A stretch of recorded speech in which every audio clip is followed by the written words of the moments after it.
this market slip from its grasp. And Afreximbank stands as a ready partner for Africa's coffee sector. So just a few initiatives that we have launched to bring this all together.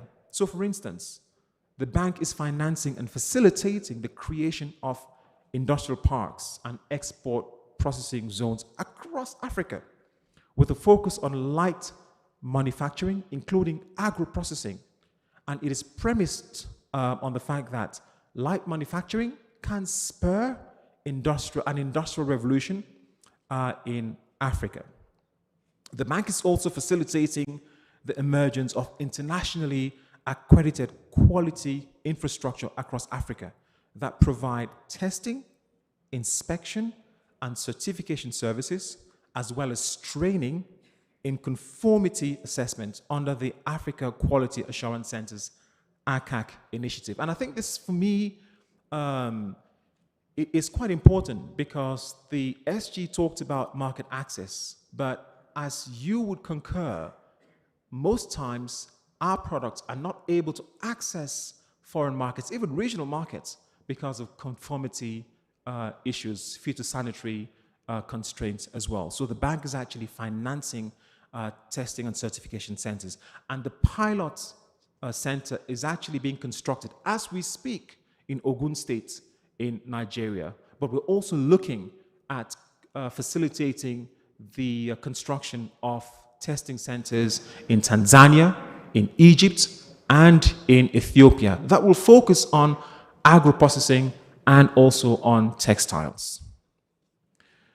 And I know this is going to be very important for some of you here, and so it's quite important for me to state this as well, which is that the bank has this year launched an Africa SME development program, because oftentimes the talk is that the bank only finances big projects, but we have now launched an SME development program. So therefore, micro, small and medium-sized enterprises can actually come to the bank for funding and access that window of financing.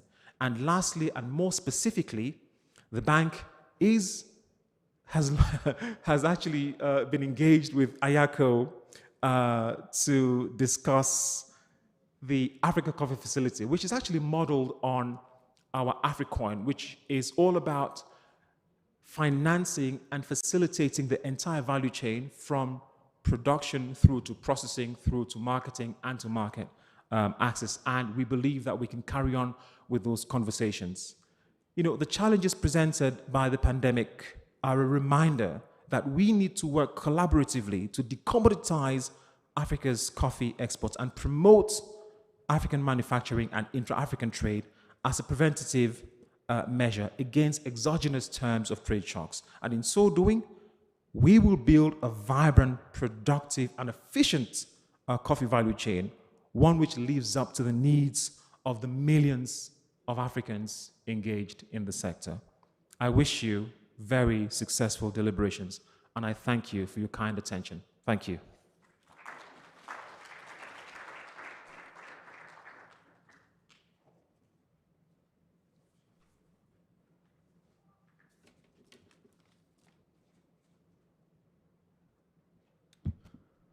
Thank you very much, Mr. Ofon. And now we have, I believe, a pre-recorded video presentation sent to us by Mr. José Setz, who's Executive Director of the International Coffee Organization. Roll the video, please.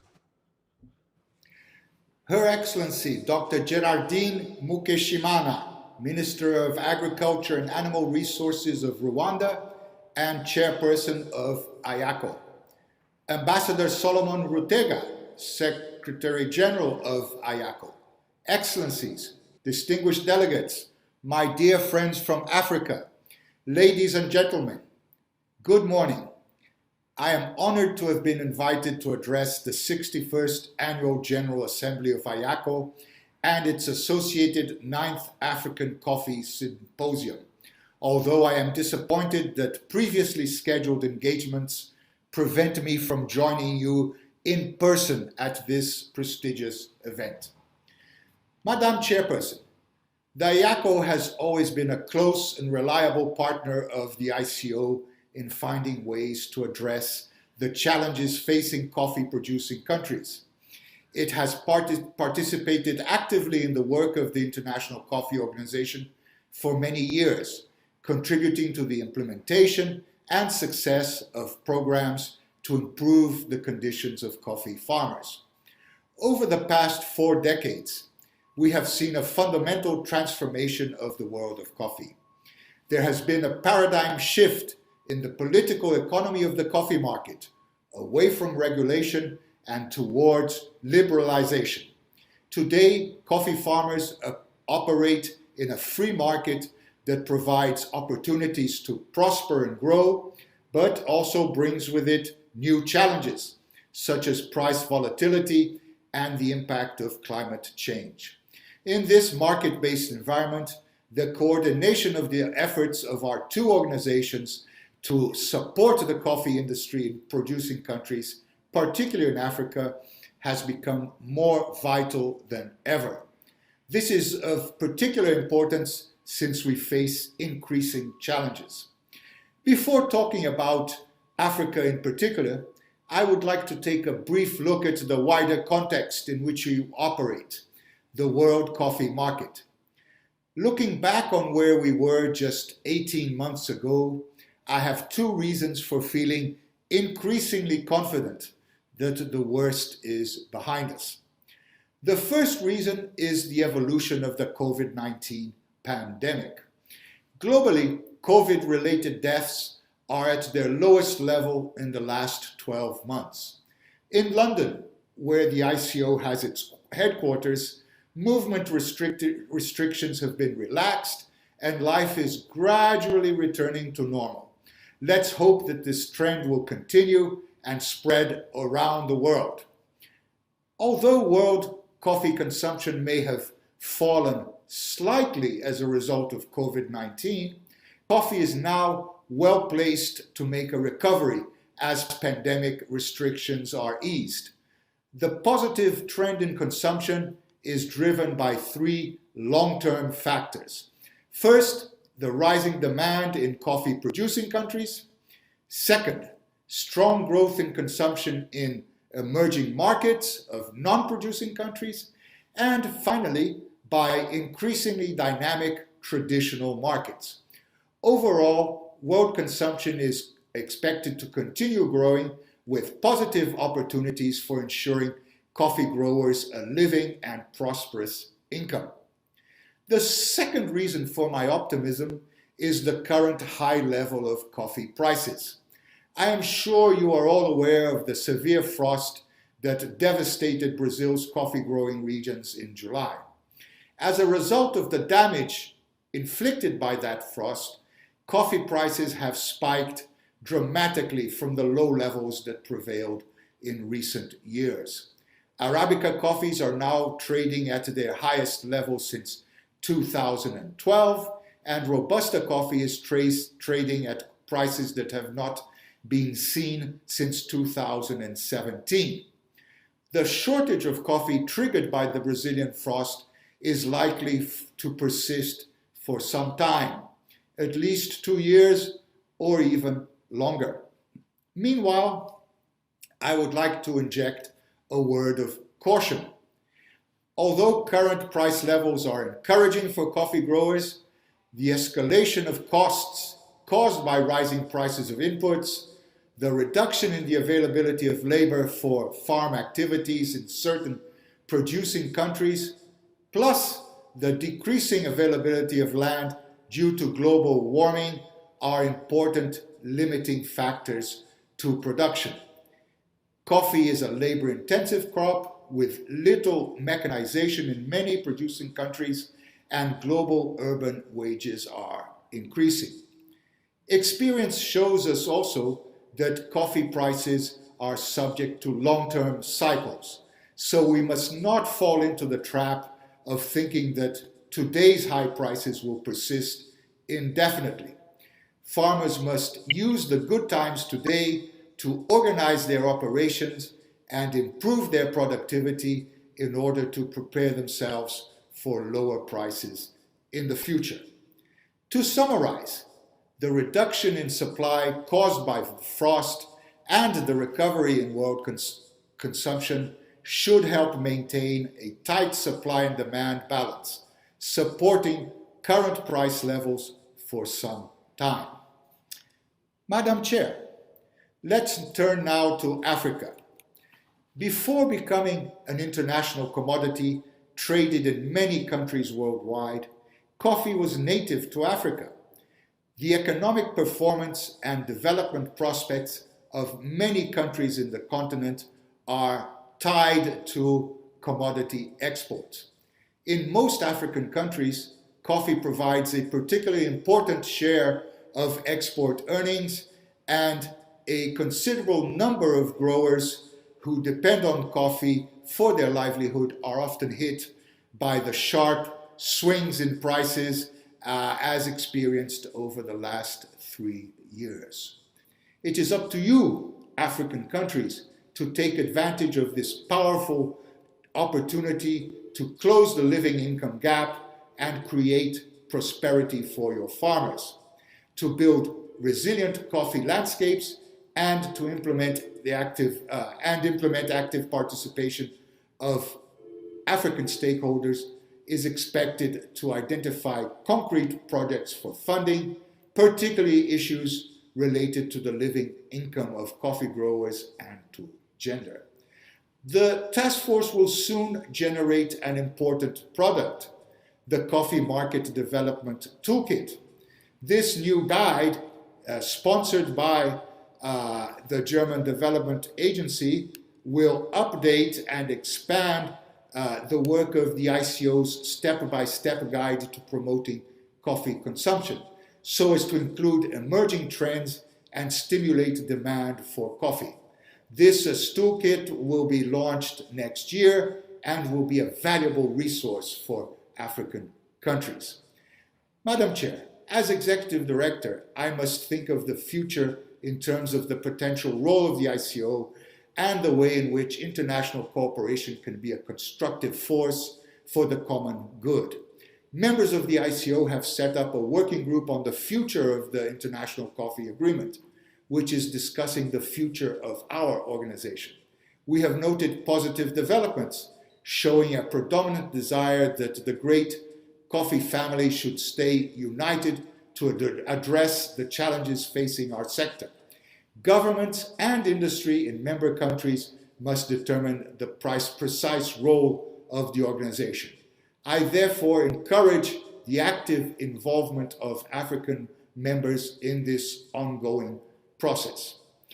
In conclusion, I would like to say how grateful I am to IACO and all its members for the many years of partnership, frank cooperation, and strong support the ICO and I have enjoyed. I am particularly grateful for the warm relationship developed with Fred Kawuma during his term in office as Secretary General, and I'm sure that this close connection will continue under his successor, Ambassador Solomon Rutega. Regrettably, this is the last time I will be addressing the African coffee community as Executive Director of the International Coffee Organization, since my term in office will end next year. I leave you with many fond memories of our work together, even though recent years have been extremely challenging, especially in terms of low prices. I am sure that you will provide my successor with the same strong support in the future so that our organizations can continue to evolve side by side.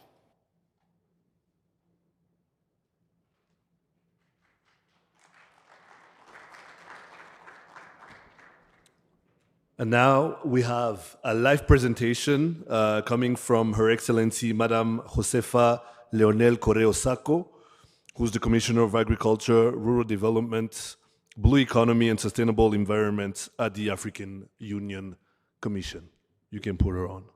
Your Excellency Ali Mariam Desalegn, former Prime Minister of the Republic of Ethiopia, Excellencies Minister Present, Ambassador Salomon Rutega, Secretary General of the Inter-African Coffee Organization, participants from the private sector, distinguished ladies and gentlemen, all protocol duly observed. On behalf of the chairperson of the African Union Commission, His Excellency Musa Faki Mohammed, it gives me great pleasure to address this 61st edition of the Inter-African Coffee Organization event taking place in this beautiful city of Kigali, Rwanda, and I thank the government of Rwanda for hosting this event. Coffee is no doubt one of the world's most popular beverage and second most traded commodity after crude oil.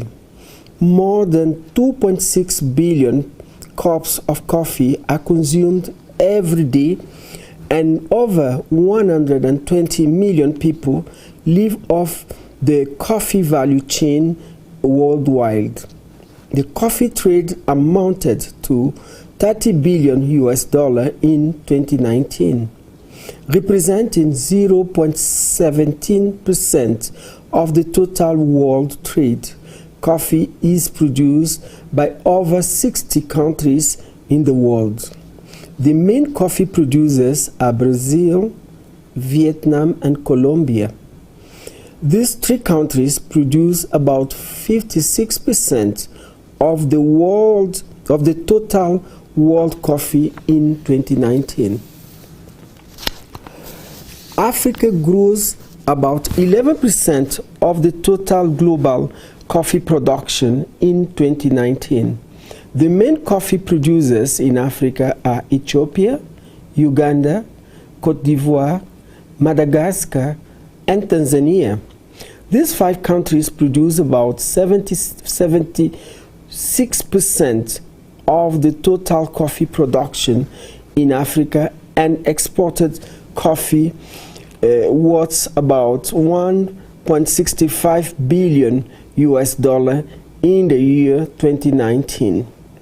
The good news also is that two African producers have broken into the rank of the major 10 producers in the world, which are Ethiopia at the 5th position and Uganda at 7th position. Despite the declining fortunes of the commodity in Africa in recent years, coffee is no doubt among the key crop for economic growth, development, and livelihood improvement in many African countries. It is a commodity in which Africa seems to have a clear comparative advantage, and currently 25 African countries are all members of the Inter-African Coffee Organization. For some of these countries, it is the primary source of exports revenue, and on average account for more than 30% of their total export earning, and a vital contributor to the GDP and the tax revenue. A significant number of people also derive their livelihood from coffee production. In Ethiopia, Africa's leading coffee producer, close to a quarter of the population derives their livelihood from coffee production, marketing, and export. In Uganda, the continent's second major coffee producer, 500,000 smallholders produce coffee, which is also the primary source of income for 2.5 million people, or 7% of the population, 8% of the population rather. This is no denying the fact that Africa coffee sector is underperforming, and we need to revive the sector. It is for this reason that the African Union, under my stewardship, is working to recognize coffee as a strategic commodity in Africa, and IACO as a specialized agency of the African Union.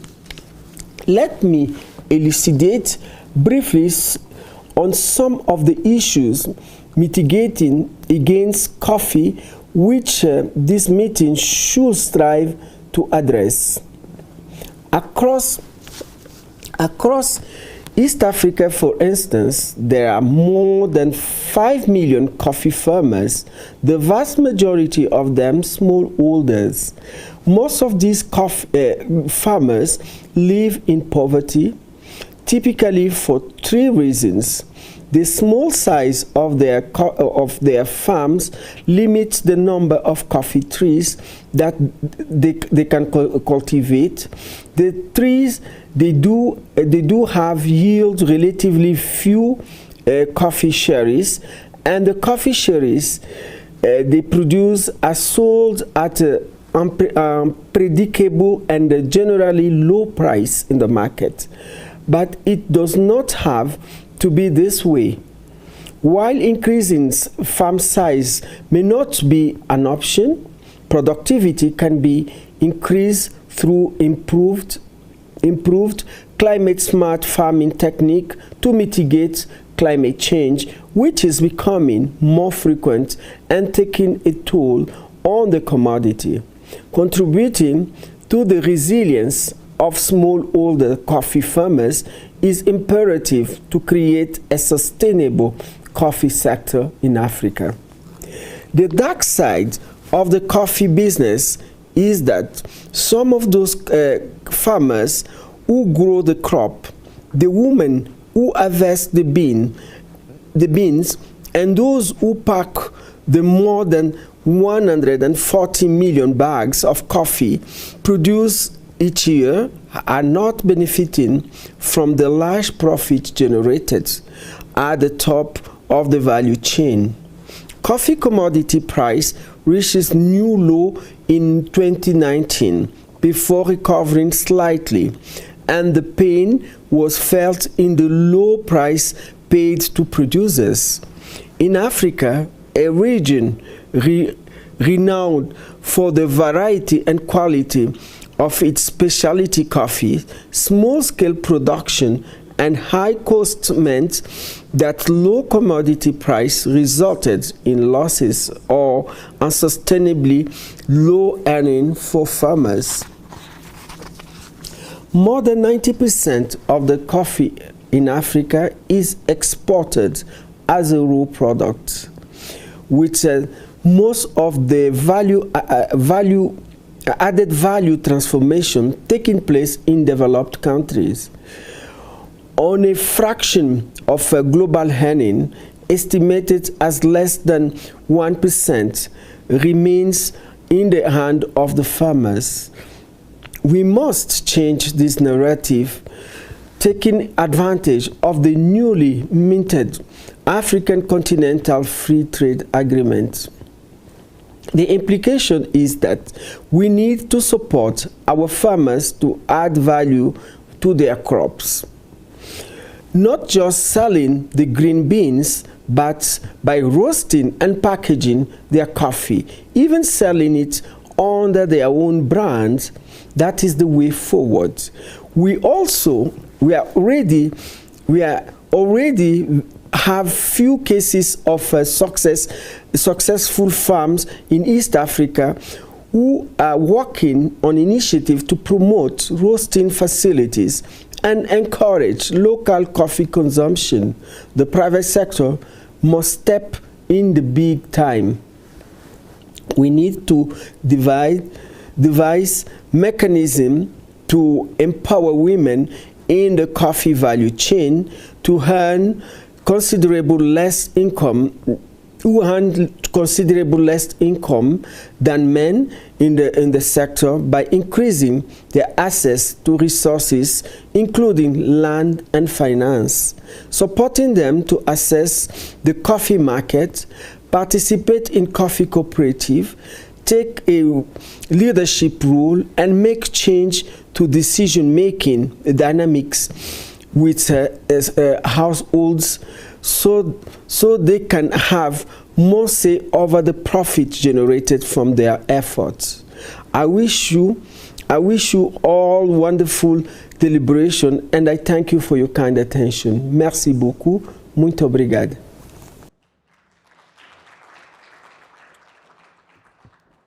We now move towards the key part of the opening session. A key reminder that for those who are using translation, channel 1 is for English, channel 2 French, channel 3 Kinyarwanda.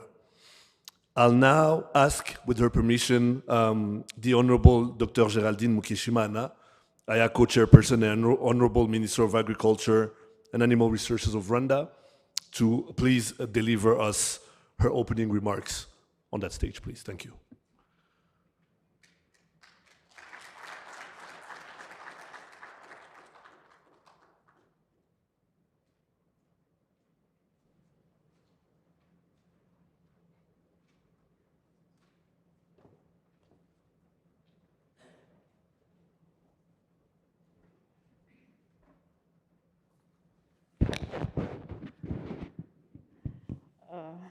Thank you, moderator.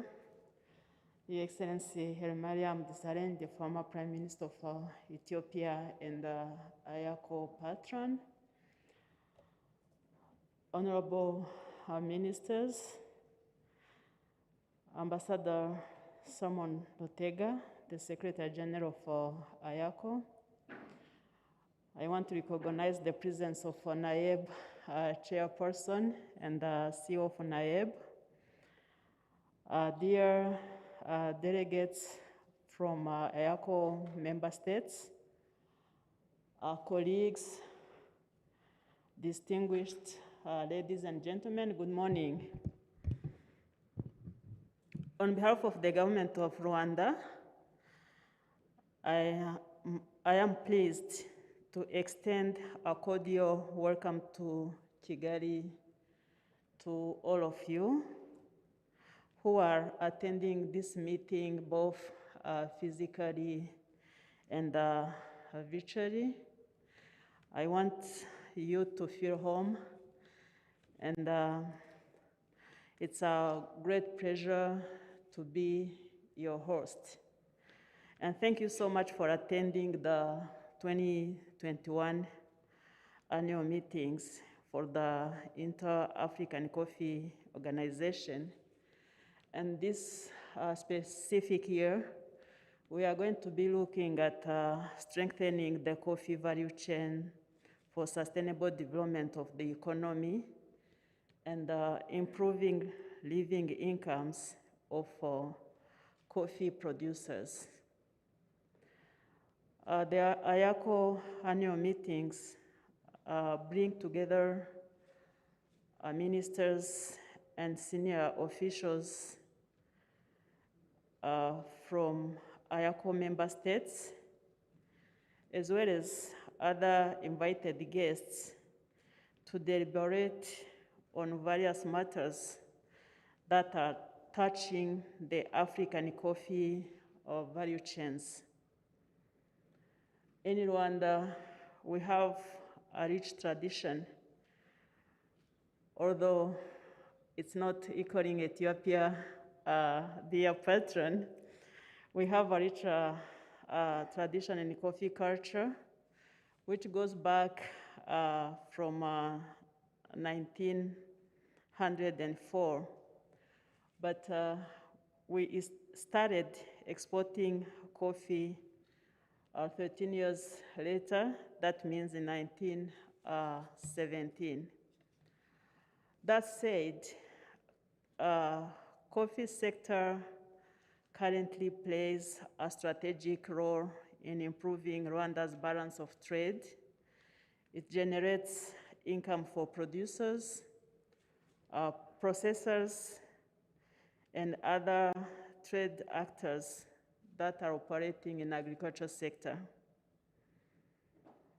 As IACO aims at strengthening the coffee value chains, all of us member states, we should continue to invest more resources to the transformation of our coffee industry, looking at getting it from a subsistence subsector to a modern, competitive, and sustainable coffee industry, which should be profitable to all stakeholders, but I want to emphasize it should be profitable, especially to coffee producers who were at the bottom of the chain, but they play critical roles. They need to be motivated to invest in improved and sustainable agronomic practices, to join hands with other stakeholders to drive a prosperous coffee industry. If they are facilitated to invest, we should see the results by the presence of African coffee into local and international markets. Our respective countries should continuously support initiatives favorable to marketability of coffee by supporting inter-Africa trade measures. Challenges such as low coffee productivity, burdensome credit facility, and financial services that discourages business and investments, and unfavorable environments for trade must be addressed. In Africa, we are the cradle of coffee. I guess all of us, we know that coffee originates from Ethiopia, and our position in global trade needs to be significantly improved so that the importance of what we offer to the world is reflected in volumes, it is reflected in quality, and more importantly, it is reflected in revenues for our continent. That says, all of us member states, we should strive to remove obstacles that are affecting intra-African coffee trade and create intra-regional exchange in terms of sharing lessons and experiences. Dear delegates, I want to stop by here, but before that, allow me once again to reiterate my gratitude to all of you for honoring us to be your host. I want to thank and congratulate the new IACO Secretary General, Ambassador Rutega, for his plans to reposition IACO by different actions, and specifically for the actions he's taking, including Drink African Coffee to build Africa Initiative. With this, I am pleased to declare the 2021 IACO annual meeting open, and thank you for your kind attention. But before that, I want to invite our patron, His Excellency Her Mariam, to come and address this assembly. Thank you.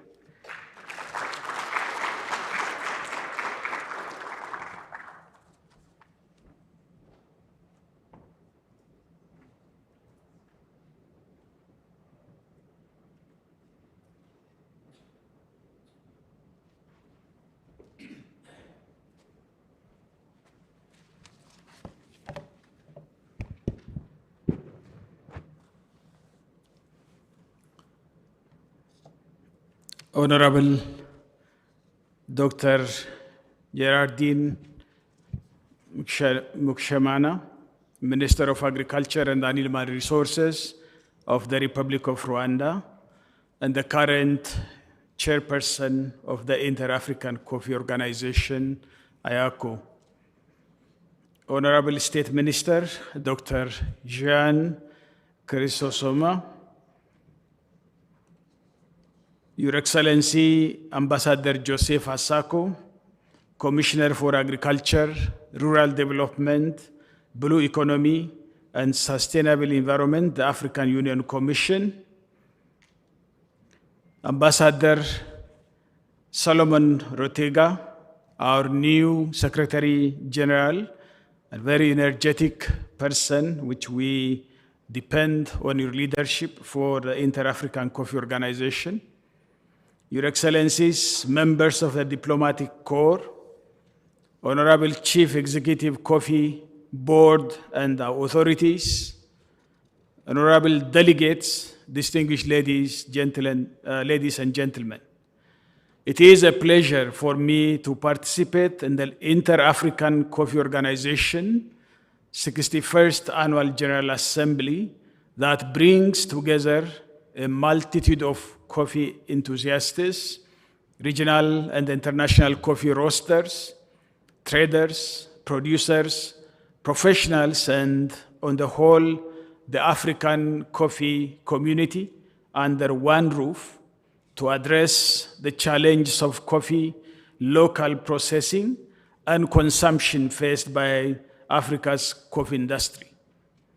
As patron, I take this opportunity to salute the President of the Republic of Rwanda, my brother, President Paul Kagame, the Minister of Agriculture and Animal Resources, and the current chair of IACO, the Chief Executive Officer of the National Agricultural Export Development Board, and his team, the private sector partners, as well as the IACO Secretariat, for the successful organization of this beautiful event.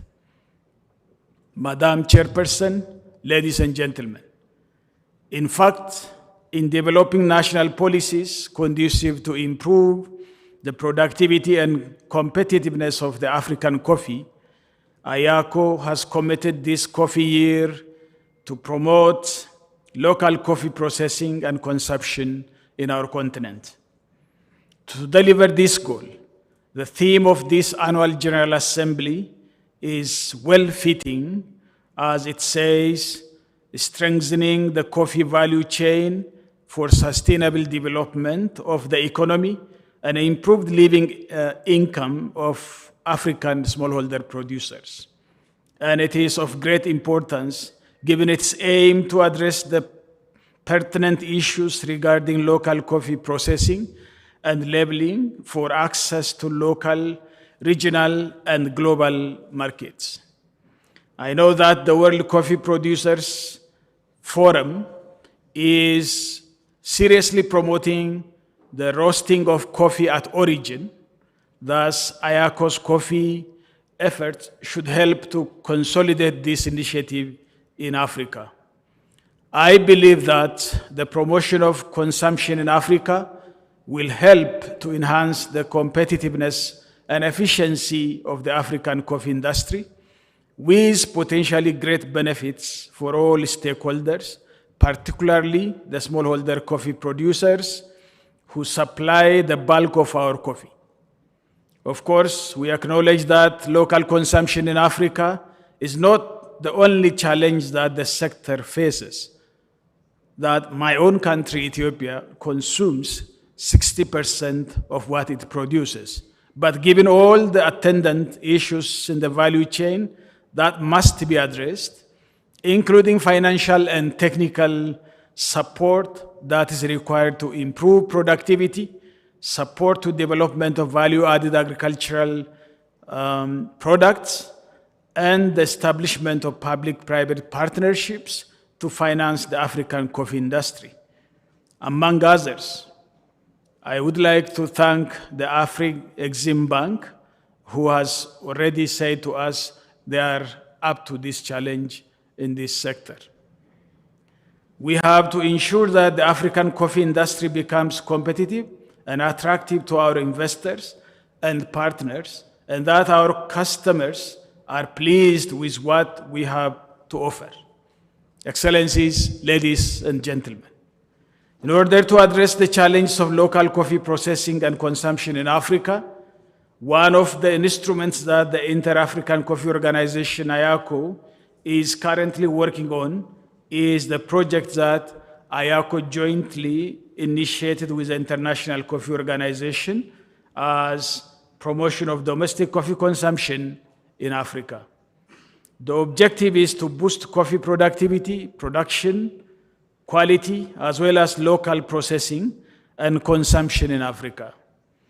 In doing so, the livelihoods of smallholder coffee growers will be improved, and this is expected to boost coffee's contribution to the national economies of our member states.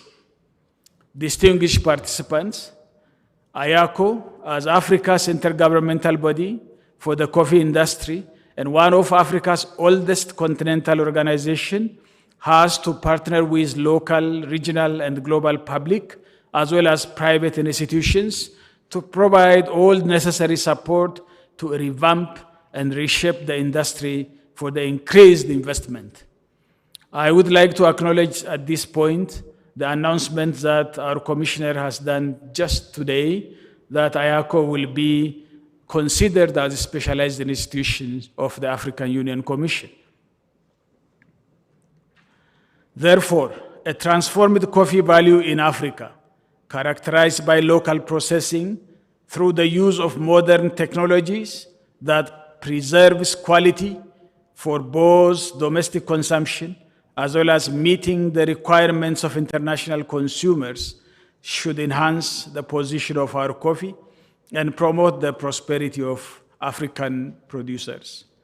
Last year, IACO's 60th Annual General Assembly adopted a new agreement aimed at addressing a number of issues that have been overtaken by new developments, both regionally and globally. I congratulate the member states for the bold move to have a new treaty that specifically provides for African coffee-consuming countries to join IACO.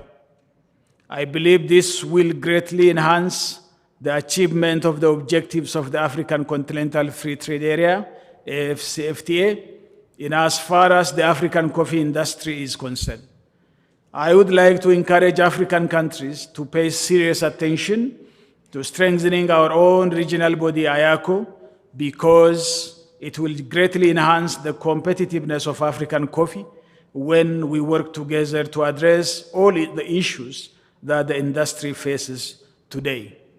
Madam Chairperson, Excellencies, ladies and gentlemen, my fervent desire is that the deliberation of this year's annual meetings will lay clear pathways for the revolution in the processing and consumption of African coffee by creating a coffee-consuming culture in our continent for the transformation of the African coffee value chain. I thank you for your kind attention.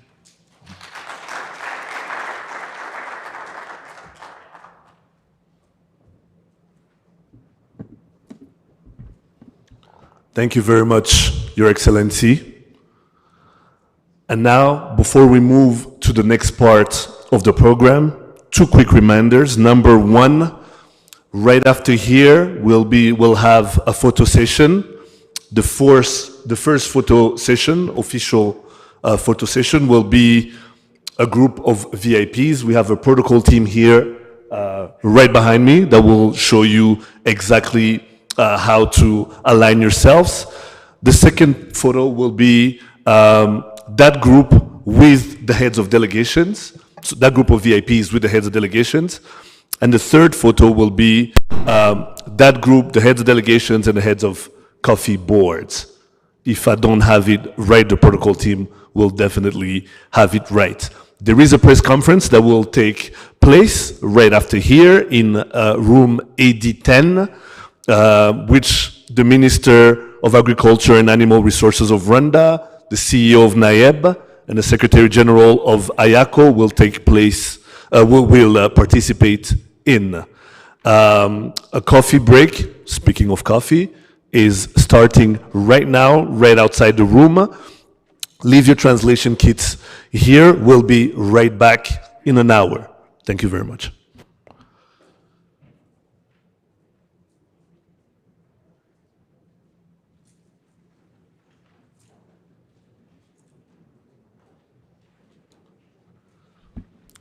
First photo is VIPs. Right here on stage, the protocol team will help out.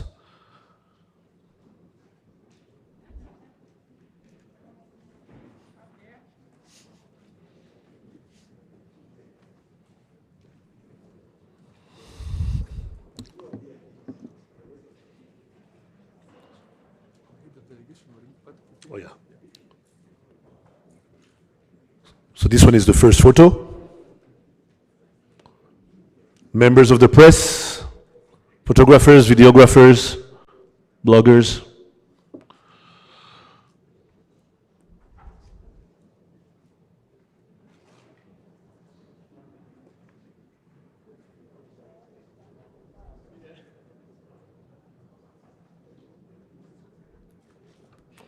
I'm asking the heads of delegations to be ready. They'll be next. Head of delegations.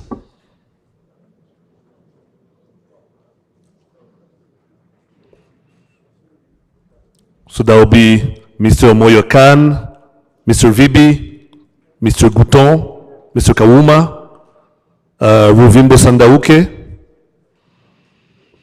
also José Casuel Mahinga, Monsieur Touré, Monsieur Bompate, Monsieur Mbutu, Mr. Duomo, Monsieur Kaloko, Mr. Angwesomo, and Mr. Harsama. That's for the second picture.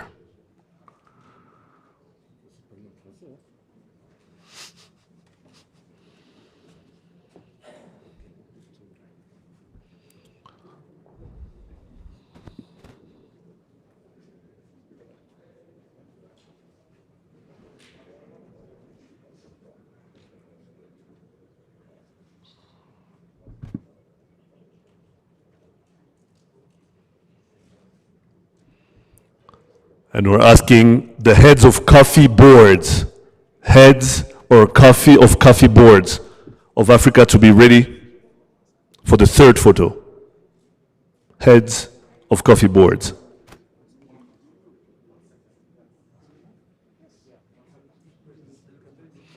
One more picture without masks, please. Let's please remove our mask just for the picture.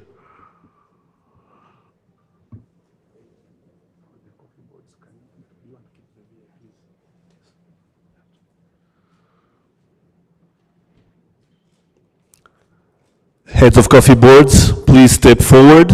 The VIPs stay here. Heads of coffee boards, please, thank you.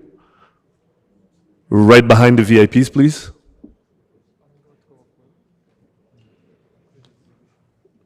The line behind, you can please go back to your seats. Thank you very much. Let's keep the VIPs here. Heads of coffee boards, please, let's make this quick.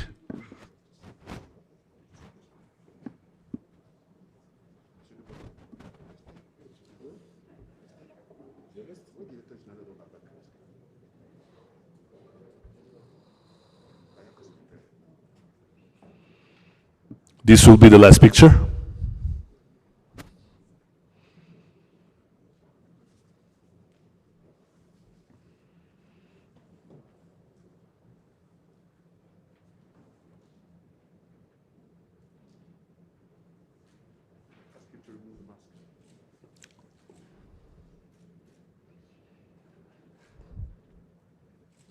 Thank you very much. Now, let's please let our VIPs exit the room. Thank you very much. Give them a hand of applause, please.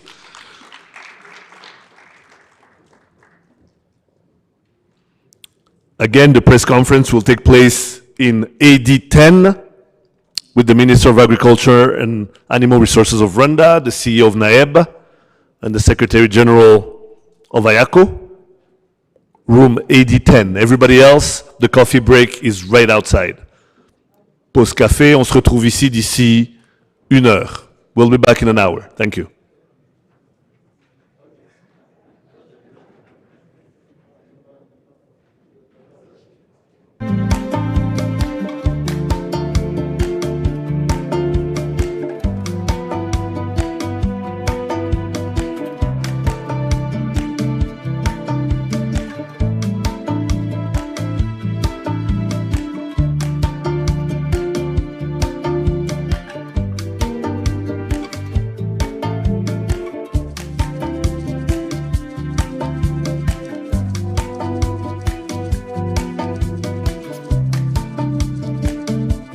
before we head for lunch.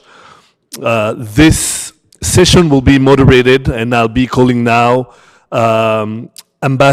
Excellency Ambassador Ali Touré, représentant permanent de la Côte d'Ivoire auprès des organisations internationales des produits de base à Londres. Monsieur Touré, le forum est à vous.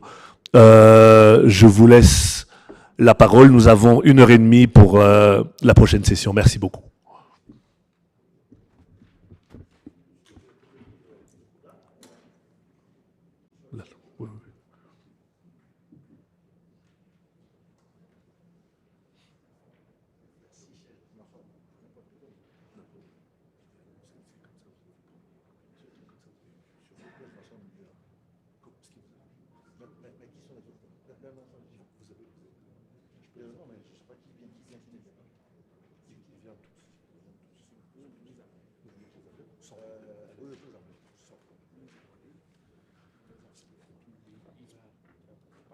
D'accord.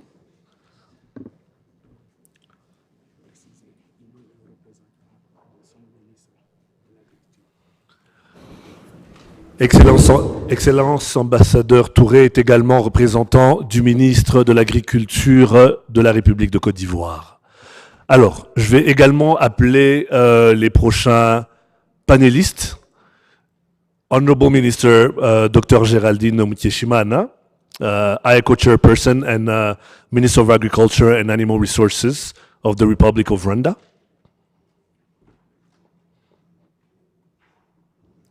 Also, the Honorable Mr. Umer Hussein Oba, Minister of Agriculture for the Federal Democratic Republic of Ethiopia. Mr. Anselme Gouton, secrétaire général du comité de coordination pour les filières café et cacao.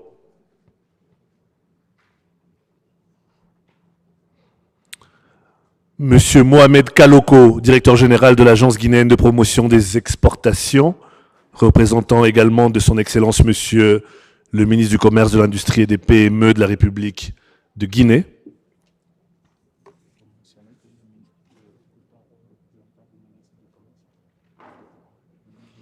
Monsieur Gouton est également représentant du ministre du Commerce de la République du Togo. Nous appelons aussi Monsieur Guy Bompaté, directeur général de l'ONAPAC, représentant de son Excellence Monsieur le ministre de l'Agriculture de la République démocratique du Congo. And finally, Ambassador Solomon Ortega, Secretary General of IACO.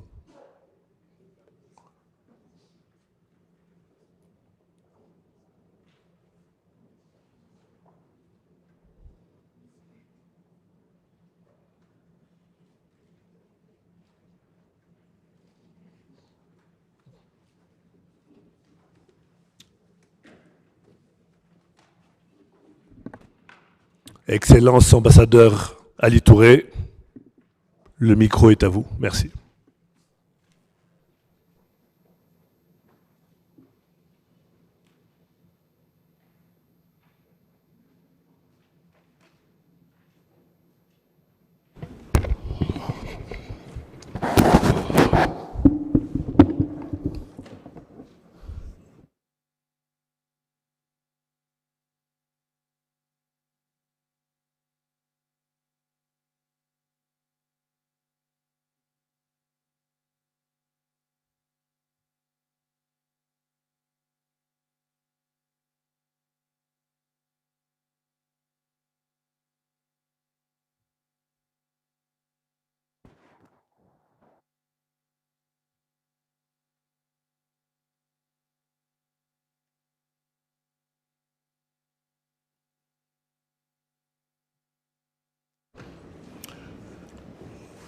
Merci, Monsieur le modérateur.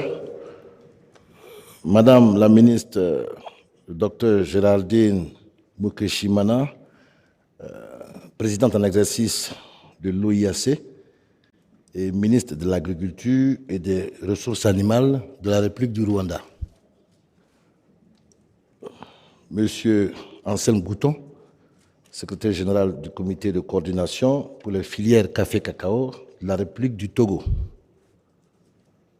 l'ambassadeur Salomon Rutega, secrétaire général de l'Organisation interafricaine du café. Monsieur Guy Bombaté, directeur général, Office national des produits agricoles du Congo, ONAPAC, représentant de son Excellence, Monsieur le ministre de l'Agriculture de la République démocratique du Congo.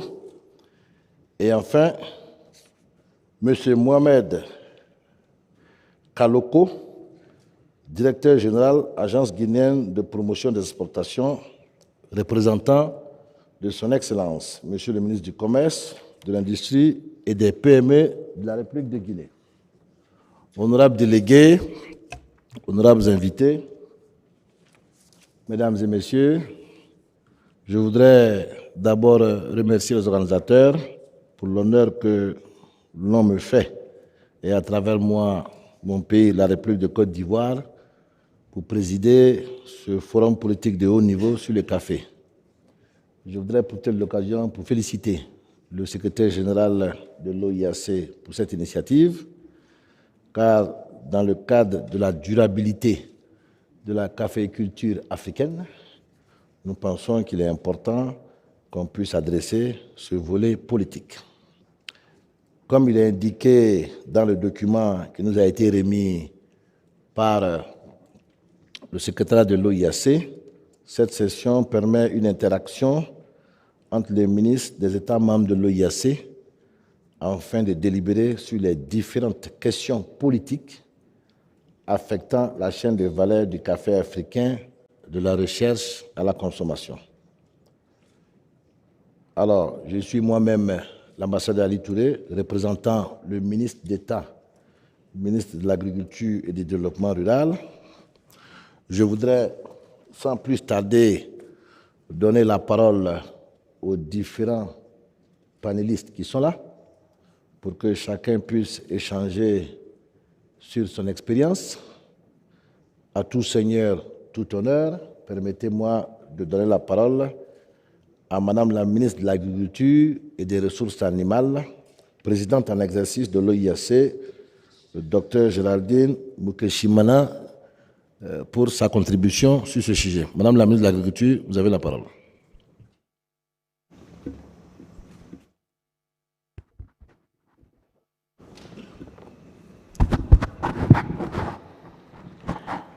Thank you so much, Ambassador. Distinguished guests, delegates, once again, on behalf of the government of Rwanda and its people, I want to thank you for your participation to this IACO annual meetings.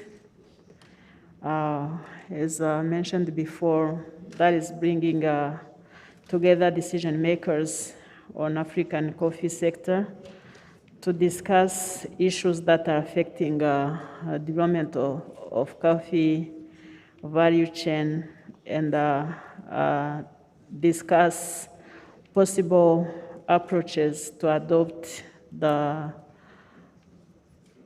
approaches to mitigate the challenges. It was said before that IACO is made of 25 coffee producing countries, and only we take to the global market 11% share, which is around 18.7 million bags. And this amount has been stagnant for a while. And even what we send to the global market, it's still in a raw form. Majority of our exports are in a green coffee form, and even roasting on the continent is still insignificant. The only exception that we have heard was Ethiopia, that is consuming 60% of its coffee, which means there are some processing of coffee taking place on the continent, in Ethiopia.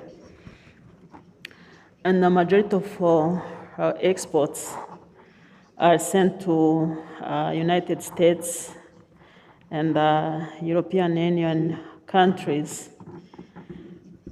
And almost 54% of our coffee goes to European Union.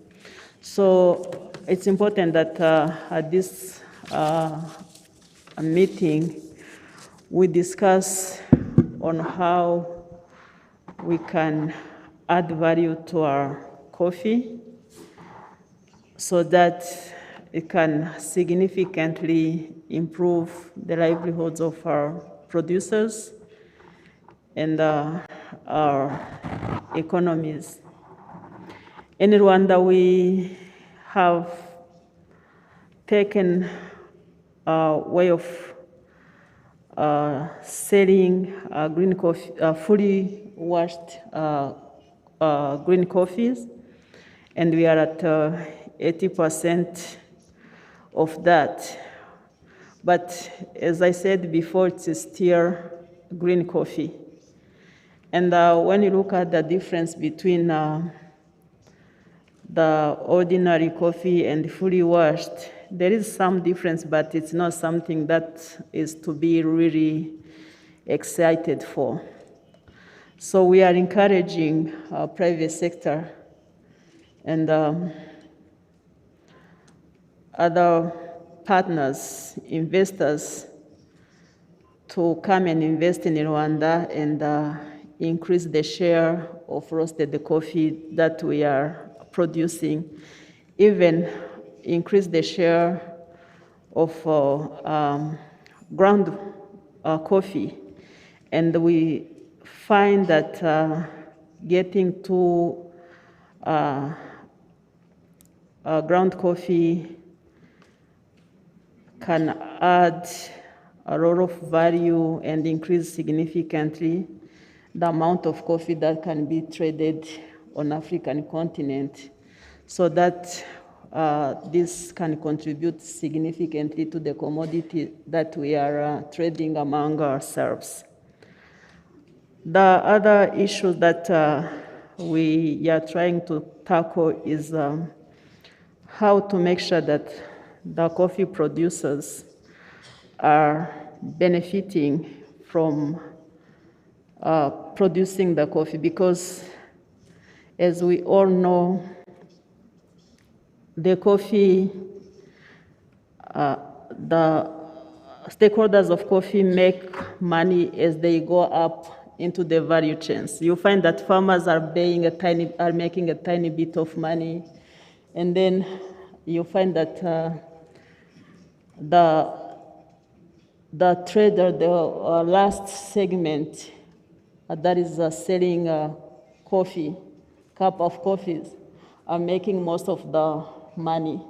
So the challenge is, how can we be able to support our farming communities so that they can be equal contributors to the coffee value chains, so that working in the coffee subsector can improve their lives. So we still struggle on that end, and as I have observed, it's not even an easy fight, but we need to keep fighting. So it's really important that producers of coffee make money. Otherwise, it will not be so easy to maintain them into the sector. In Rwanda, we have observed it, and we need to keep working hard so that the ones who came back, the ones who are in need, even the ones to come, they can have leveled ground to play on. Otherwise, it cannot be sustainable. And there are other challenges that are associated with climate change and what is taking place globally. It's important that our research, science, innovations help us to tackle that end so that the sustainability of coffee can happen. Thank you.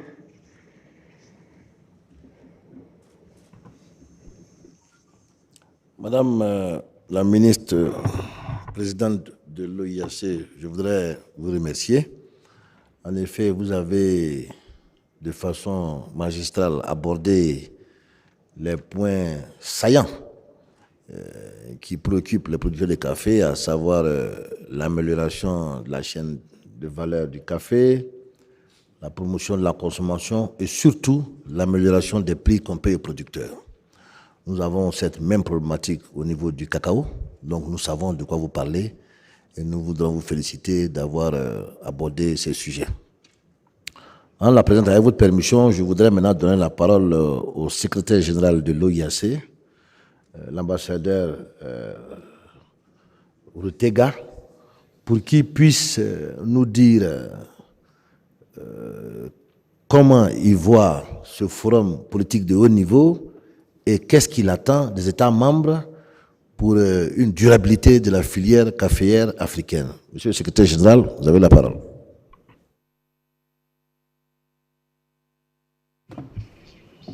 Thank you, Mr. Chairman. And also I want to thank the chairperson for her report and statement. In the case of IACO, under the theme of strengthening the coffee chain for sustainable development and socio-economic transformation to improve the livelihoods of the coffee farmers, we are working very closely with our Africa Coffee Research Network and also the value addition interventions under the initiative. So our expectations from the policy forum today is the countries that are represented here, we want to find out what policies are being undertaken to support the coffee value chain in our respective countries. What are the interventions at the production level?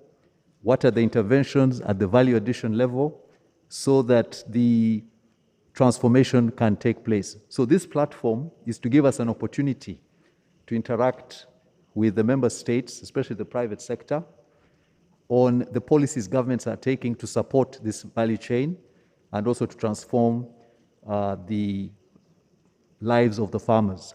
There are some success stories in some of the member states. We're hoping that these perspectives can be shared so that other countries can also be able to share this information and see what can apply in their respective countries. So, Mr. Chair, really, that is the summary of this forum, to give us that platform and opportunity to see what government is doing to support the industry. Thank you.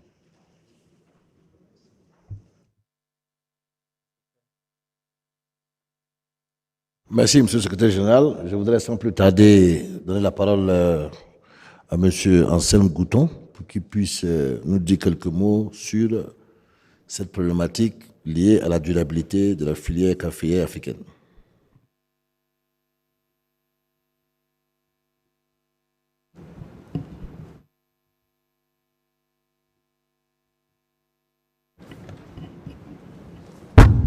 Okay. I'm waiting for the light.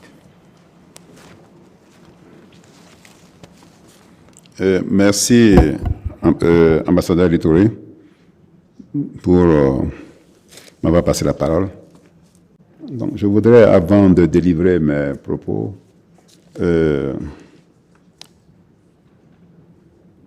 Madame la ministre de l'Agriculture, en charge des ressources animales, présidente en exercice de l'OIAC, je voudrais vous présenter toutes les excuses du ministre du Commerce, de l'Industrie et du Consommé local du Togo, que vous avez bien entendu invité pour cet événement, mais qui n'a pu faire ce déplacement parce qu'il est actuellement en Afrique du Sud, à Durban. Il m'a chargé, bien entendu, de le représenter à cette rencontre de haut niveau. Nous savons qu'il attache personnellement une importance personnelle à la promotion pour la consommation du café et des actions qui doivent être menées pour soutenir cette dynamique. Donc, je me fais l'honneur de vous délivrer l'essentiel du contenu de nos préoccupations pour ce qui concerne, bien entendu, le Togo. Bien, donc, distingués délégués et chers invités, ambassadeur, secrétaire général de l'OIAC, chers collègues ici présents, permettez-moi alors de vous entretenir sur, en fait, le cas du Togo pour les actions que nous menons actuellement. Nous avons beaucoup apprécié le thème consacré à cette rencontre de haut niveau. Madame la ministre a abordé un aspect assez pertinent, bien entendu, de la préoccupation en ce qui concerne la production et la consommation du café. L'ambassadeur Rutega a indiqué l'intérêt même de cette rencontre. Le titre est très parlant, renforcer la chaîne de valeur du café pour le développement durable de l'économie et l'amélioration des revenus des producteurs africains. Le titre est assez fort et il est important pour nous, au cours de cette rencontre ici, de pouvoir en sortir avec encore un espoir, mais un espoir soutenu pour les producteurs qui sont le maillon faible de cette chaîne de valeur.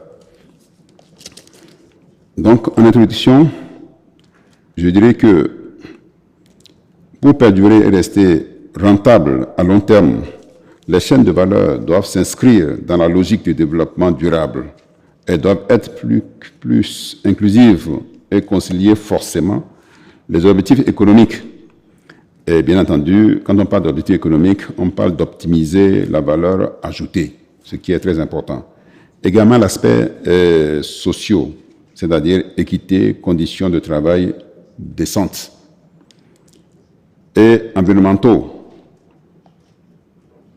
C'est dans cette logique que s'inscrit le développement de la chaîne de valeur café au Togo, dont les actions sont coordonnées par le comité de coordination pour les filières café-cacao, CCFCC.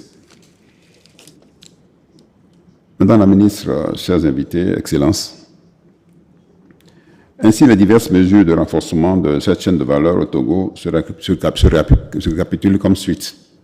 Nous avons en première déclinaison le renforcement de la durabilité de la production. En effet, pour garantir des plantations durables, le Togo s'est inscrit depuis 4 ans dans un cadre partenariat public-privé, c'est-à-dire avec le CCFCC, le comité de coordination pour les filières café-cacao, également des ONG telles que ADE, et également la fédération des unions de producteurs de café, donc ceux-là même qui sont plus que jamais concernés par la production et vraiment la mise en marché de ce café.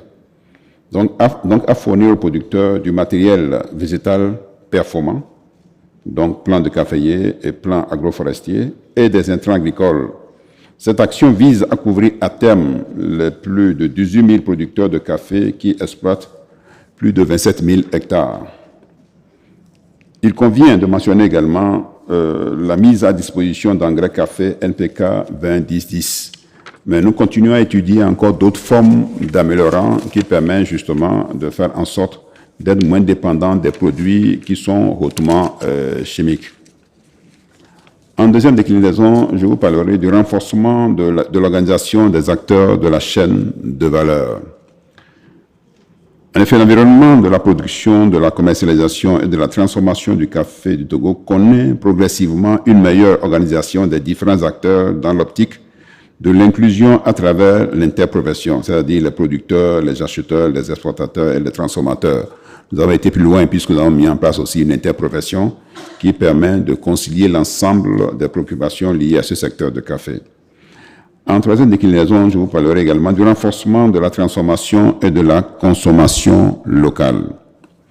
Depuis de nombreuses années, la transformation locale du café a vu le jour au Togo avec des opérateurs privés tels que Café des Moines. Effectivement, nous avons des moines aussi qui font du café, mais qui sont très, très structurés, bien organisés pour promouvoir la production et la consommation du café, suivi par un autre groupe de torréfacteurs dénommé Café des Grands Plateaux.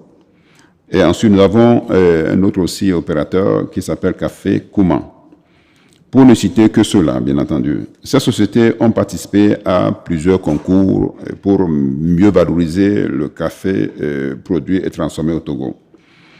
Donc, je voudrais également vous parler, bien entendu, d'un autre aspect aussi très intéressant que vraiment nous essayons de promouvoir. Il s'agit de la formation des torréfacteurs et baristas organisés à Libreville grâce à une étroite coopération entre l'Agence des cafés Robusta d'Afrique et de Madagascar, ACRAM, l'Organisation interafricaine du café, OIAC, et le Centre du commerce international, ITC, et la Kestab Gabon, que nous remercions surtout pour sa contribution énorme à soutenir la dynamique dans ce secteur.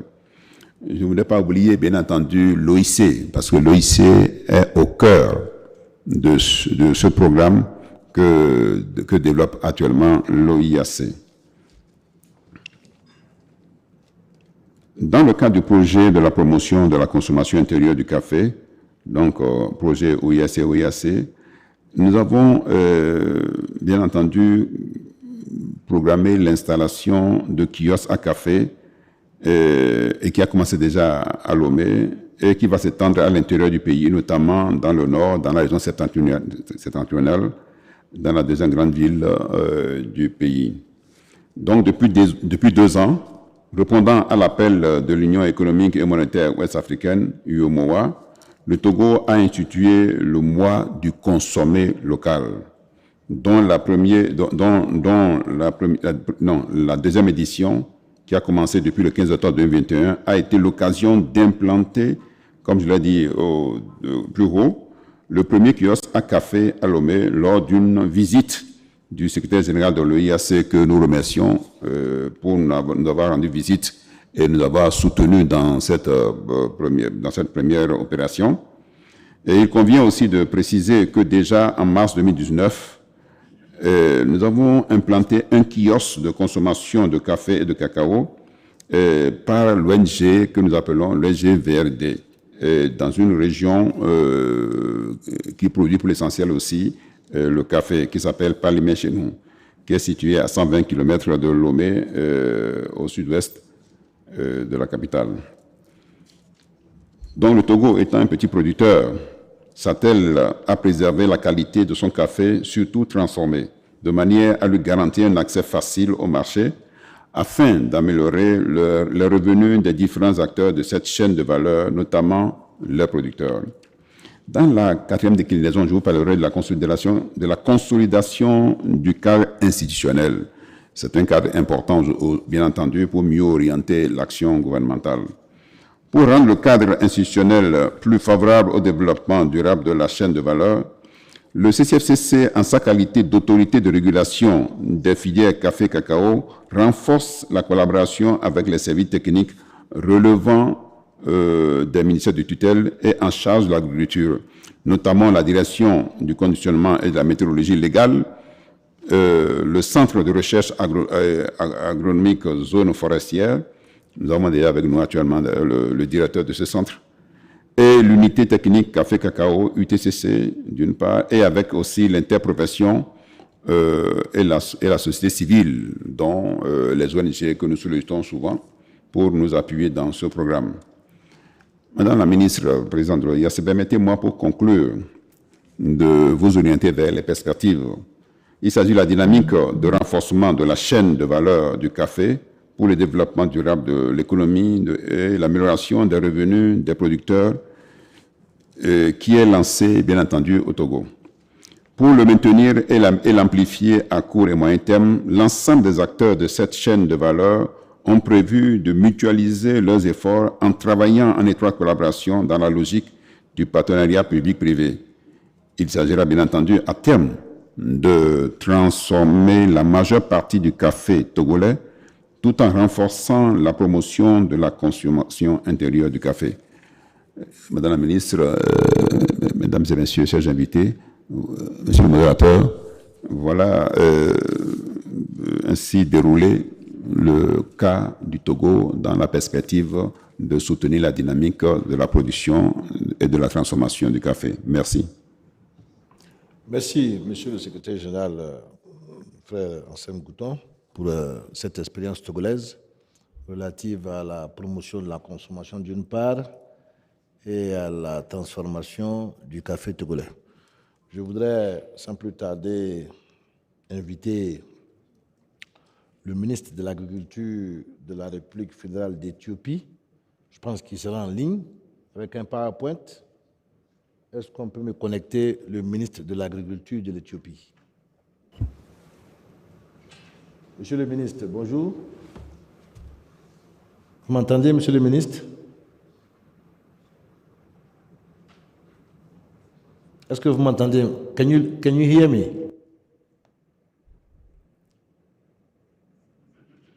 Il y a un problème technique. Can you hear me? Yeah, I can hear you. I can hear you. Je pense qu'il m'entend, mais c'est moi qui ne l'entends pas. Régie technique, est-ce que vous pouvez nous aider, s'il vous plaît? On n'entend pas le ministre. Est-ce que vous m'entendez, monsieur le ministre?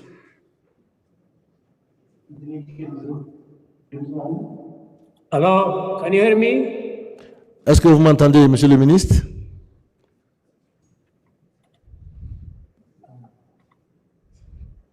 Can you hear me? Yeah, I can hear you. Shall I display now? Okay, welcome to the program. You have the floor, please. Thank you so much. I will briefly present the report of Ethiopia, which shows, which indicates about the strengthening the coffee value chain for sustainable development of Ethiopian coffee.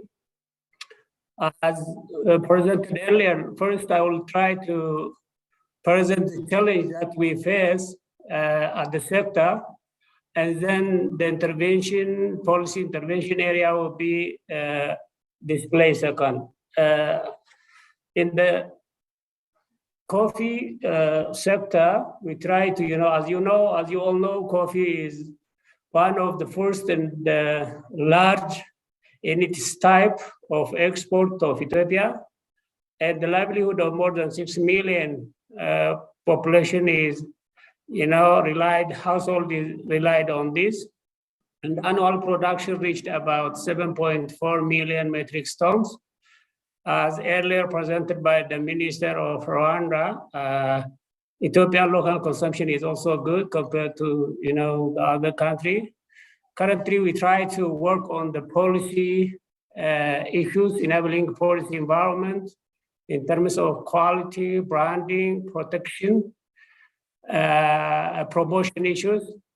The result of this, we try to, get this achievement in terms of increase in productivity in the production over the last 5 years. We had around 3% average growth, in which the productivity is also increased by 2.5%. Aside to this, we were facing different challenge. In export volume, there is an increase over the last 5-10 years.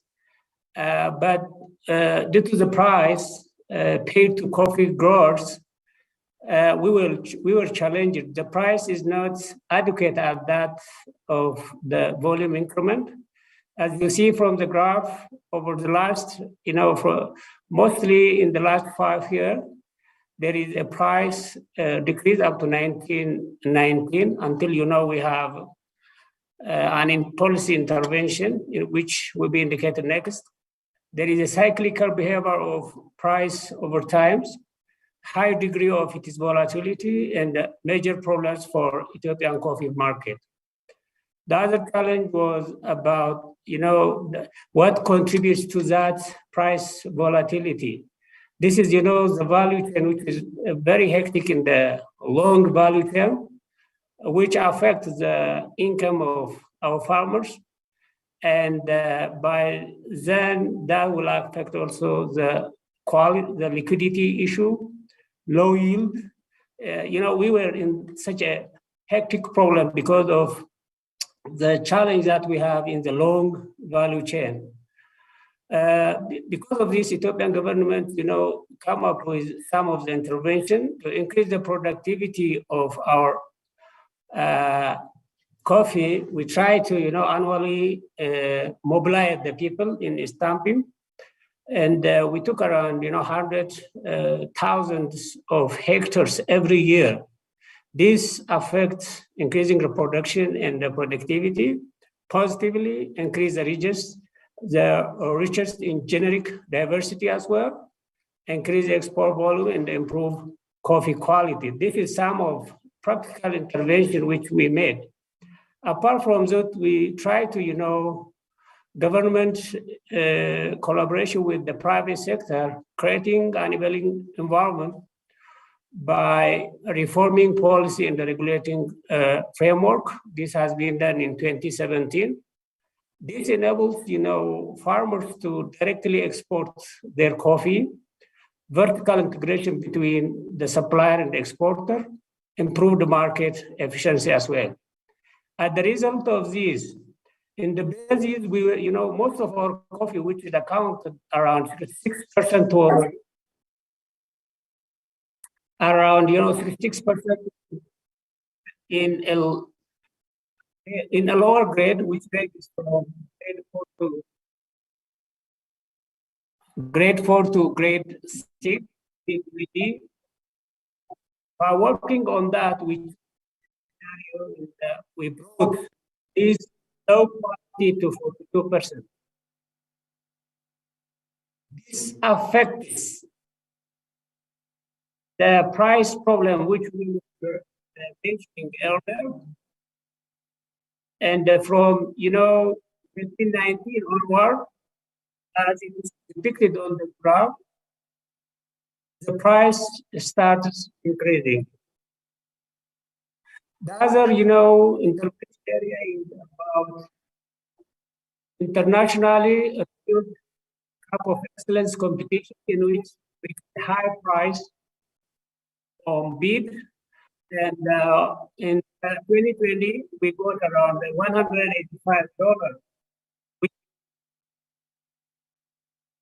$185 type, and we got a world record also in the coffee price. The same thing repeated in the 2021, and it puts a high price of $150 kilograms. So nationally, the coffee plant is developed in the Ethiopian patent protection also.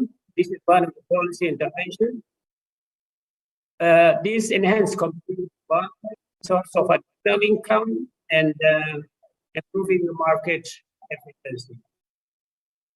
As experience in collaboration with members, local coffee consumption in Africa is initiated and opened a niche market opportunity for Ethiopia as well. This graph indicates that, the sessions that we have with the team. It's enabled, to develop African policy, improve regional productivity, increase market niche of Ethiopia as well. In the way forward, we try to focus on area. One is working on enabling environment. Second, the productivity and the competitiveness. It includes, the skill of technologies and innovation, next, but other parameters. Third one is a collaborative commitment. We can strengthen partnership, collaboration with Africa country. These are some of the challenges that we have in the sector, like quality innovation, which may be a good beginning for the other African countries. Thank you so much.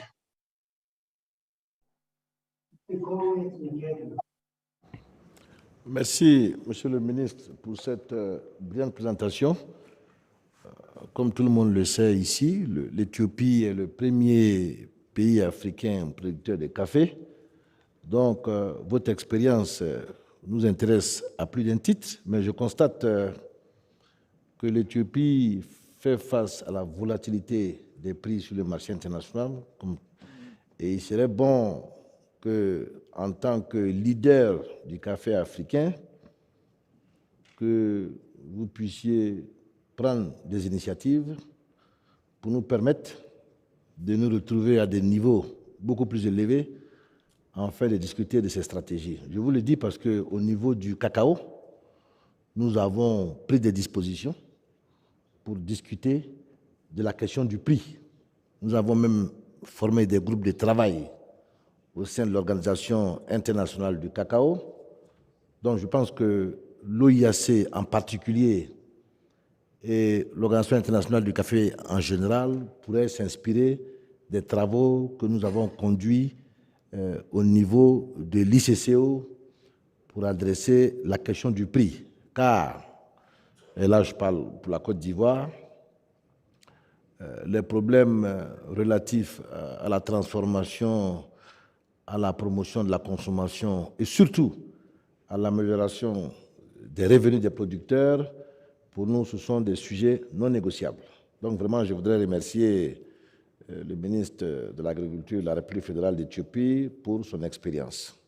Je voudrais sans plus tarder donner la parole à M. Guy Bombaté de l'ONAPAC, de la République démocratique du Congo, pour qu'il puisse nous instruire sur l'expérience dans son pays. Merci.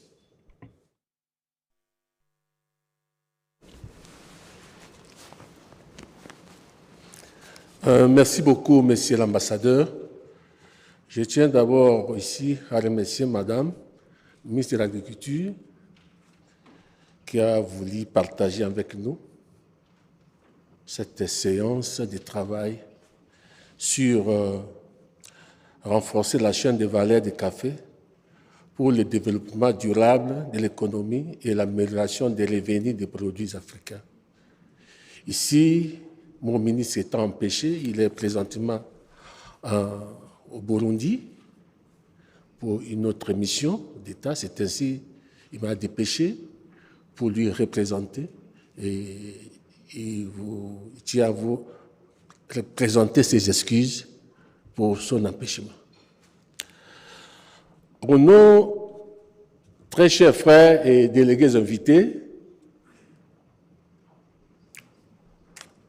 l'intervention de la République démocratique du Congo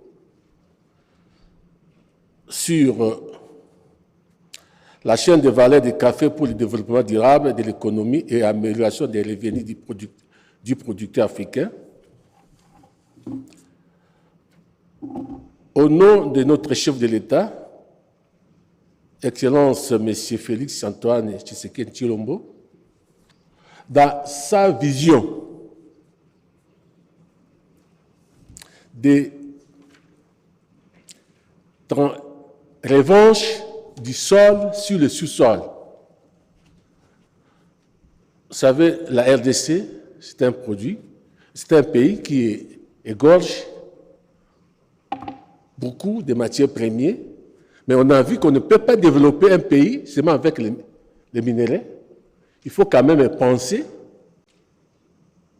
réfléchir sur l'agriculture. C'est ainsi que le chef de l'État, à son avènement, il a donné sa vision, la revanche du sol sur le sous-sol. Et ainsi, le gouvernement qui est piloté par son excellence, M. le Premier ministre Sam, ils ont instruit le ministre de l'Agriculture, qui malheureusement il n'est pas avec nous, de voir comment augmenter la production du café et autres produits, par l'augmentation des hectares à à cultiver. Et le gouvernement avait décidé d'augmenter 52 000 hectares, soit 2 000 hectares par province. Et ici, on devait travailler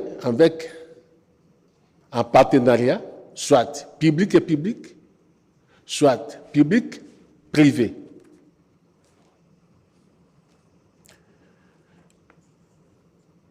Dans la même option, l'État a voulu que nous puissions d'abord, dans l'augmentation de la qualité, nous devons aussi voir l'aspect augmentation, revoir la qualité. Donc, produire un café de qualité. Je crois, je suis avec mon directeur qui est ici dans l'Est de la RDC, dans le Kivu ici. Nous faisons un café de qualité, qualité supérieure, en fait, de donner une valeur ajoutée dans ce secteur. Parce qu'on ne doit pas. Vous pouvez vendre ou consommer, on ne peut pas vendre ou consommer un café qui n'est pas un café de qualité. C'est ainsi qu'on a vu que les producteurs, il faut les encadrer pour que nous puissions produire un café de qualité. Et pour votre information, la RDC aussi, c'est un grand consommateur du café. Et le gouvernement a pensé de créer des cafés-bars sur l'aspect de la consommation locale. Donc, prochainement, quand vous viendrez en République démocratique du Congo, vous verrez des bars où les gens sont en train seulement de boire le quai du café. C'est une façon aussi pour augmenter la consommation locale. Et le gouvernement de la RDC a pensé aussi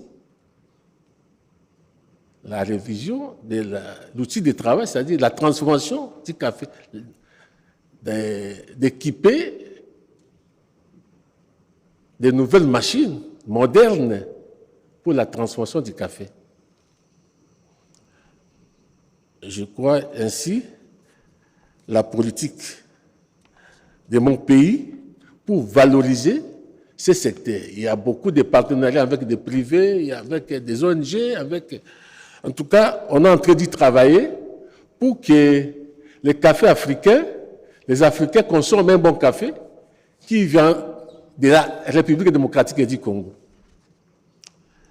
Je ne dois pas vous prendre beaucoup de temps, étant donné que beaucoup on a parlé sur l'augmentation de la qualité, la revisitation de la qualité et l'augmentation de la quantité. Et c'est ça, le point fort de l'ARDC aujourd'hui, c'est augmenter la quantité et la qualité de l'occasion. Et chercher comment faire consommer ce café. Et on a créé ce que je viens de dire aussi, je ne peux pas me répéter, les bars de café. Voilà un peu à l'économie.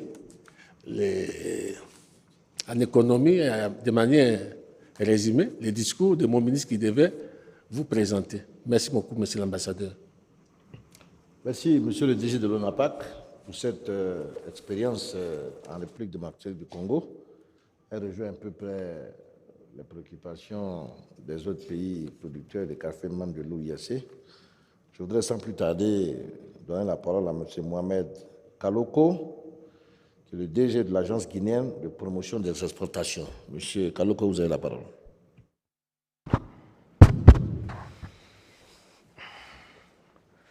Bismillahirrahmanirrahim. Bonjour, monsieur Ali Touré, l'ambassadeur Ali Touré. Bonjour, madame la ministre, présidente de l'OIAC.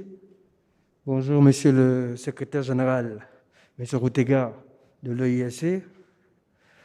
Chers collègues, mesdames et messieurs, avant mon propos, je tiens à remercier madame la ministre pour l'accueil que nous avons reçu ici, et aussi monsieur le secrétaire général pour nous avoir fait l'invitation de participer à ce forum de haut niveau.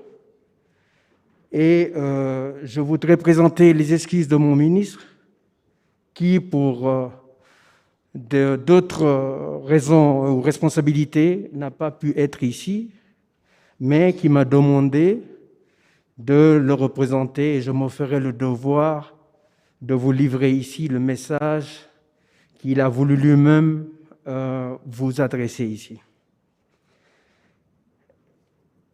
Le thème de ce forum de haut niveau, à savoir renforcer la chaîne de valeur du café pour le développement durable, de l'économie et de l'amélioration des revenus des producteurs africains, est on ne peut mieux opportun et révélateur puisqu'il aborde à juste titre la problématique de l'amélioration des conditions de vie de nombreux habitants du monde aujourd'hui, notamment ceux du monde rural.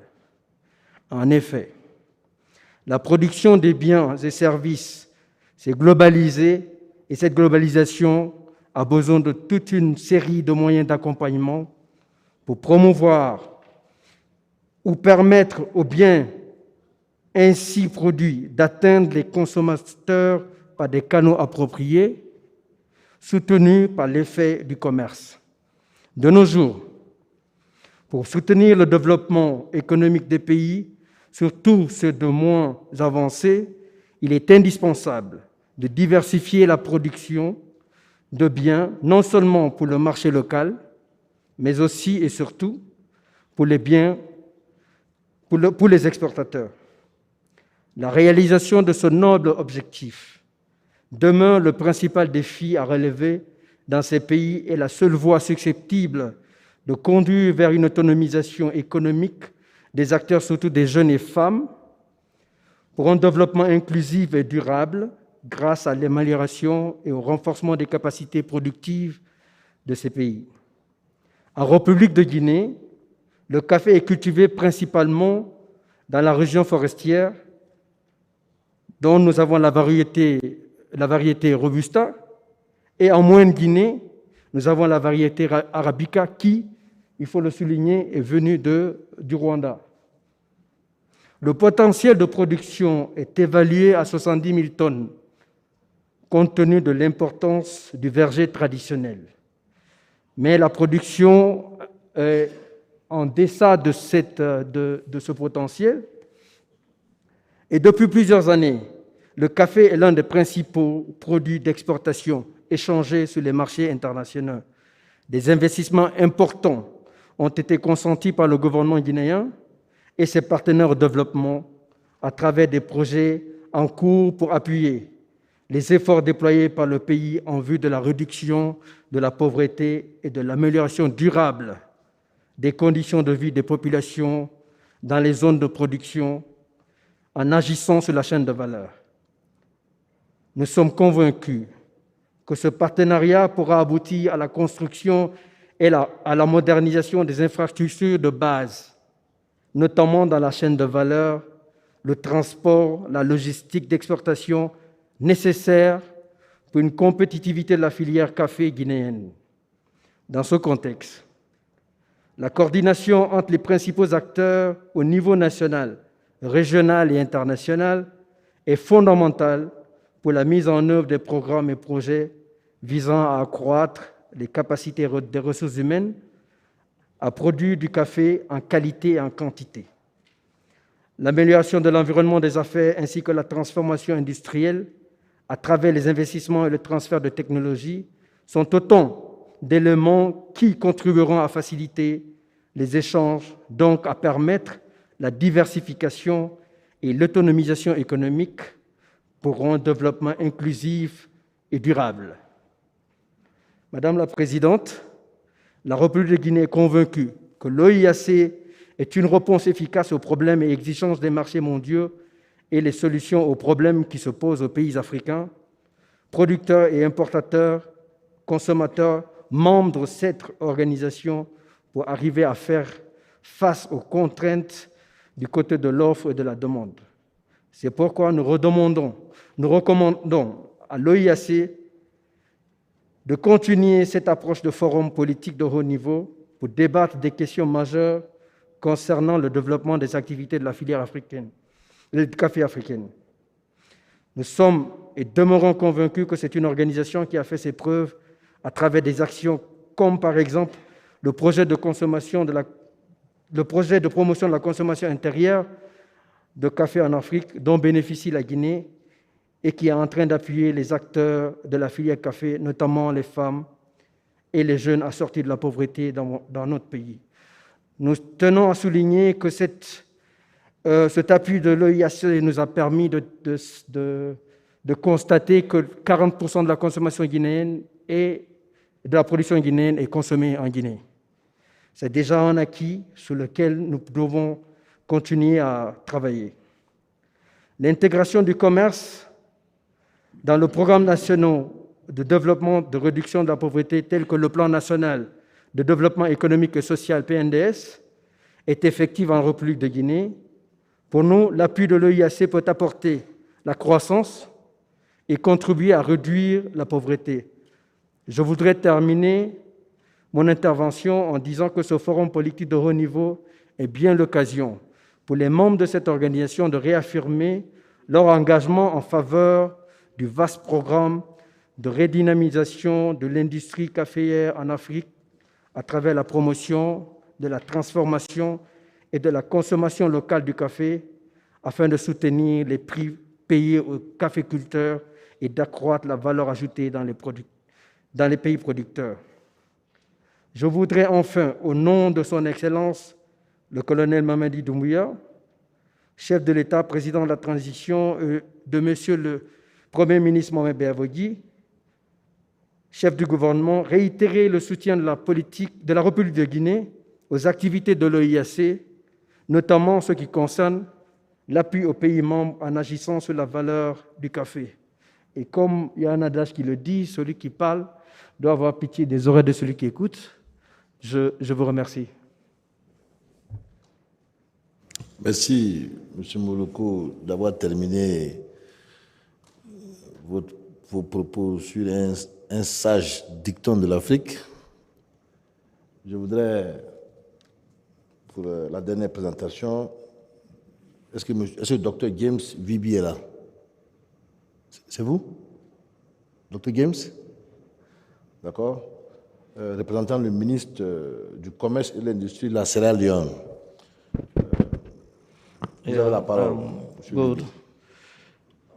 Madam Chairperson, distinguished guests, representatives and delegates of the various countries here present, the Secretary General of IACO, ladies and gentlemen, good afternoon. I'm here to make a very short statement on behalf of the Honorable Minister of Sierra Leone. In the last 3 years, Sierra Leone has taken huge strides to restore past domestic influence coffee has on the livelihood and culture of the people of Sierra Leone. Sierra Leone, like any other African country, did not only lose the volume of coffee production, but also lost the domestic culture of drinking coffee in the morning. Because we as a country has done series of investigations to find out the factors that we are responsible for low volume of coffee production as compared to the past, we find out that, one, low pricing is a major factor that has impeded the growth of coffee in Sierra Leone. Farmers will prefer to grow cocoa, which earn them high reward after sales, than to grow coffee, which has low reward and hard labor. As a government, we are concentrating on improving on the quality of planting materials with high yield and shorter duration to produce. This is one of the goals that His Excellency the President has actually embarked on, since he was once also in the produce sector. We want to see how we can leverage growth and quality to that of price that has significantly dropped at the international market, so that we promote and encourage our farmers to grow more coffee, who actually do not see a need to grow coffee than cacao, which has a higher and giant price at the international market. The very culture of drinking coffee has been lost over the years. The government has taken various steps to re-establish coffee drinking in our social gatherings. We have been targeting the universities and other social settings. Currently, the government of Sierra Leone is very particular to see how we can raise the volume of coffee. Well, yes, the government of Sierra Leone sees that over the years, the culture of drinking coffee, domestic consumption, has dropped significantly.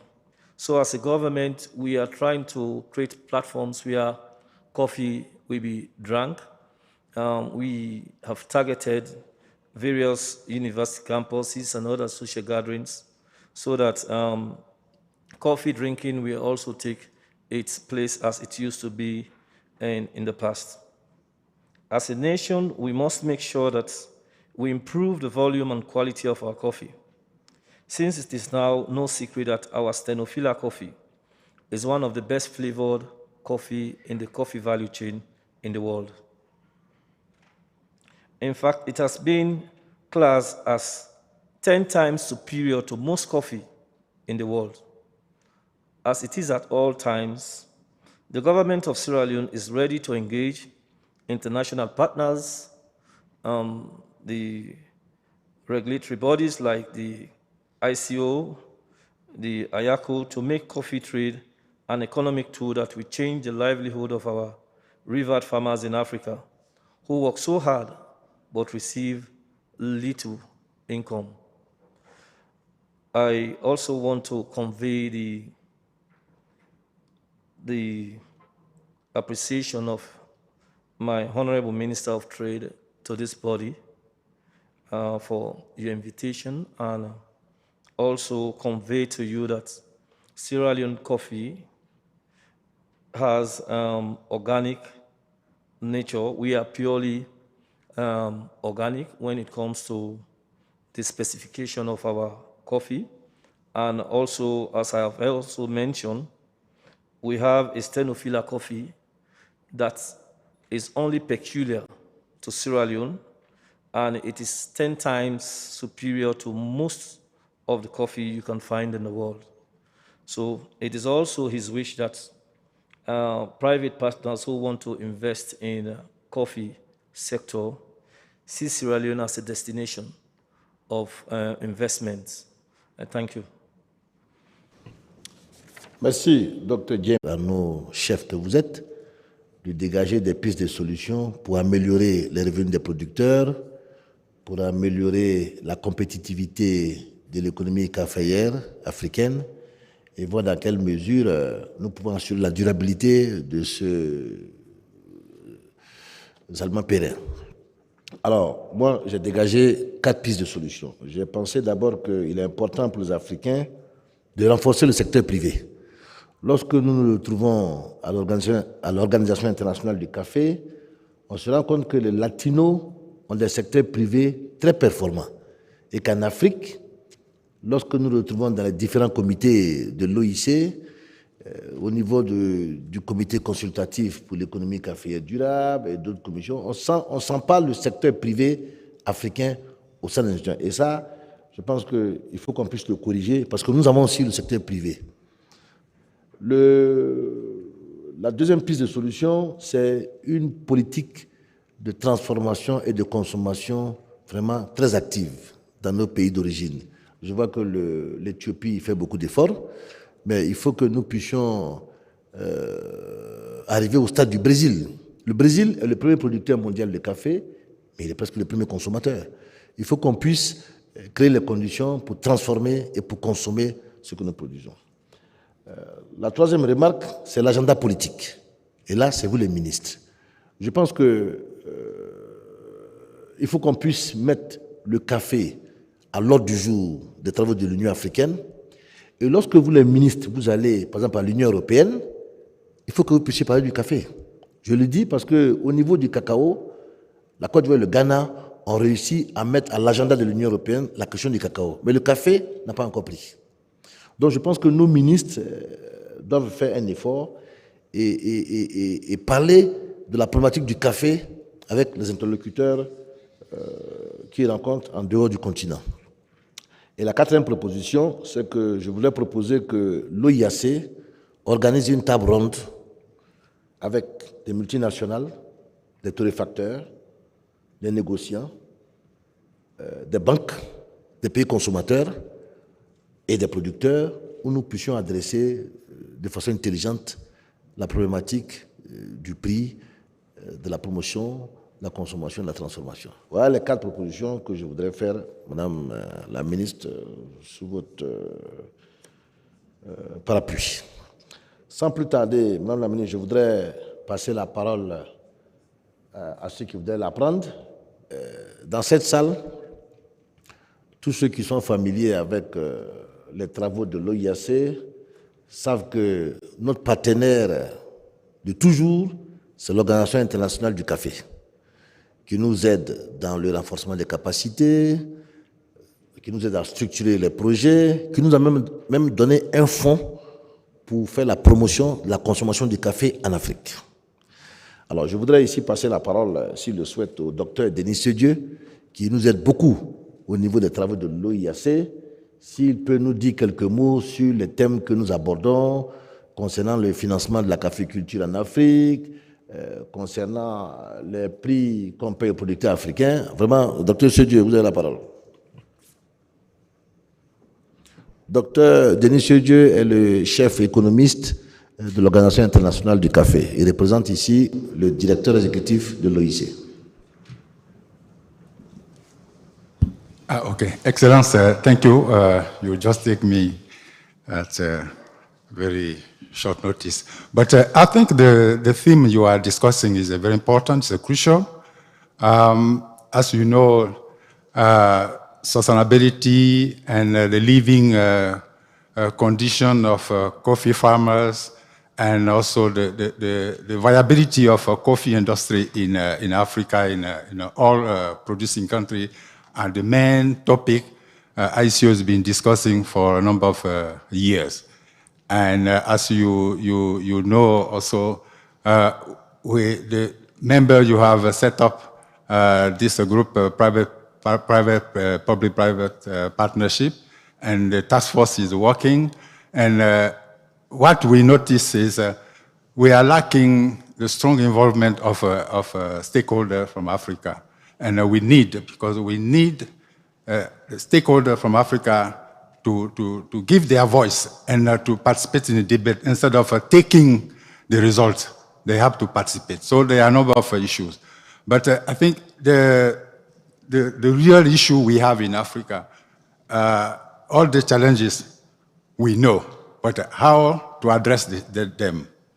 And one of the points I just picked from the moderator, from His Excellency, is how our challenges are supported by our leaders.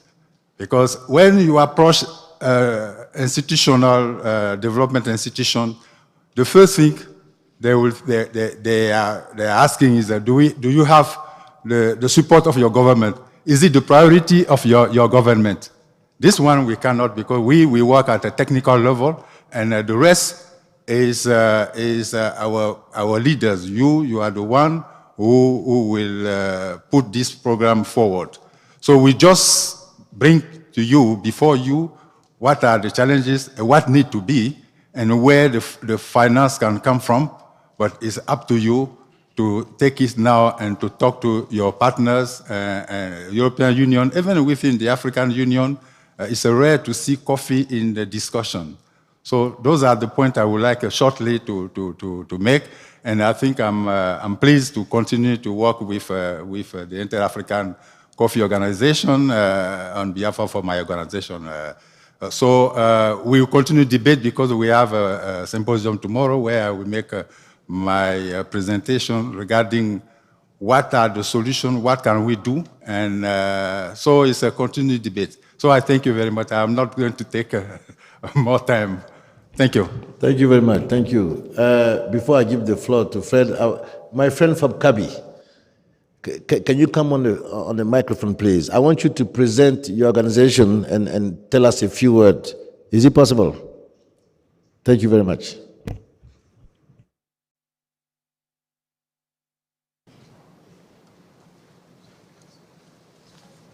Thank you very much, Excellencies.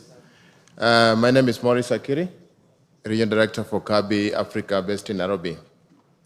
Coffee as an industry is one that interests us for many years, and we work together with the IACO, IACO, and country colleagues who are here to try and first develop coffee as a value chain, not only from the production end, but through to marketing.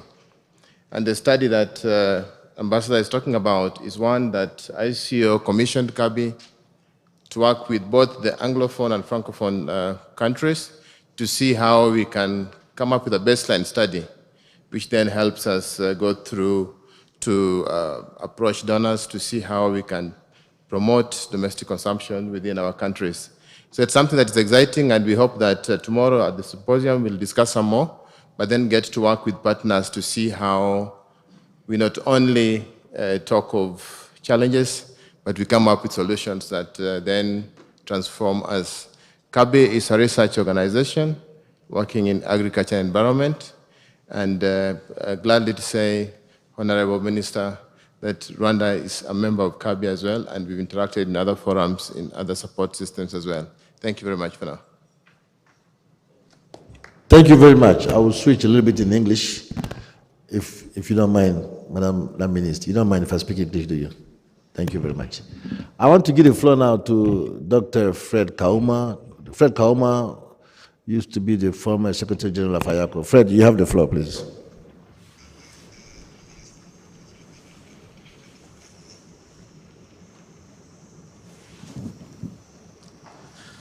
Thank you, Your Excellency, Ambassador Litore.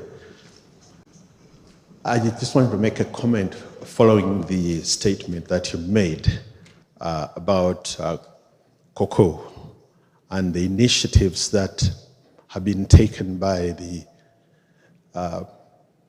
at a very high level, by the heads of state of Ghana, Cote d'Ivoire, and others. A few moments back, I had a discussion with the chair of IACO, and I was bringing this matter to her attention that we need to have some high-level political statements by our heads of state that highlight the significance of coffee in Africa. Because when we don't have the political statements, the international partners do not prioritize coffee the same way that cocoa has been done. So, Mr. Moderator, I'm proposing that since we have the representatives of the different ministers here, it would be appropriate, perhaps, that the ministers from our different African countries would endeavor, when they participate in discussions, for instance, at the European Union, to bring out the significance of coffee in our strategy in Africa. In a discussion that we had about three or 4 months ago, we had a Zoom meeting with the Dr. Mizi, who is acting director for agriculture at the European Union, and we're asking him about, the support for coffee, for the African coffee industry, and he said it's difficult for EU to give us support at the continental level. Apart from the support that is bilateral, he said at the continental level, he needs to see, to have strong support for coffee from the African Union. Of course, now we have had Madame Sako make that statement today. But then he also said that the European Union needs to see African leaders make strong statements about coffee and how it's a priority before the EU itself can prioritize it for us. So these matters really are high-level political issues which I believe have to be addressed at a high-level political discussion. Thank you, Mr. Moderator. Merci, Fred. Y a-t-il des personnes qui souhaiteraient poser des questions, avoir des éclaircissements, faire des contributions? Vous avez la parole, honorable délégué, membre du forum politique de haut niveau. Madame, vous avez la parole. Présentez-vous, s'il vous plaît.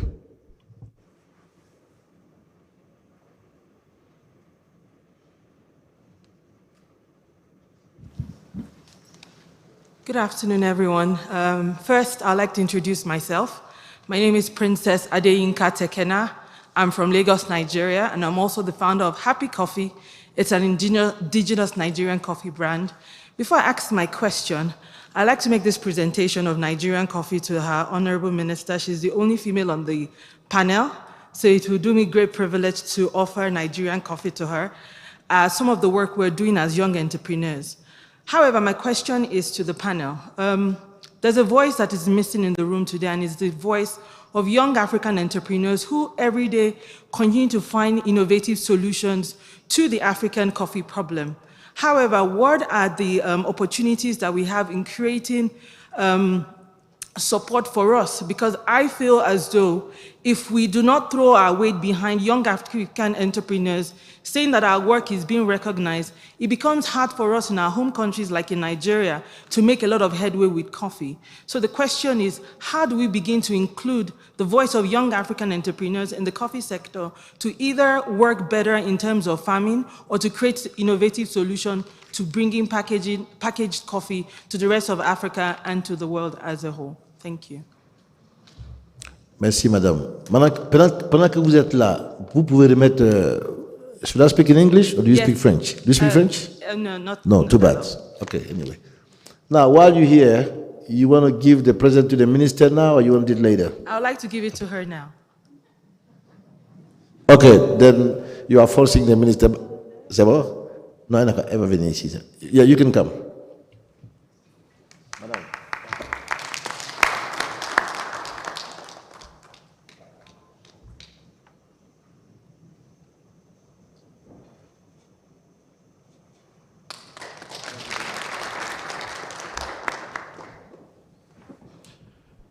Merci, madame, pour la question. Je vais passer la question au secrétaire général de l'IAC, puisque c'est lui qui a pris cette initiative.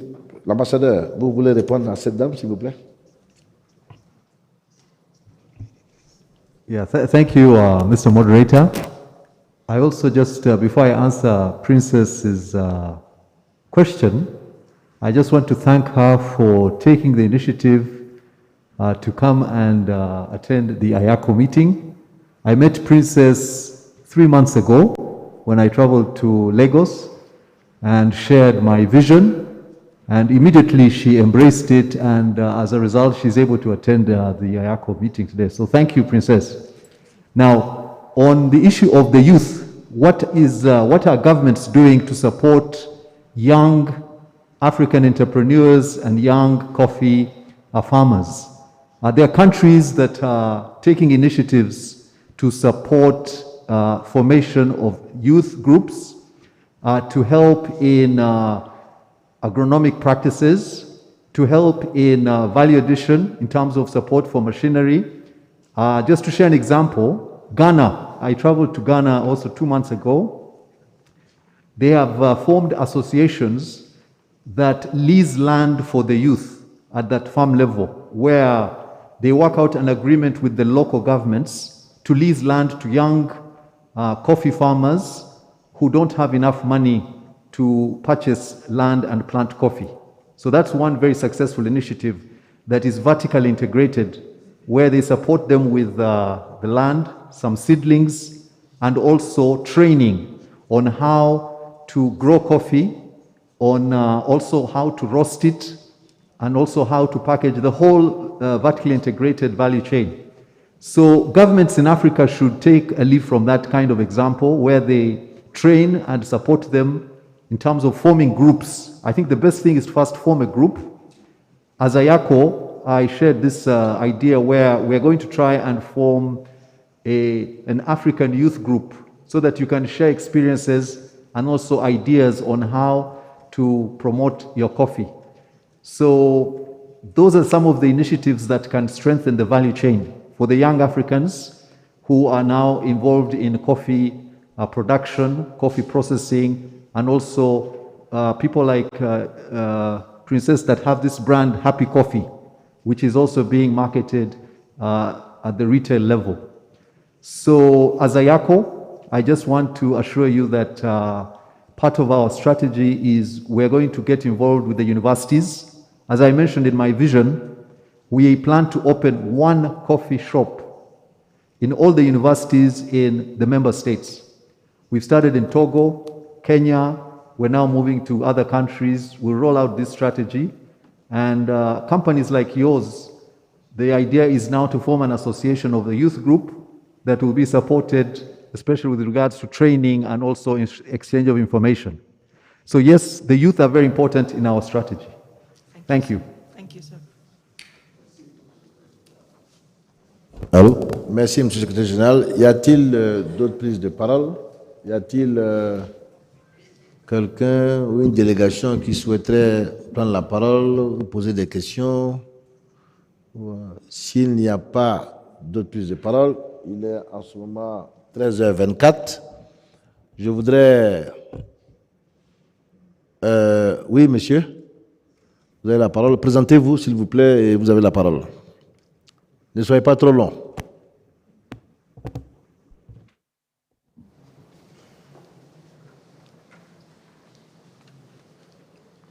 Je vous remercie de me donner la parole. Je réponds au nom de Jean-Marie Ilakabaho. Je suis agronome et je donne des services comme la formation aux producteurs de café depuis 20 ans. Je voudrais, si vous me le permettez, de poser une question concernant une possibilité que ce forum puisse organiser une forme de coalition pour le marché. Parce que nos producteurs de café, c'est nos frères, c'est nos sœurs. Est-ce qu'il est possible, vous pensez que c'est faisable, que les pays africains, à travers ce forum, puissent s'organiser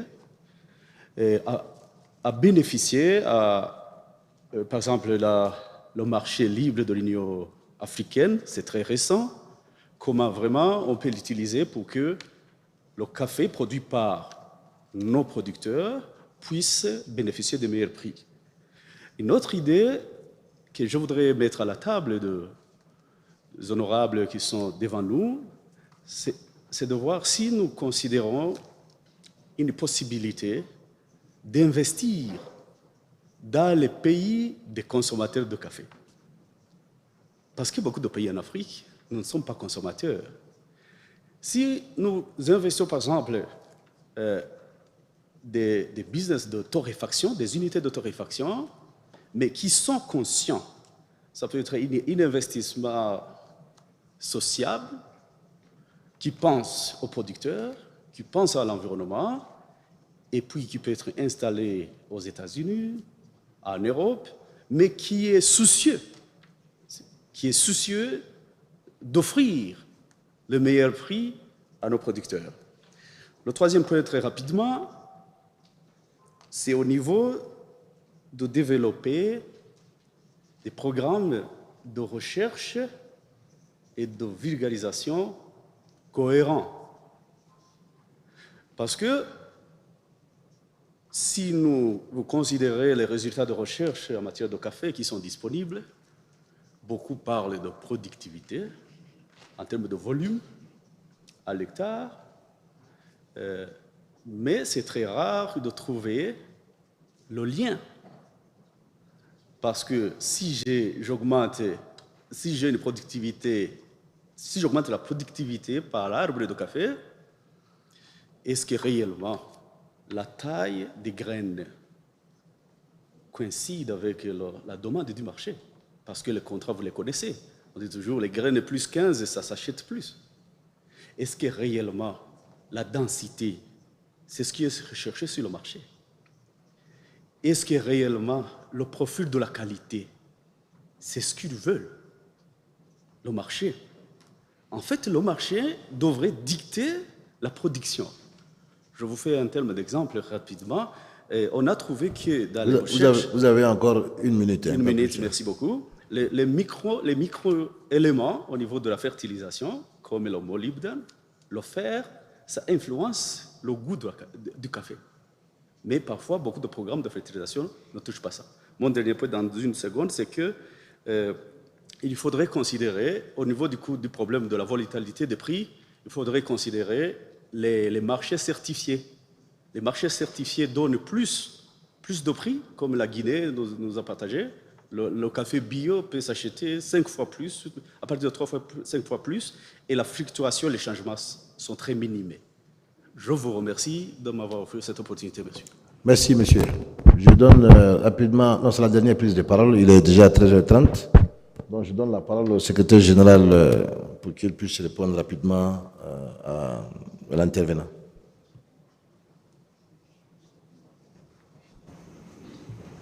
Okay, thank you.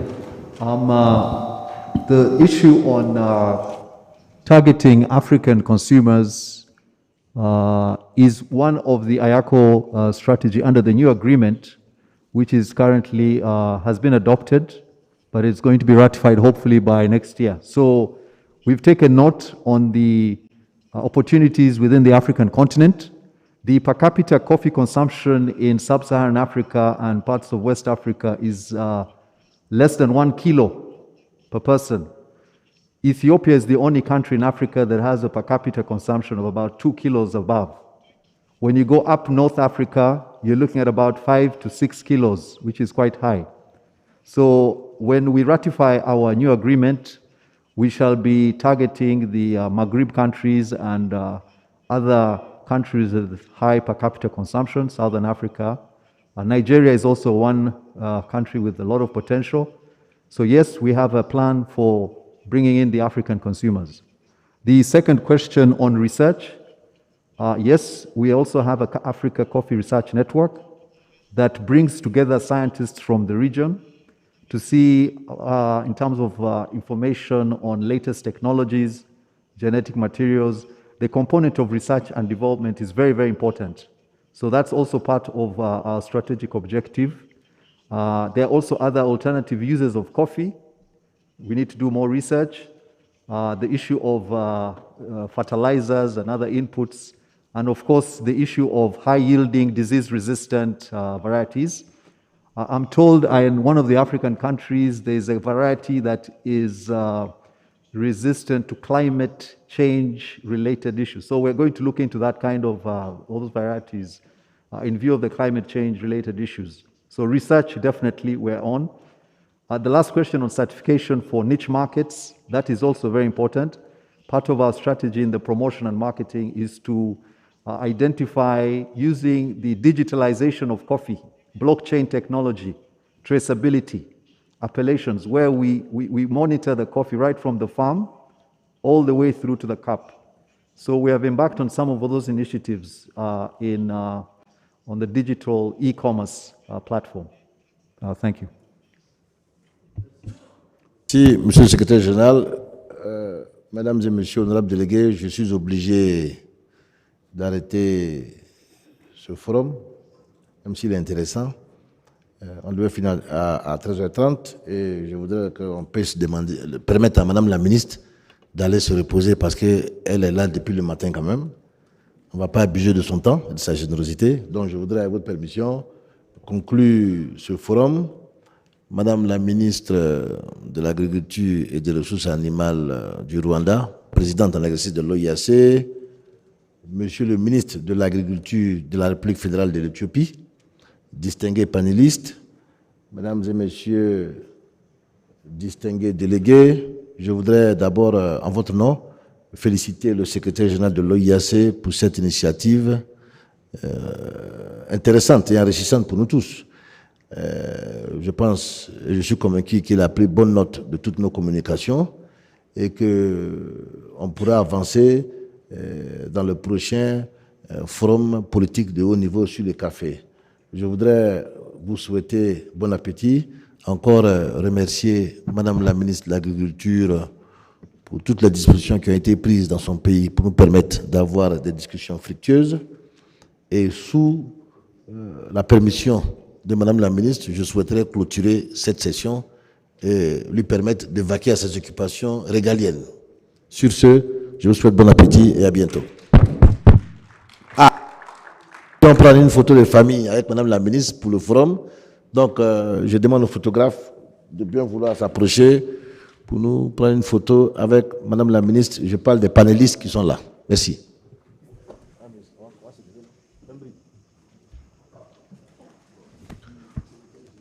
Photographe, vidéographe, membres de la presse, essayons de nous dépêcher, s'il vous plaît.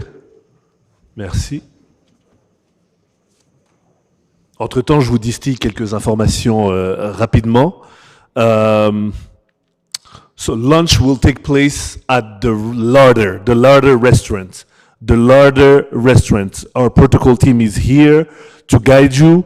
The Larder is in the Radisson Blu Hotel, right next to here. The Larder restaurant.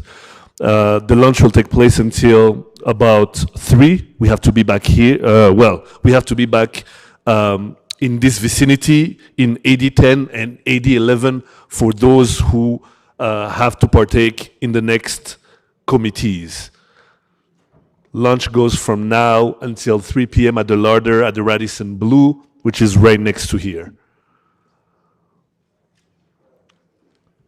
Excellence ambassadeur, merci beaucoup. Thank you to our esteemed panelists. Ladies and gentlemen, bon appétit.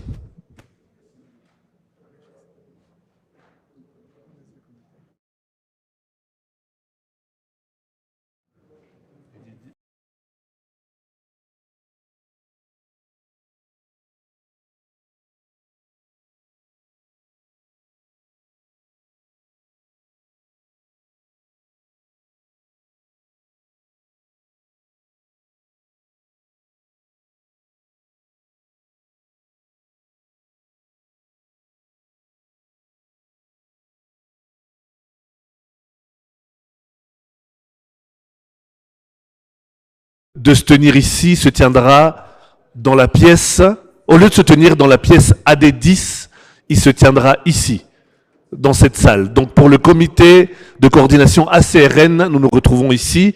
Pour le comité de promotion et de développement de marché, ça sera dans la pièce AD11. Bon appétit.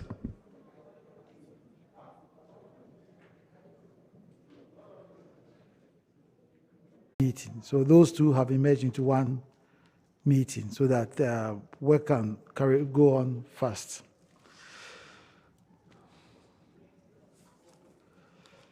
So on the agenda, you see production committee is a combination of the two, so that's fine. So we'll find out from the Secretariat. First of all, we'll look at the agenda. The draft agenda that was presented has been presented to us. The first item is the verification of a quorum. Then we look at the adoption of the draft agenda. Then we look at the presentation and adoption of the report of the ACRN Coordinating Committee meeting held in Nairobi, November 2019. That's 2 years ago. Then 4 is presentation and adoption of the report of the production committee meeting held virtually in Accra last year, 2020. Then presentation of the ACRN activity report for October 2019. That was the last 2 years.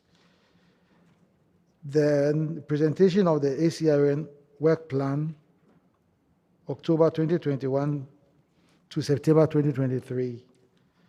Then presentation of the ACRN financial report and any other matters.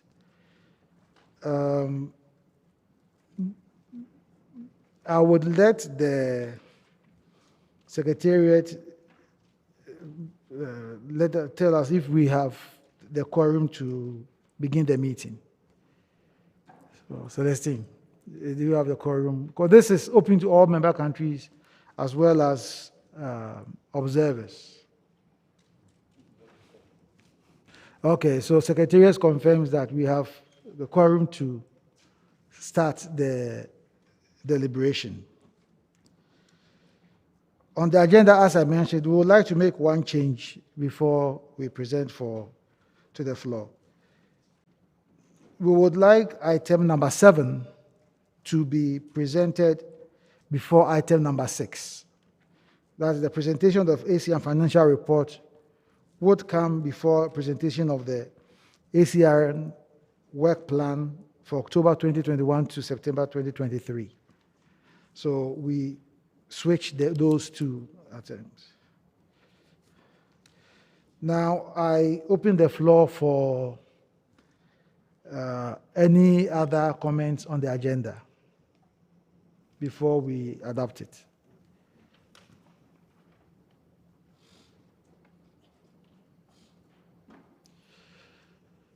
Okay, I don't see any hands up. Okay, on that note, the draft agenda is adopted per the changes that has been made. Thank you very much.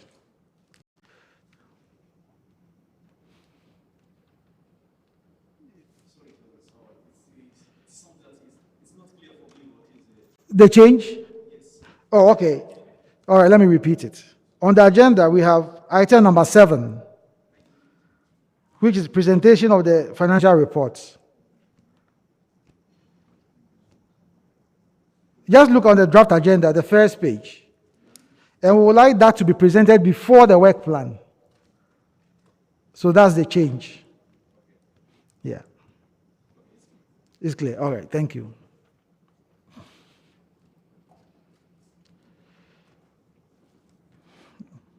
All right, upon that, so we will go on to item number 3, and I'll call upon the Secretariat to take us through item number 3.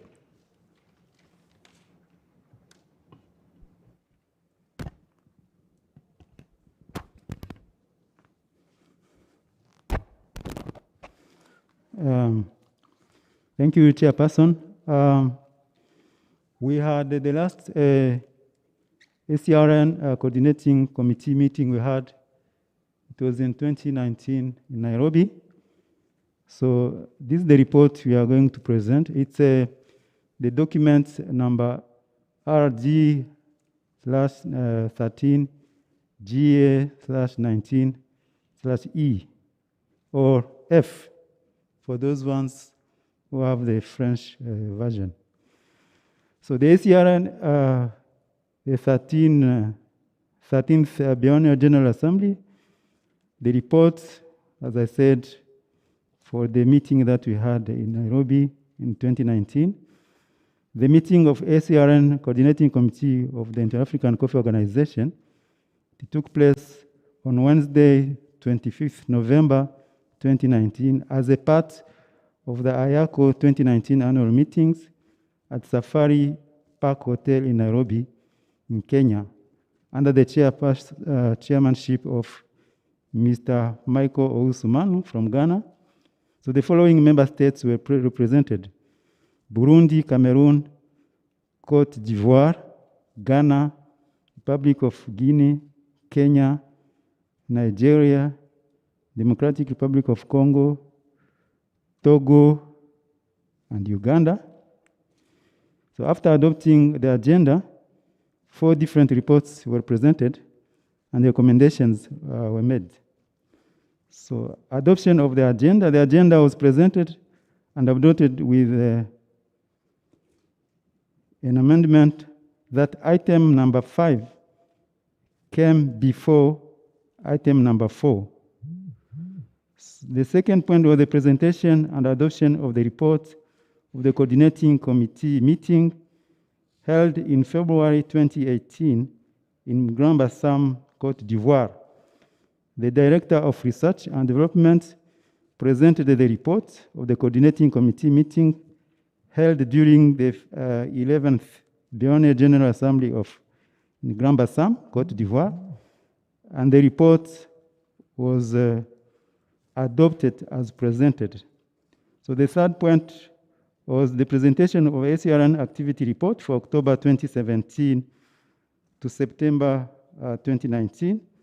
The Director of Research and Development presented the coordinating committee meeting report. After this, the session chair opened the floor for questions, comments, and clarification.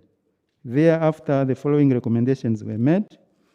The list of all ACRN researchers in Africa and the list of projects being undertaken should be shared to avoid duplication. The ACRN should provide scientific technical support to researchers.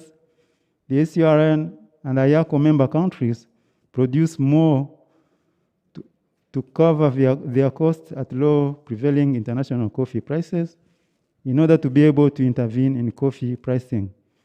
Resources are needed in Africa to increase production. ACRN should also address the quality of products as an integral part of research.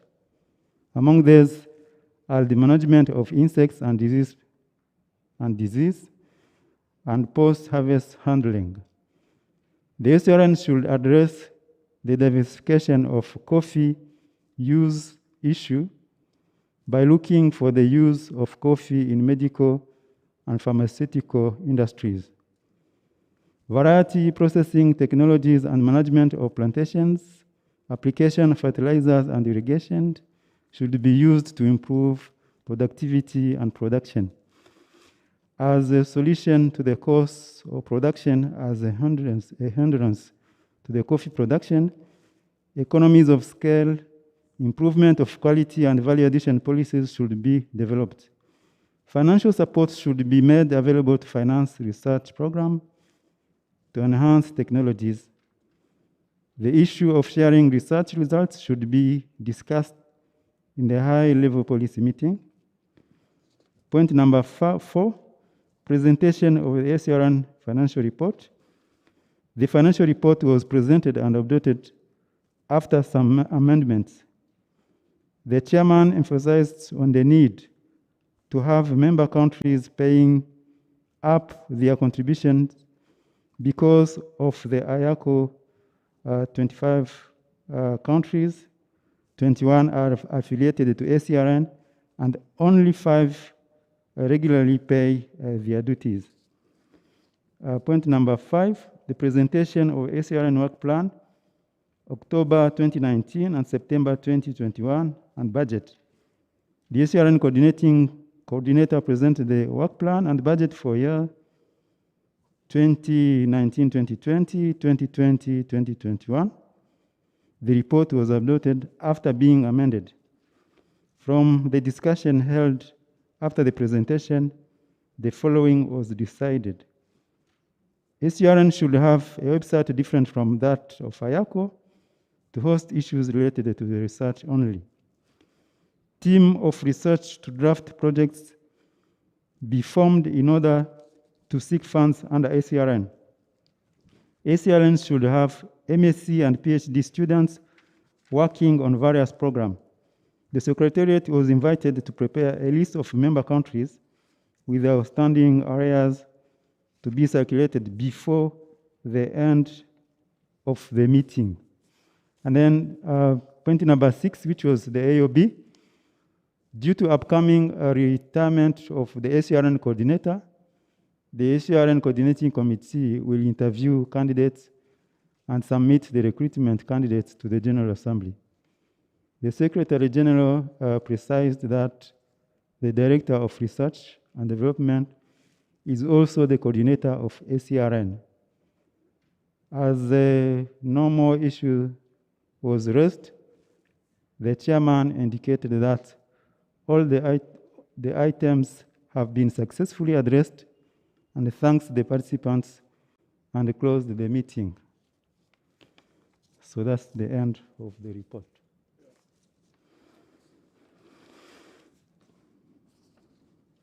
Thank you, Chair.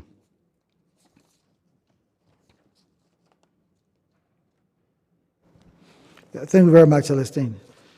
Okay, ladies and gentlemen, we've had the report from the 2019 meeting. The floor is open for comments.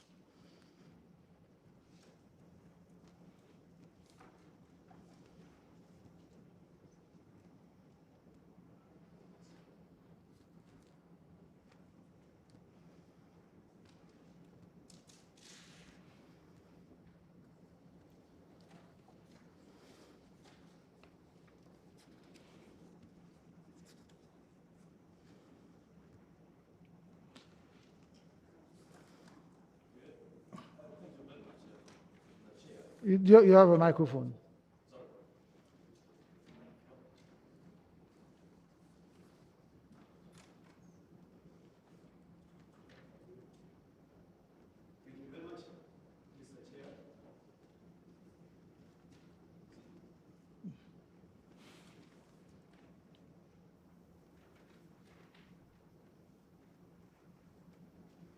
Thank you very much. My name is Arjama.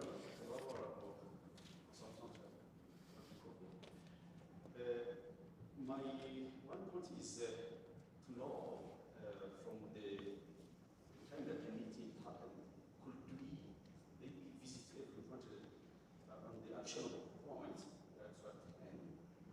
see the implementation progress? Oh, okay, we'll come to that under matters arising. Thank you very much. Yeah. But first of all, we want to know if the report reflects what took place to be adopted. Then we'll take the items and the matters arising, and then we'll deal with that.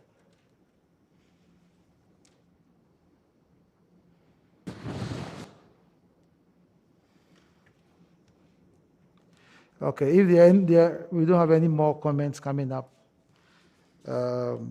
could somebody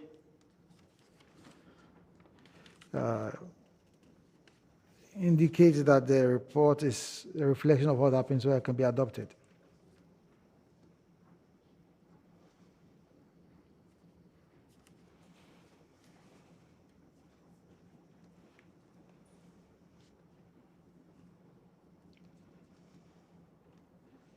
Yeah, somebody has to. Okay. Nancy has, we need somebody to second the motion.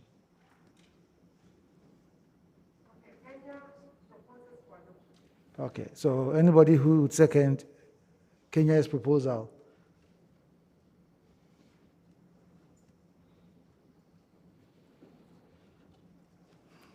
A number of countries were present, so could one of the other countries, okay, Congo,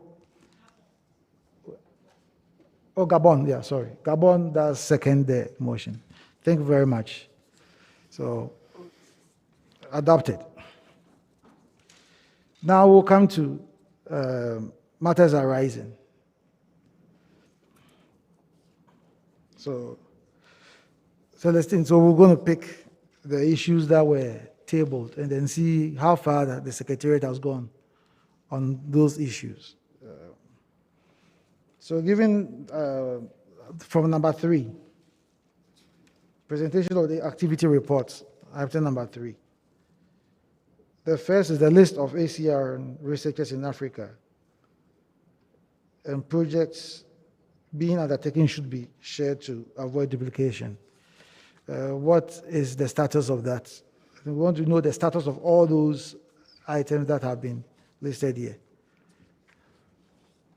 So if you quickly take us through the status of each of those items.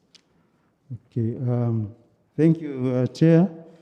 Actually, most of these matters arising, they were going to come also under the activity report, because some of these issues were also addressed during the implementation of the action plan, but still I can also maybe go through some of them.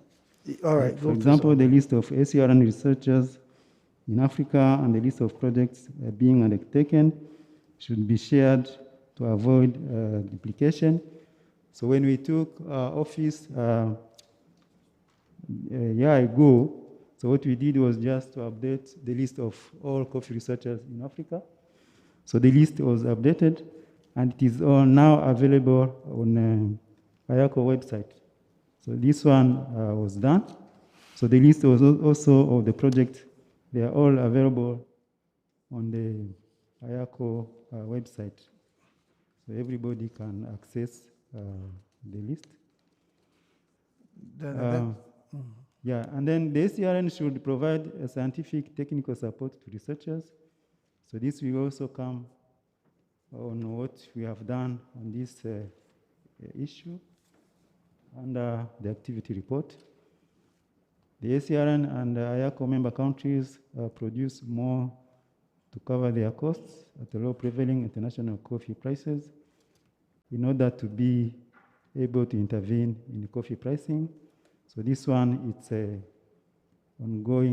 process, it's an ongoing activity. Then the resources are needed in Africa to increase production. So this one was a recommendation. The ACRN should also address the quality of products as an integral part of research. This one is also ongoing. And then among these are the management of insects and the diseases, pests, and post-handling. So I think these ones are just ongoing activities. The ACRN should address the diversification of coffee use issue by looking for the use of coffee in medical and pharmaceutical industries. I think this one was a recommendation. Nothing has been done yet on this, but it is something that we still consider. Varieties, processing, technologies, and management of plantation, application of fertilizers, and irrigation should be used to improve productivity and production.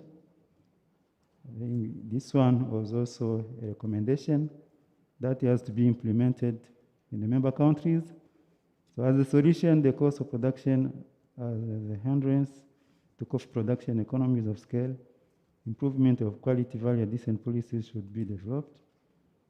There was also a recommendation. Financial support made available to finance research program to enhance technologies. A recommendation, the issue of sharing research results should be discussed at higher level policy. This was also a recommendation. So basically, there are some of the actions that we took that we are going to present in our activity report, and others were also recommendations that have to be considered and implemented in member countries. But of course, as IACO and doing also our coordination, we have to make a follow-up on that and make also a report. Yeah. Thank you. Okay. Any more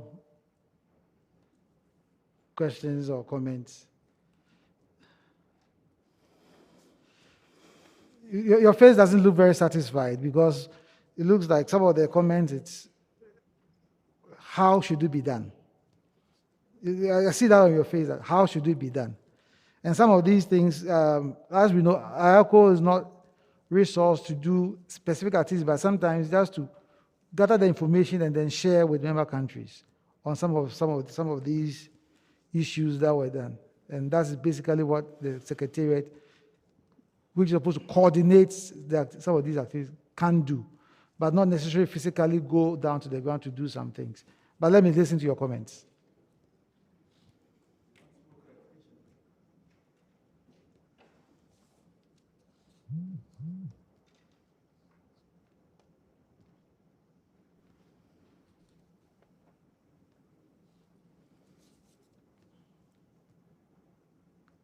On point number 3,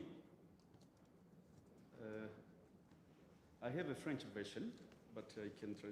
It's saying in French, les États membres d'IACO et de l'OAC doivent produire davantage pour couvrir leurs coûts par rapport aux bas prix internationaux du café, afin de pouvoir intervenir dans les prix du café.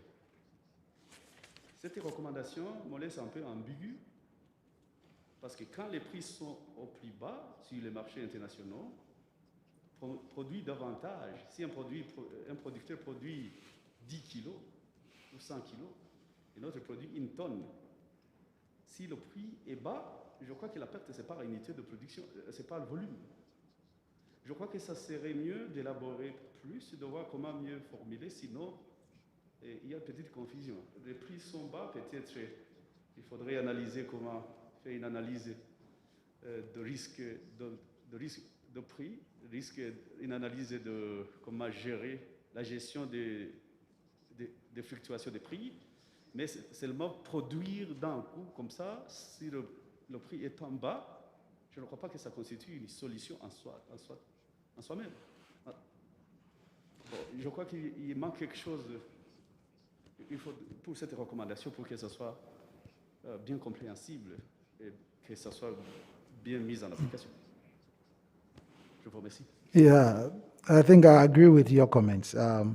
It's not just production, but it's improving in productivity so that you can gain more per unit area and not just producing more, like in terms of expansion, or because adding to your cost is not going to help you, but being more efficient is where you're going to make gains. So I think the statement, like you said, is not well captured, and it should reflect on rather on the gains that you make on productivity gains and not on just increasing your output. So I think that should be clearly stated.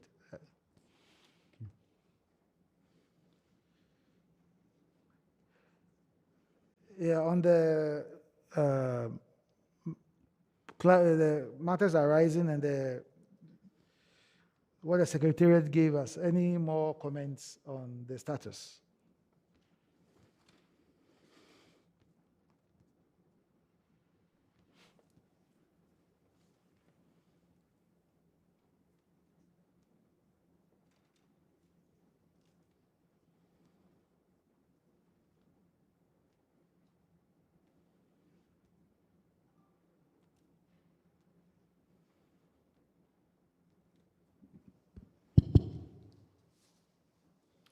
Thank you, Chair.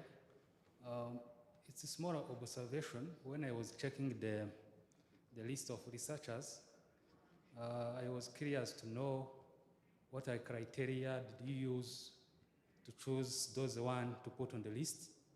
Probably, if there is a gap, probably you can improve the list. So I have seen we don't have any. For example, for Rwanda, I didn't see any researcher about COP, but we have so many here. So what the criteria to choose those ones on the list? Thank you. Okay, I remember that some years back, the Secretariat actually sent a request to all member countries to provide their researchers in coffee to the Secretariat. And that list was what was used, and it's supposed to be updated from time to time because people come in, people go out. So that was the basis. It was a request that went to the member countries. Member countries sent in their names, and these names are supposed to be revised from time to time. So that's how it was done.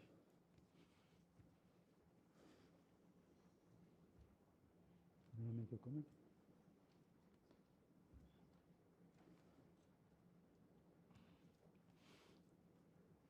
Any more comments? Yes, please.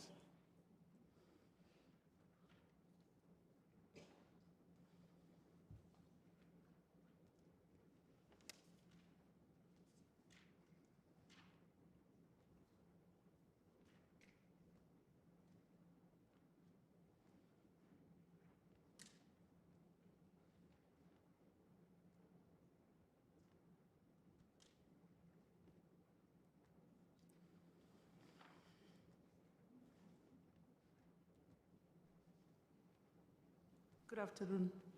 Good afternoon. Hi, Celestine. Good to see you. Yeah, hi. I just didn't get the response on the past management on the matters arising. How is it going? Thank you. Could not hear. I think you had said that the status is that it's an ongoing activity. Yes. So if you could give us a bit of clarification as to I don't know which specific one.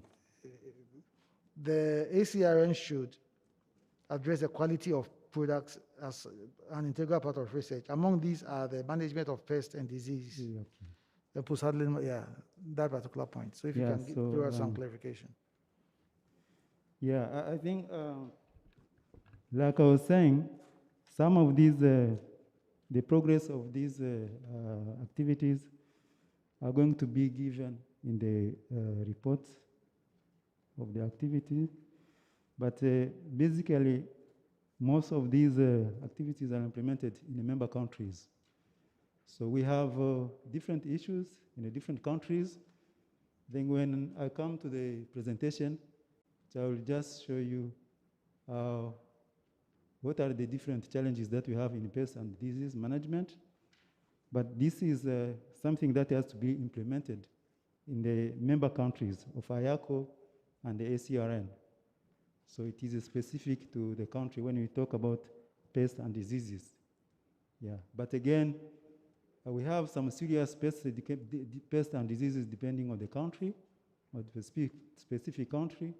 For example, if we talk about Anthesia bug in Rwanda, you may find that in other countries, the big issue, maybe it's coffee berry borer. So when you talk about the coffee berry disease in Rwanda or Kenya or somewhere else, so when you go to some other countries, you find it is maybe coffee leaf rust. It is exactly something like that. But in general, we have some reports on the management of these issues, especially the scientific reports that need to be shared among the different coffee researchers to support the management of these pests and diseases. All right, thank you, Celestine.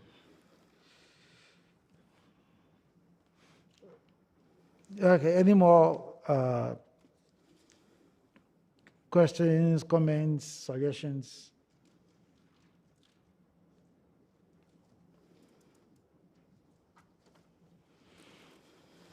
Okay, before we close this agenda, I would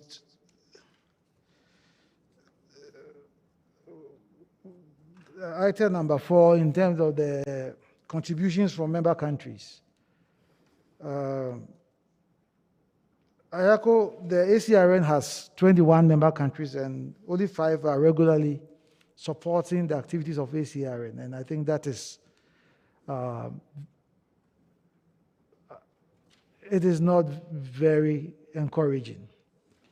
If we really want the Secretariat to do a list of things that we have agreed that it should do, then we need to provide the necessary support.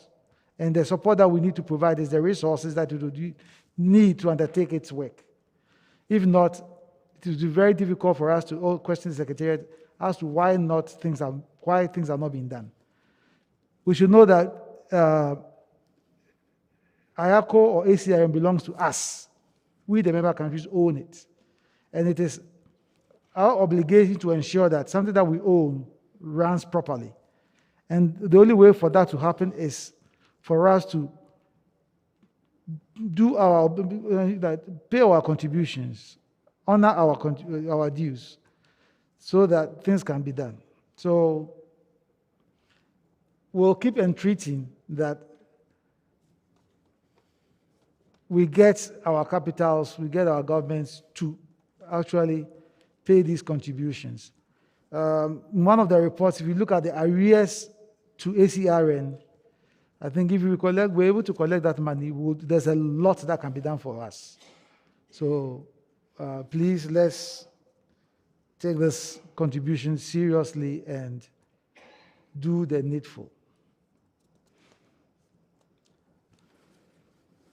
Without any more hands up and any more comments coming up, I think we will bring this agenda item to a close. So the report of the 13th Bilingual General Assembly is duly adopted. Thank you.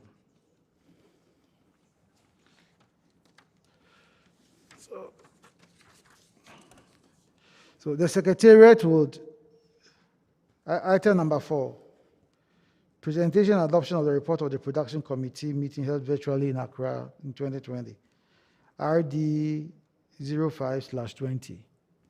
So the Secretariat will run through on that for us. So thank you, Chair. We had, during the AGA in Accra, we had a meeting on a production committee. For the production committee, it was held online from Accra. So the meeting of the production committee of IACO took place online on Thursday, the 10th November 2020, as part of the 2020 annual meeting under the chairmanship of Mr. Michael Osmano, Acting Deputy Director, Monitoring and Evaluation Department at the Ghana Cocoa Board. So the following member states were represented: Burundi, Cameroon, Cote d'Ivoire, Ghana, Republic of Guinea, Kenya, Democratic Republic of the Congo, Togo, and Uganda. After the adoption of the agenda, the Director of Research and Development presented 3 reports to the committee members for adoption. Point number 2, the presentation of adoption of the report of the production committee held during the 59th annual meeting in Nairobi. So before presenting the report of the production committee, the new director of the Department of Research and Development expressed his gratitude to IACO member states and to IACO General Secretariat for the trust placed in him for the position of the Director of Research and Development. He then presented the report and highlighted the recommendation of committee members in matters arising. The chair thanked him and opened the floor for comments and questions. In the absence of comments, the report was then adopted. So on point number 3, the presentation of DRD, the Director of Research and Development, 2019-2020 activity report.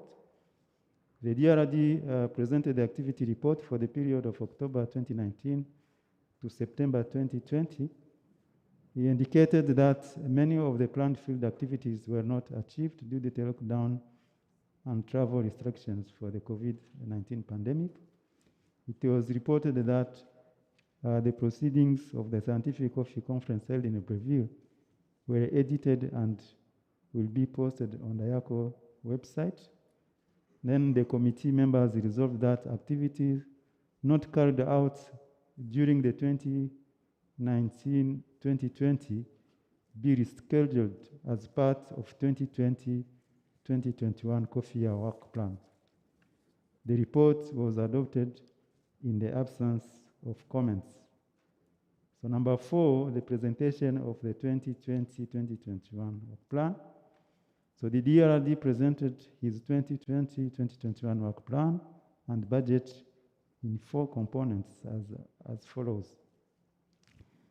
The preparation and dissemination of scientific, technical, and reference information, the development and follow-up of research projects, coordination and support to research centers in member countries, and administrative support to IACO and representation of the organization at the meetings with the partners.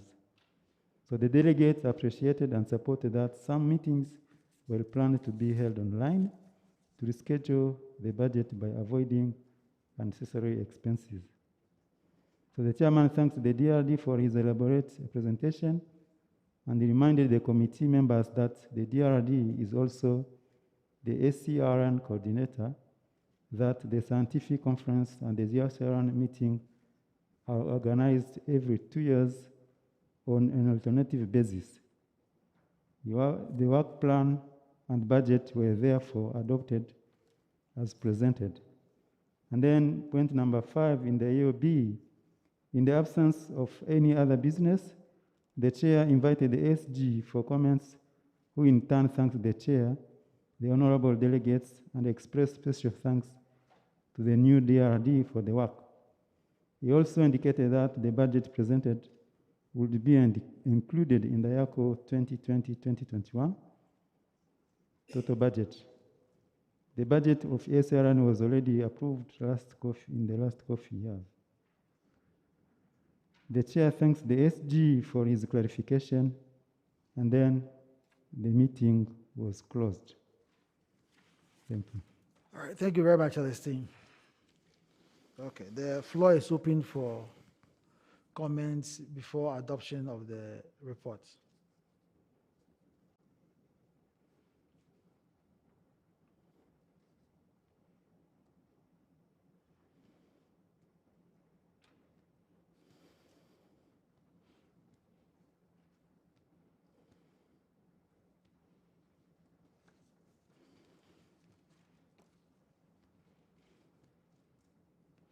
Okay, so I don't see any hands up. So could we adopt the report?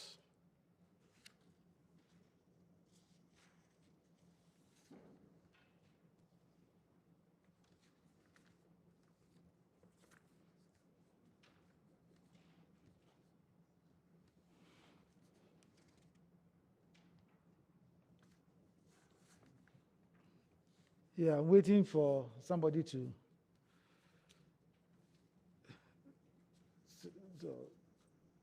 say something to adopt the report.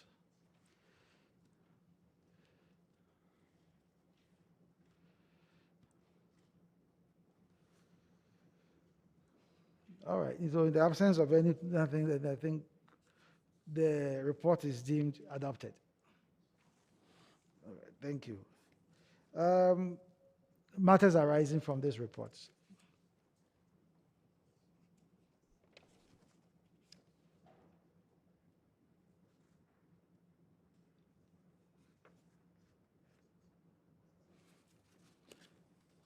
Okay, I would go to number 3, presentation of the activity reports.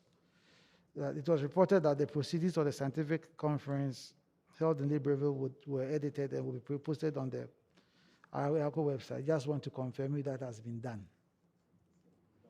Okay, so that has been done.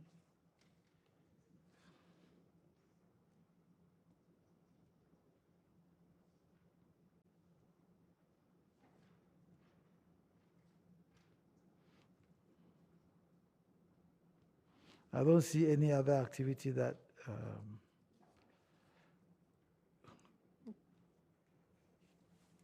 okay.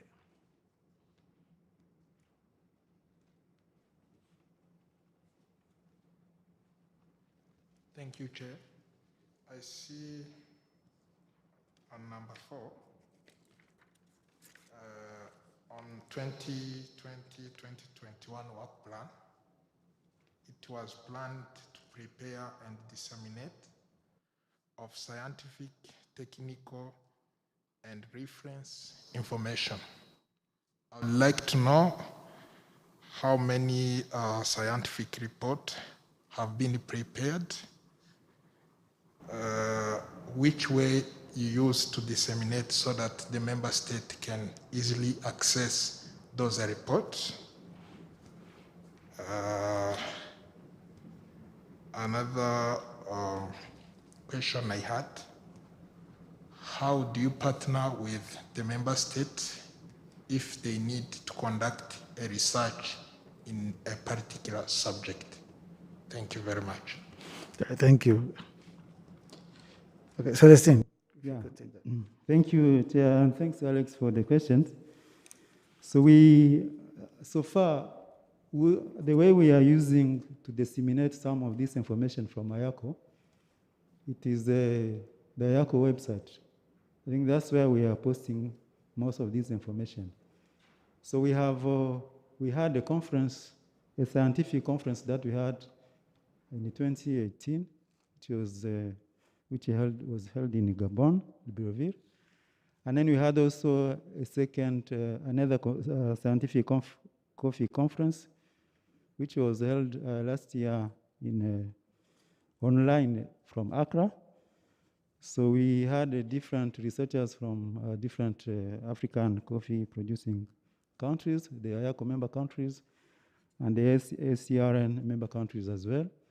So they had different topics regarding the coffee production, including the selection, the breeding, the pests and disease management, so the quality, so different topics on the coffee value chain. So we published the books of abstracts for those different coffee scientific conference, and those books of abstracts, they are available on the IACO website. I'm sure they're there if you check. And we also published the reports. Apart from the books of abstracts, we also published the reports from those scientific conference. And those reports are also posted on the website so that they can be accessed by the member countries. But also, like you said, we also partner, and this is our plan, with the different member countries, the coffee researchers, to produce, for example, the brochures and the other disseminating materials, so that they can be available to the public, especially our farmers, for example. But these ones can also be printed and be disseminated to the farmers. But we have to partner with the member countries to do that. So the second question is we asked how we partner with our ACRN member countries. So they are our member countries. So it is either we approach them or they approach us when there is something or new information that we want to share, or a project, for example, we want to work together. So they are our members. So the partnership is already there. So like we said, we have all the information of the coffee research institutes from the member countries. That's why we have to update every year the list of our coffee institutes, the list of our coffee researchers as well. And then we also have a platform where we meet and they discuss different issues regarding, for example, the researchers. And among those platforms, there are the conference, there are scientific conference, there are workshops, but there are also other platforms where we make sure we can be able, to interact and meet and discuss any matter regarding the coffee research and coffee production.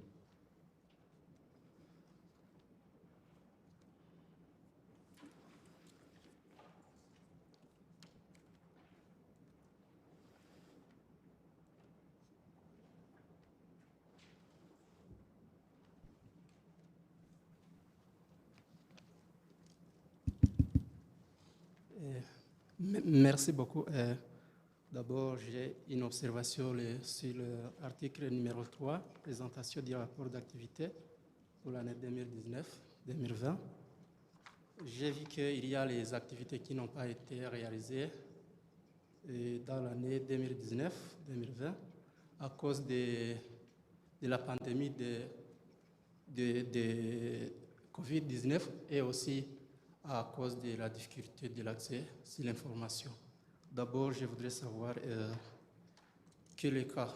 Est-ce qu'aujourd'hui, vous pouvez nous dire brièvement s'il y a au moins une amélioration sur cet accès ou bien, et aussi si les effets de ces activités qui ont été peut-être mis dans l'année suivante. Est-ce qu'au moins vous avez un espoir que vous allez regagner ces activités? Merci.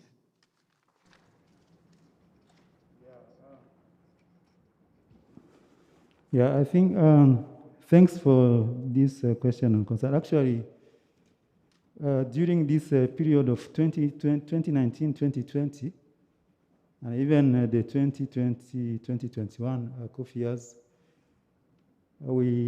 as you all know, we had this issue of COVID pandemic, but the hope is there. So most of these activities that were not carried out, and they were important, we had to reschedule them, and they are going to be presented in the work plan that we have for 2021 and 2022. And like you said, we have a hope that now the COVID pandemic is going down. Most of the countries, people are vaccinated. So we really have a hope that things are going to be better than it was in the last 2 years.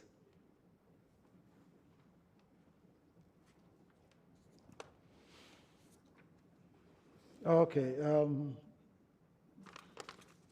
I don't hear any comments from this side of the room. Any comments from this side of the room? Okay, without any comments coming, so report adopted, we'll go on to the next agenda item. So item number 5, presentation of ACR reports for October 2019 to 2021. Document RD 0221. So Celestine.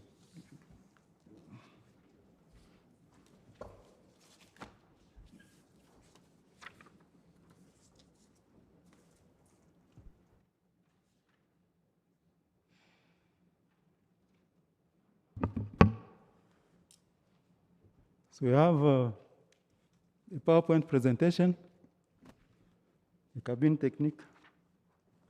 Can you help us to put the presentation, please?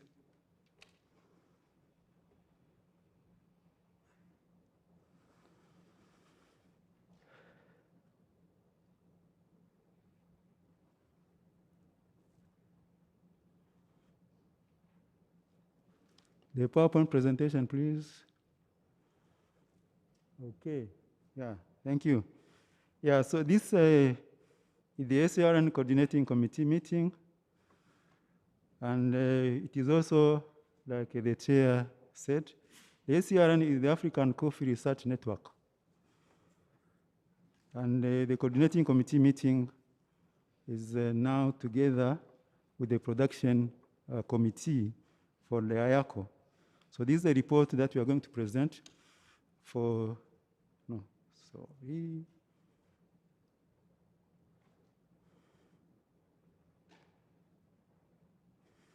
So the report that we're going to present, actually it is from 2019 to 2021. So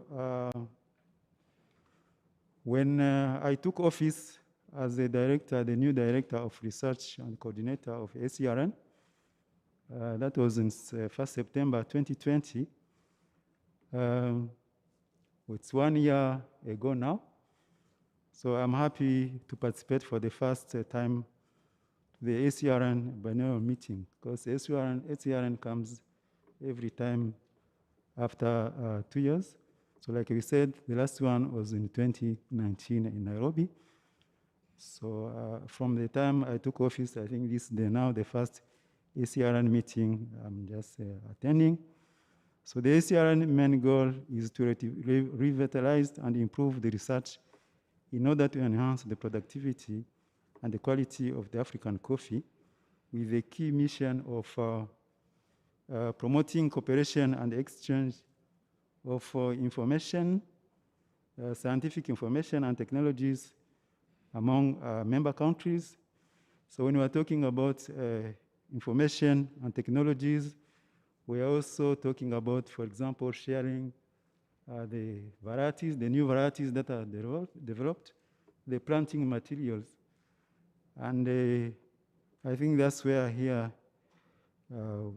we also need to see how the member countries and their policies can be able to facilitate the sharing of this, the the materials, the planting materials, because it is still a challenge until now due to the different country policies.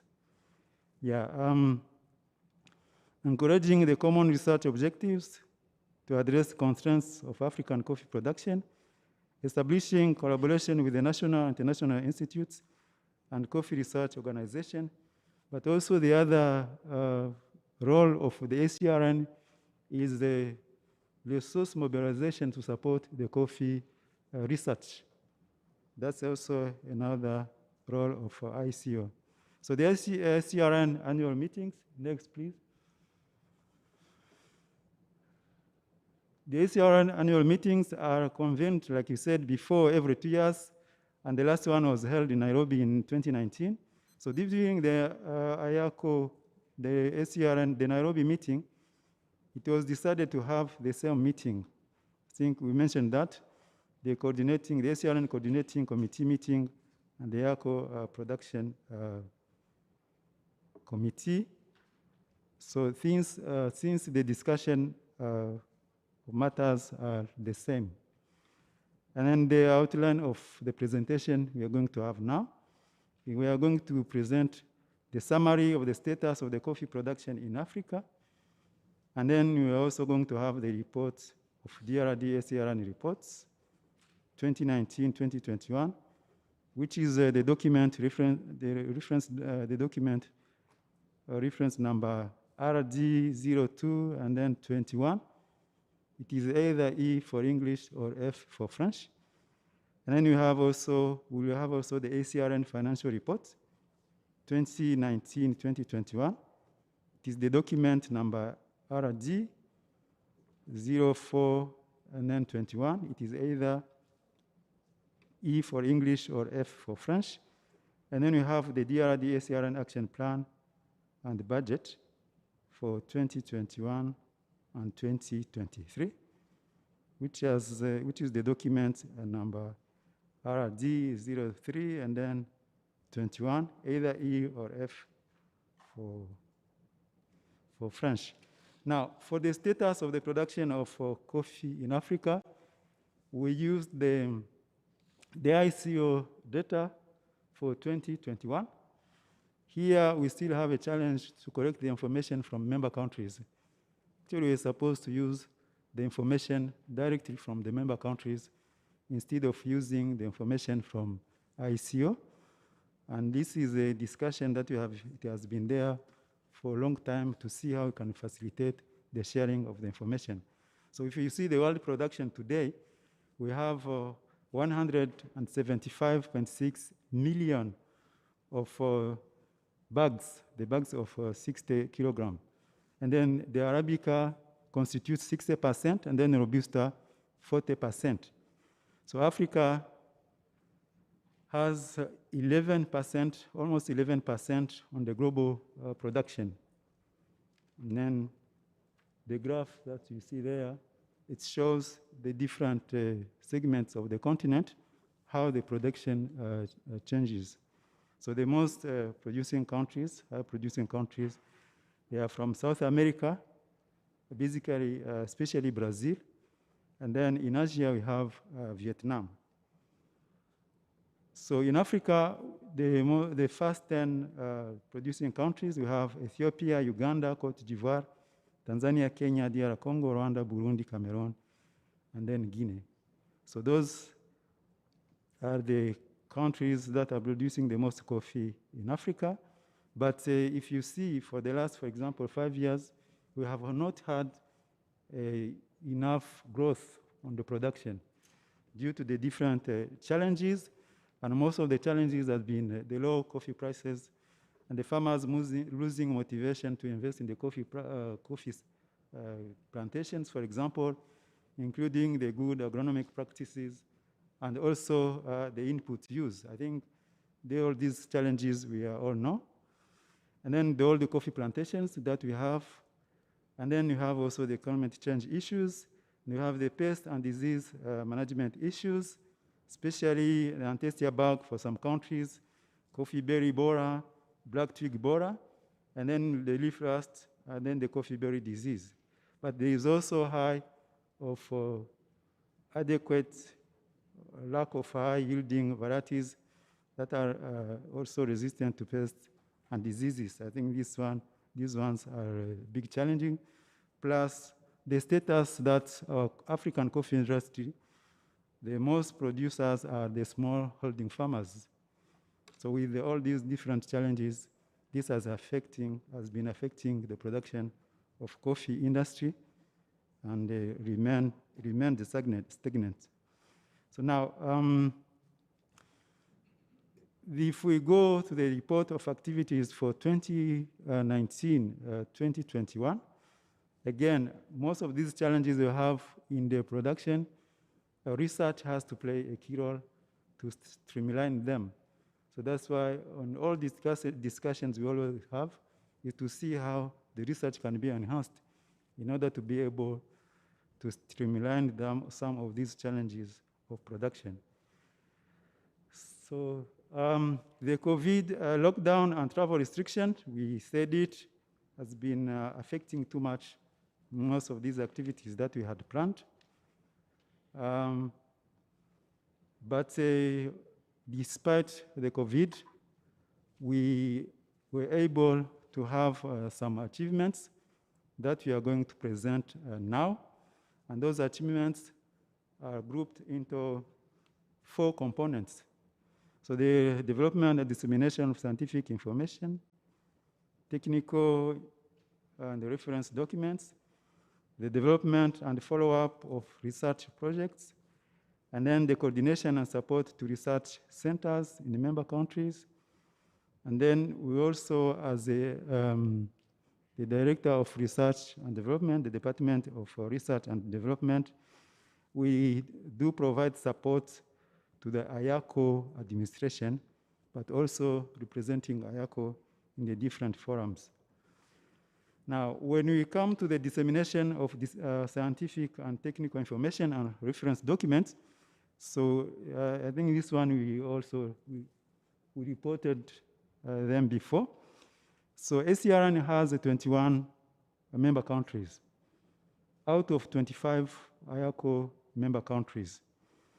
So these countries were contacted to request information on coffee researchers and centers to update the database of IACO and ACRN. So we had a reply from the 18 countries that provided the information, and the update list of researchers is available. Actually, among those 18 countries, Rwanda is also there. So we have the list of the coffee researchers in Rwanda. I think the issue now might be with our website. If you check our website, you could not see it there, but the list is there and available for 18 countries, and we have all the researchers. So there is no much criteria we use. It is we have the research programs for the different countries, and then all the researchers under that program, we get the list from them. So like we said also before, we have proceedings of abstracts for the ACRN conference held in Libreville 2018, and then Ghana in 2020. So these abstracts were edited, and then they are posted on the IACO website, but also the reports of these 2 conferences.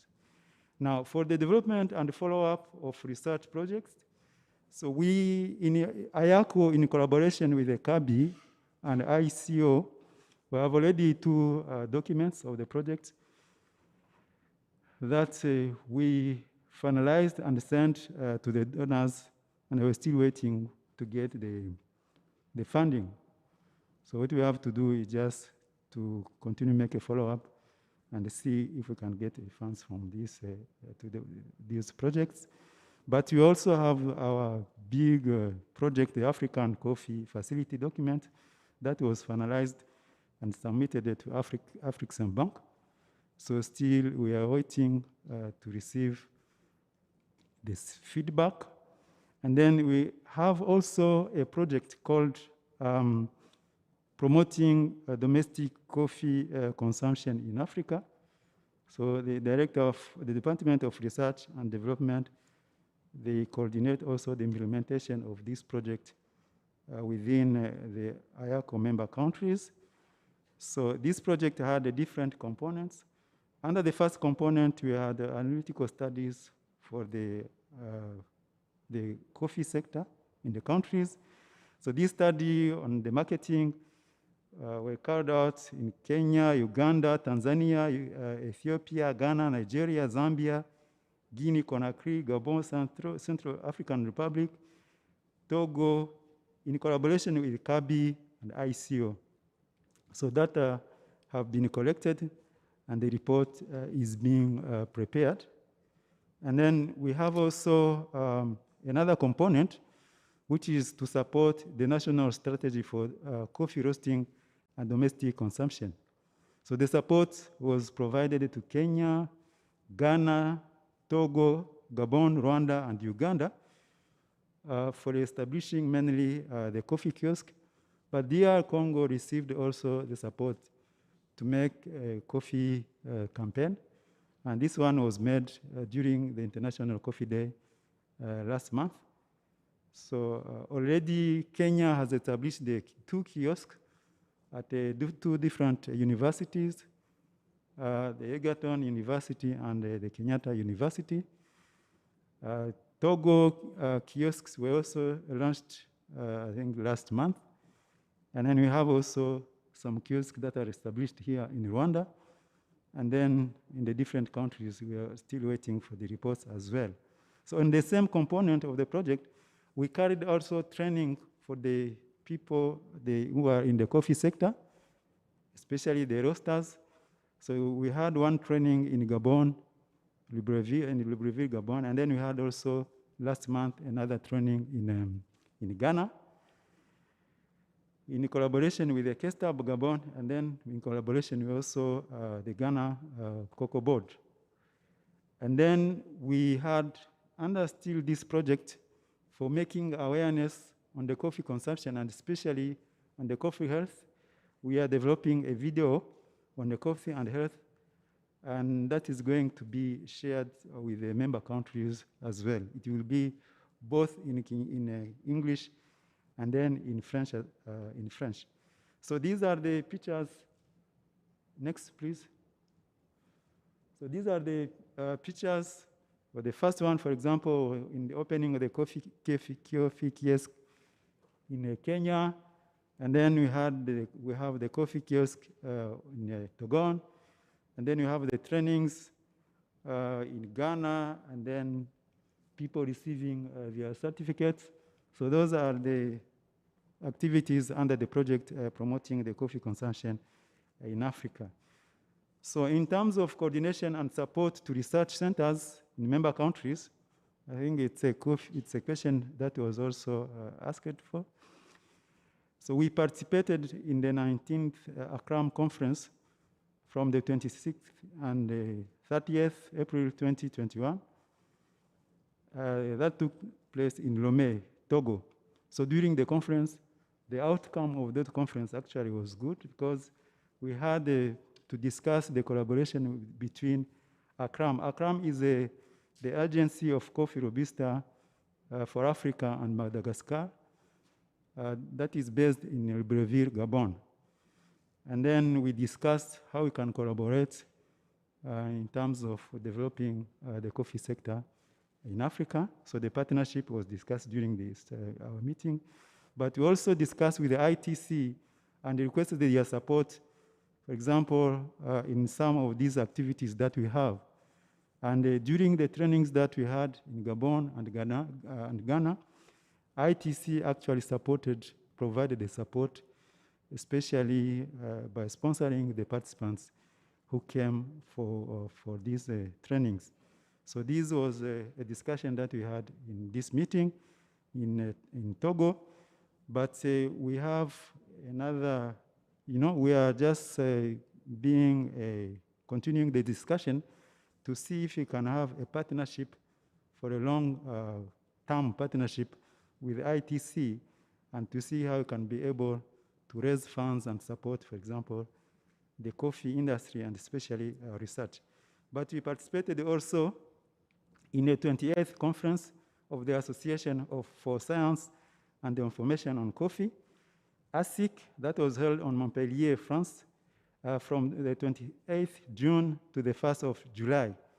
So we participated in this, and we presented a poster together with the researchers in Rwanda.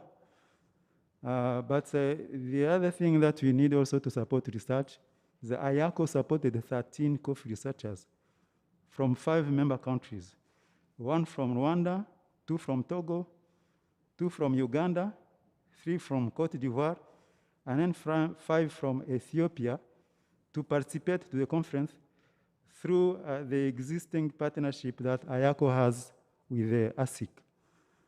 So the conference was online, and the support was just provided for the researchers, the scientists, to be able to have access to this conference. And then we also participated in the World Coffee Producers Forum, and IACO had a role in this forum for addressing to address to the participants on the status of the coffee sector in Africa. And then we also participated in the Global Genetic Resources Workshop organized online by all the coffee researchers from the 13th to the 15th July 2021. And then we co-organized a workshop with the CNRA. CNRA is the Centre National de Recherche Agronomique of Côte d'Ivoire.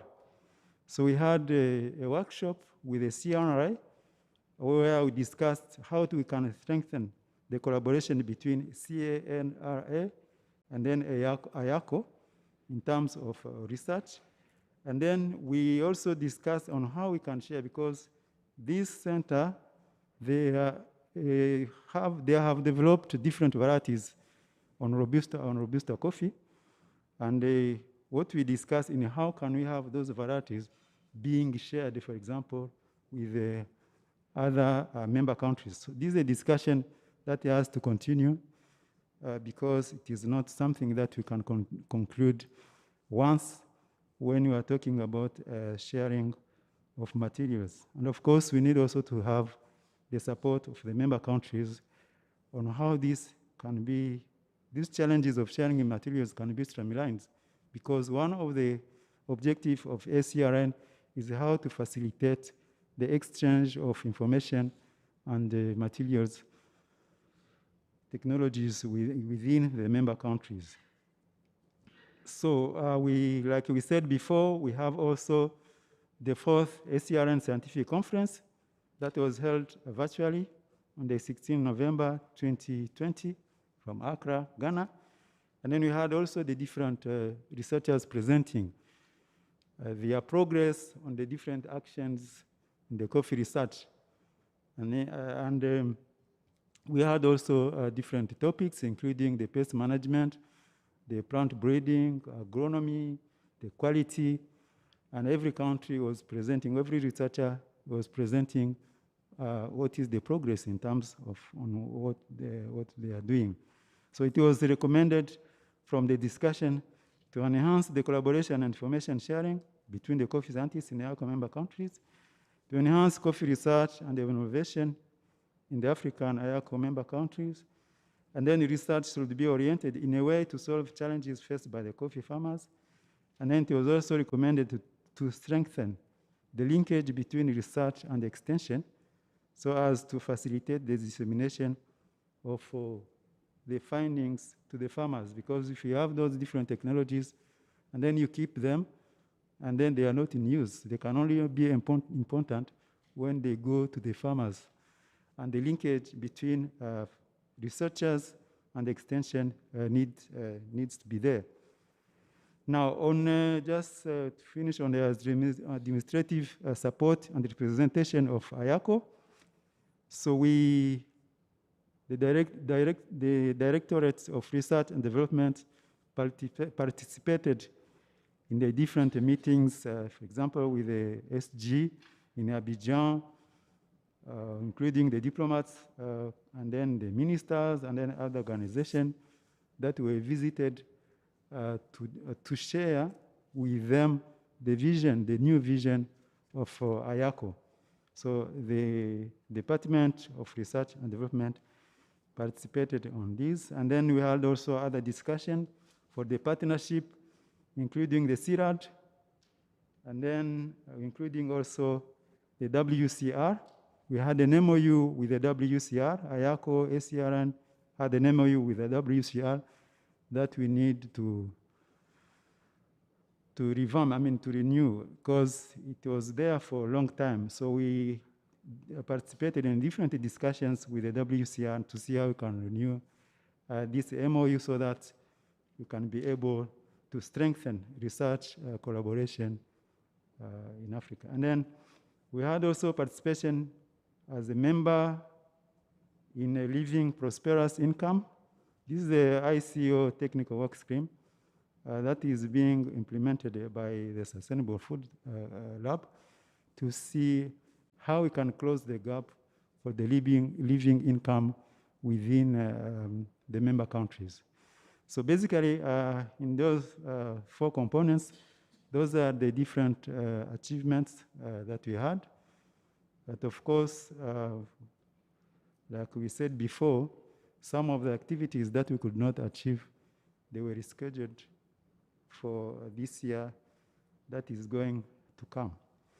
So maybe before I go to the second point of the financial report, Chair, we can have comments from members on this report. Thank you. Yeah, thank you very much, Celestine, for the elaborate report that you've just given us. A few things that I've noted is, one is the contributions that we talked about, and then lack of data from member countries. It's quite a challenge that we are members of this organization, but we find it difficult to send the required data to the Secretariat for the Secretariat to do the necessary analysis that would come back to help us.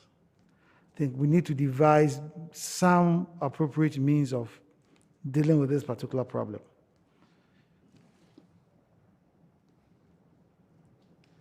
Issues of low productivity, I think a lot has been said about that. Farmers' motivation, old farms, pest and disease issues. I think these issues have been dealt with, and then having enhanced varieties. Then the issue of climate change. And then you mentioned the promotion of cocoa consumption. Of coffee consumption. And while I sit here, yes, Ghana has been given the facility to do the kiosk. We've identified the location where it's going to be done. Ghana Cocoa Board has a clubhouse, and it's a very active place to the public. So we have requested for permission to have the kiosk within that premises.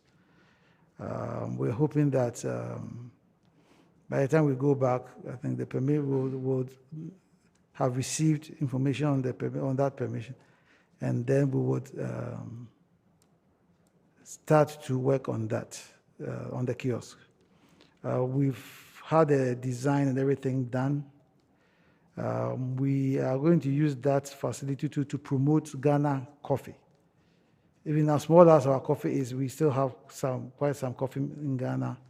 And we have a number of processors. And all the processors, we have liaised with them. They're going to provide the coffee that would brew at this coffee kiosk. And then also, they can also bring their coffee, the packaged coffee, to be sold on their behalf in this coffee kiosk. We also want to use the same facility to educate people on coffee, because there are people in Ghana who have no idea about coffee, and they don't even know that Ghana we even produce coffee. So this is a place where we're going to call the Ghana Coffee Hub. And in these premises, we would show people the stages of coffee, the value chain. So first we have dried coffee, the hot coffee, then the roasted coffee, and then the ground coffee, and the stages of all these stages will be so that people would understand the stages that coffee goes through before you have a drink or before it's used for other purposes.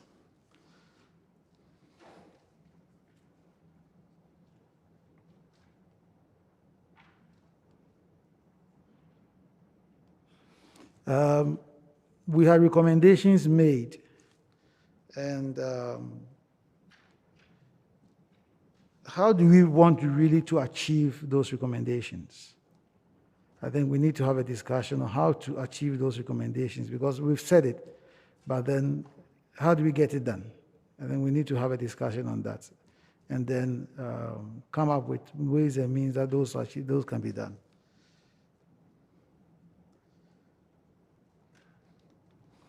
So here now I would open the floor for discussions, comments, suggestions from members.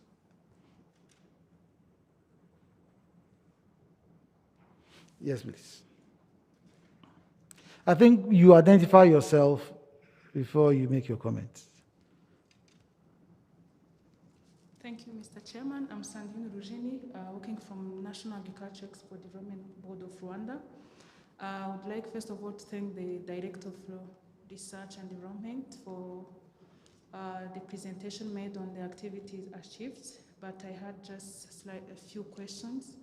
The first one is related on the data availability, as you've highlighted it, Mr. Chairman. Previously, there are some other questions that were related to the availability of data or information dissemination, and when I checked the IACO website, I found that the most recent publication or resources that were shared was just for 2018. So I was wondering how, or I wanted to ask the website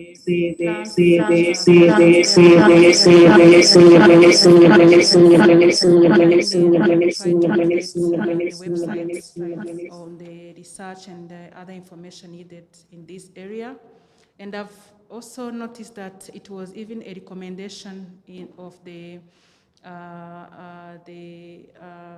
annual meetings that had in Nairobi in 2019. So they recommended to have a separate website solely for research related matters. So I wanted to get some updates from the directorate, how far they are.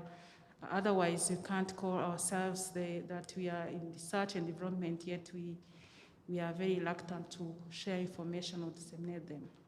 The second question is related to data availability from member countries. I wanted also the director to let us know how the means that are used to ask for information to member countries and any other ways he can recommend us to make sure that at African level we have the most up-to-date data rather than relying on other sources. Thank you. Thank you very much. Okay, I think as regard the website creation, I think the recommendation that came out was okay. We don't need to have an entire new website, but we should have a specific page linked to the current IACO website on the ACRN, so that all the scientific activities would have its own section. So that was the recommendation, that the proposal that came up, and Celestine would have to give us an update on that. And then the updates on information on the websites, as mentioned to, we in 2021, the last update was 2018, that's what was reported. So we need to have an update on that. And then how do we get requests made on the data? So if there's any more questions, let's take them and then we'll answer them together.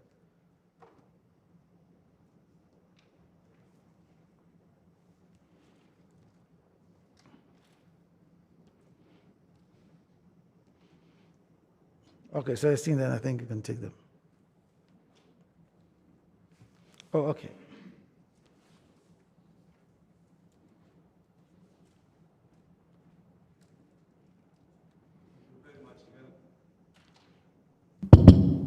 Thank you very much again, Mr. Chairman. On the question that You identify yourself, then you go on. Sorry? So identify yourself okay. For the record. Jean-Marie Irakabaho. I work as a consultant expert in coffee sector in Rwanda. Thank you. So you asked the question how better we can implement the recommendations. So it's clear that as my Sandrine mentioned it, if we have an issue of collecting data, sending data from country to the secretariat, we have a weakness in communication or coordination or whatever, something needs to be done. My humble suggestion is that every country member could appoint a focal point or a desk in charge of that, and then who can be directly in communication with the secretariat. And briefly, I have when I looked at the goal of this Africa Coffee Research Network, I got the feeling that is focusing more on the productivity and the quality. I would like to request how better, because of the goal, how it is defined, it focus. There is a gap on some key area which are really on the page, like climate change, as the chairman mentioned, environment, biodiversity, that side of environment, ecosystems. There is also the coffee price risk management. Our researchers should bring solution to that problem of price volatility. They can advise us how better we can go for it, or get a clear picture. We need to know. If we don't know what it is difficult to address it. Same as market access.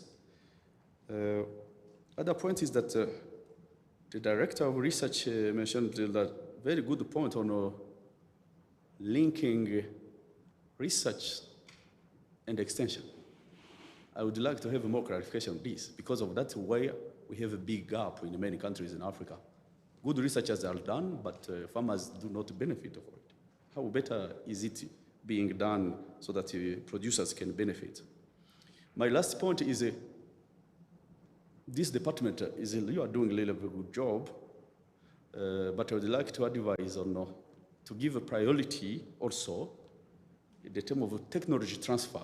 It was mentioned briefly, but if a technology is working well in Ivory Coast, we do not need to go in the laboratory 6 months or 2 years in Rwanda. We need to transfer it on a coffee washing station or on a farm and implement it. It's just this technology transfer could be quick, and there are so many technologies, even not from Africa only. We can source from even Latin America, and then it can be documented.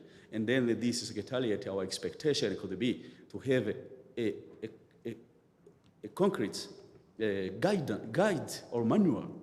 It can be general, but really saying A, B, C, D, and then we can customize in different countries based on variety or even a local condition.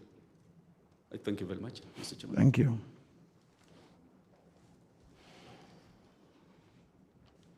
Okay, I'll call on the Secretariat to take the comments from the two delegates.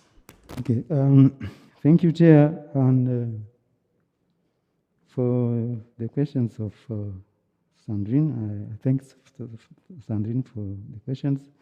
Actually, when we for the website of research, it is there. I think you already said it. We have it on the IACO website. So there is a SCRN page, but I agree with Sandrine that it is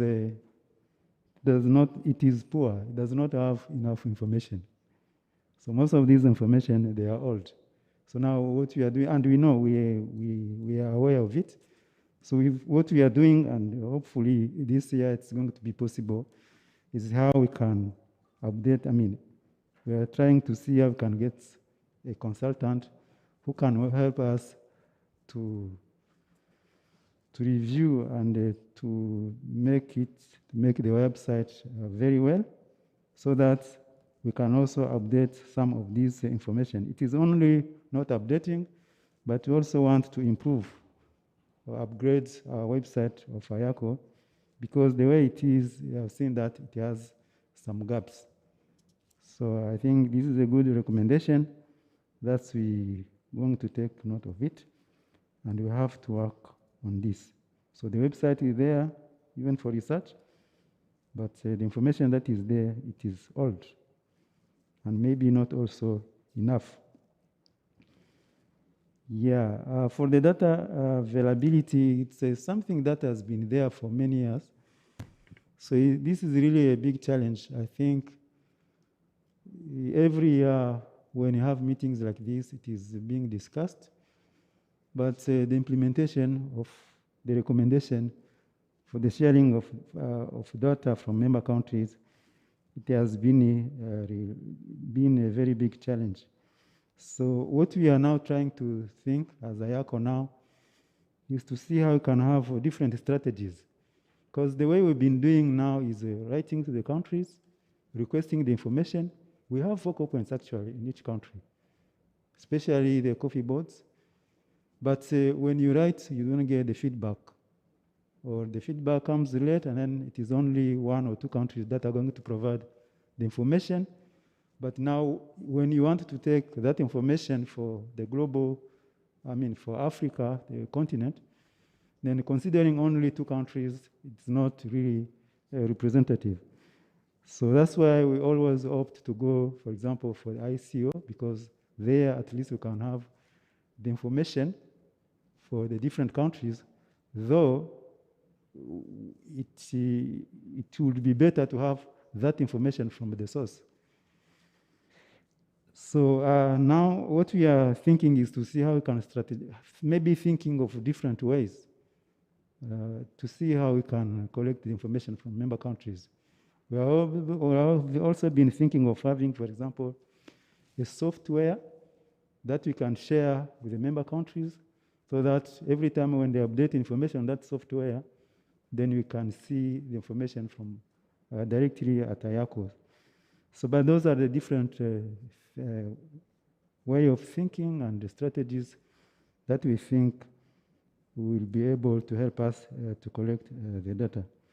So linkage, research, and extension, this is really important, because when we have the technologies from research and they don't go out, then it doesn't make, they are not in use. Because the researchers, the work they are doing will be more valuable when it is used by the farmers, because the end user is the farmer who is producing the coffee. So now the linkage that is always needed.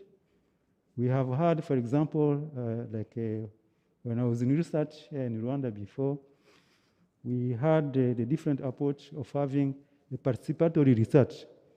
When there is, for example, a new variety that we are working on, when it is at the stage, maybe at advanced stage, then it's better to work with the farmers by having, for example, the on-farm trials, so that by the time the variety is out, at least it has already been known by the farmers, and it gets easier to get adopted and disseminated to the farmers.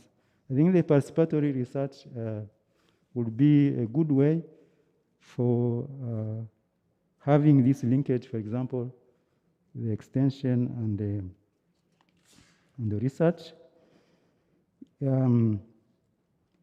For the technology transfer, and then the price risk management. I have not much comments on this one, but we took note of it. Yeah, but actually we have 2 different committees in IACO. We have the production committee, and then we have also the production committee together, which works together with the Department of Research and Development. But we have also the marketing committee, the member countries, that work together with the Directorate of Economic Affairs. And for example, in the next room, that's where we have this issue of marketing and price. But of course, as a value chain, it's a complex. It has to be together. So the issue of price risk management, productivity, production, quality, all of that, it has to lead to the income of the farmers.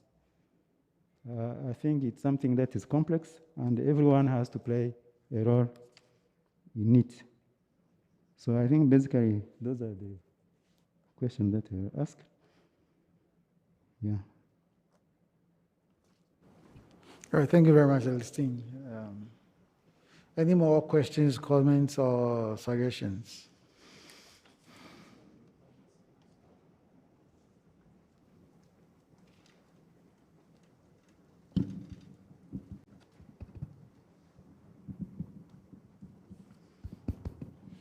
Yes, good afternoon again.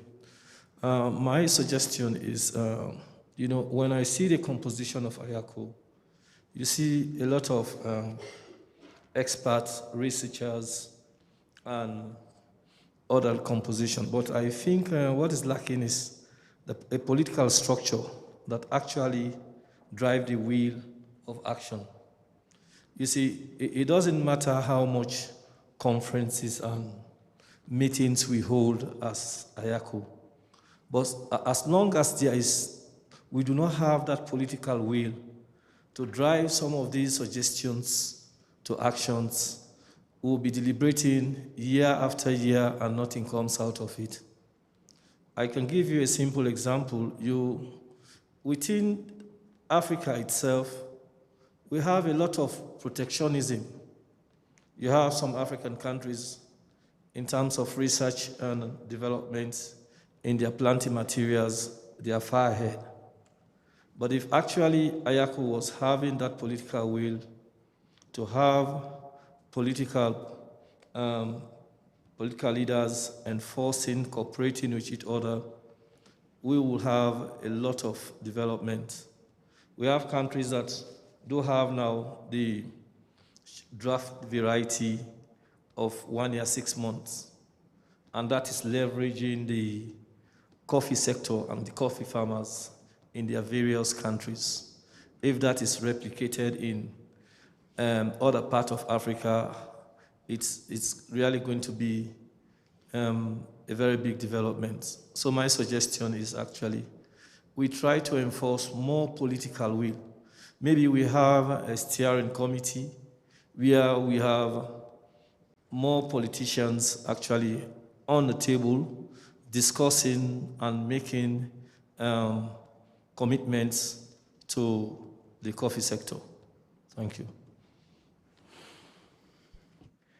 Yeah, thank you very much for the comments. The political will issue has been tried a number of times, and there's always been a deadlock because, like as we saw this morning, they were supposed to have the high-level discussion forum that was supposed to be actually our ministers in charge of our coffee sectors were supposed to participate, but then none of them they hardly could make it.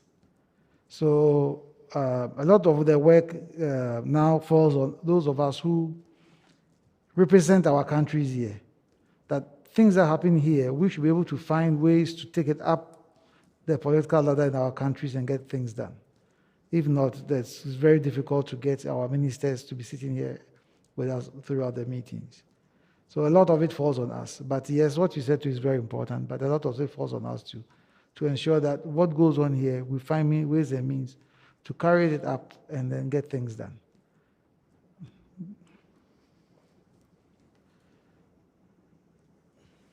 And more comments?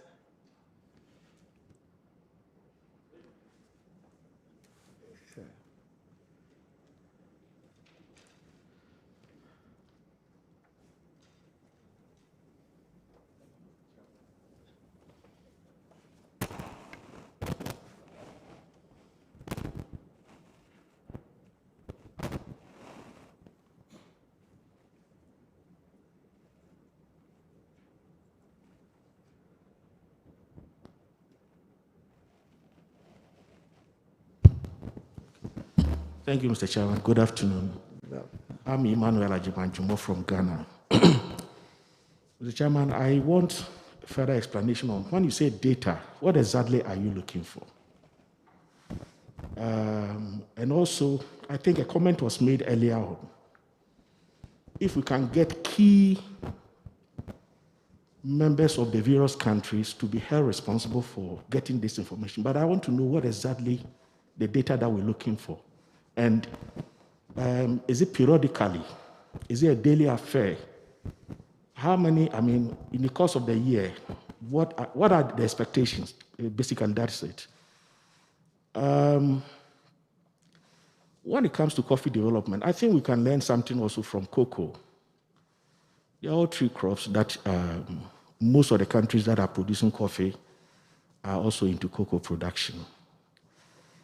The challenge of getting political will is very important.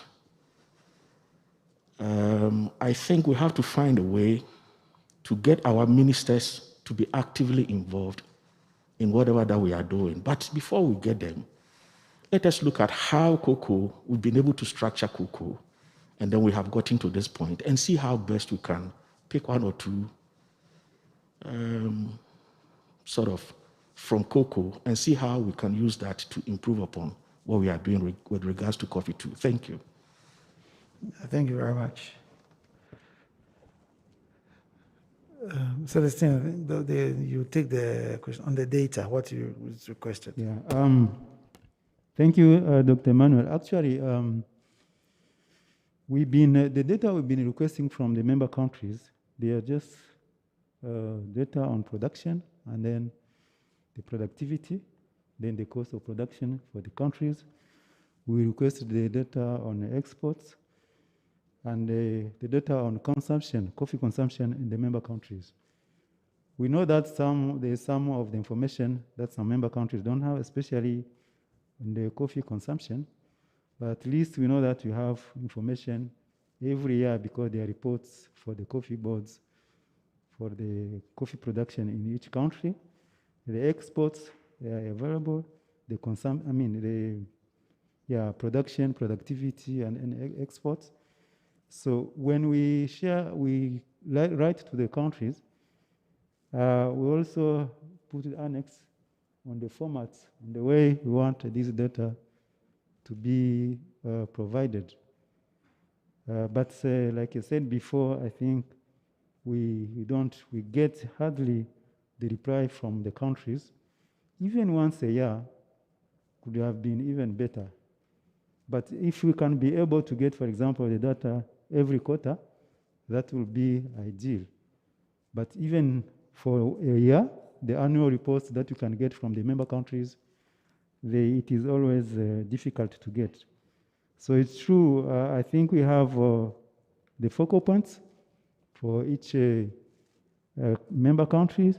And then the issue maybe is the focal point has the decision, for example, on how this data can be shared with the IACO.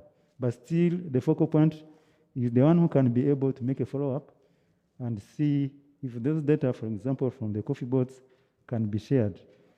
So we have a list of our focal points, but when we write, we don't write to the coffee board, the focal points, we write to the heads of the coffee boards, and we inform our focal points to make a follow-up.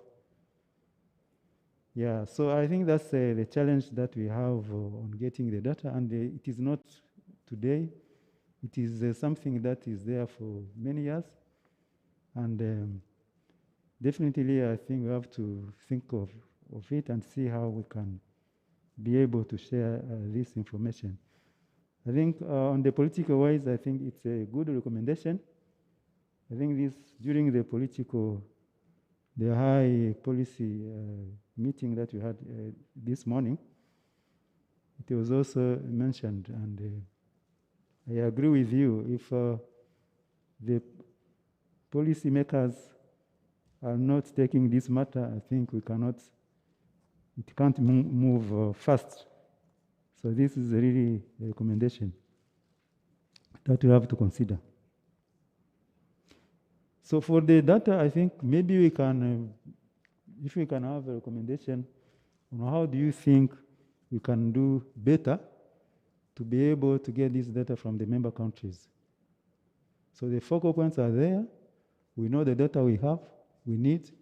We share the format on how the data can come, but we don't get the feedback.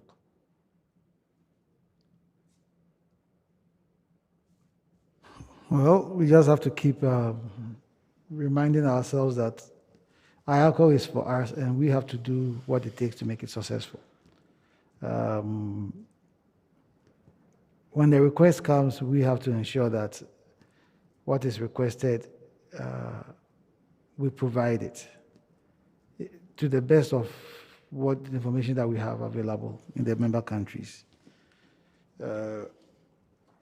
So liaison persons are there, as he said.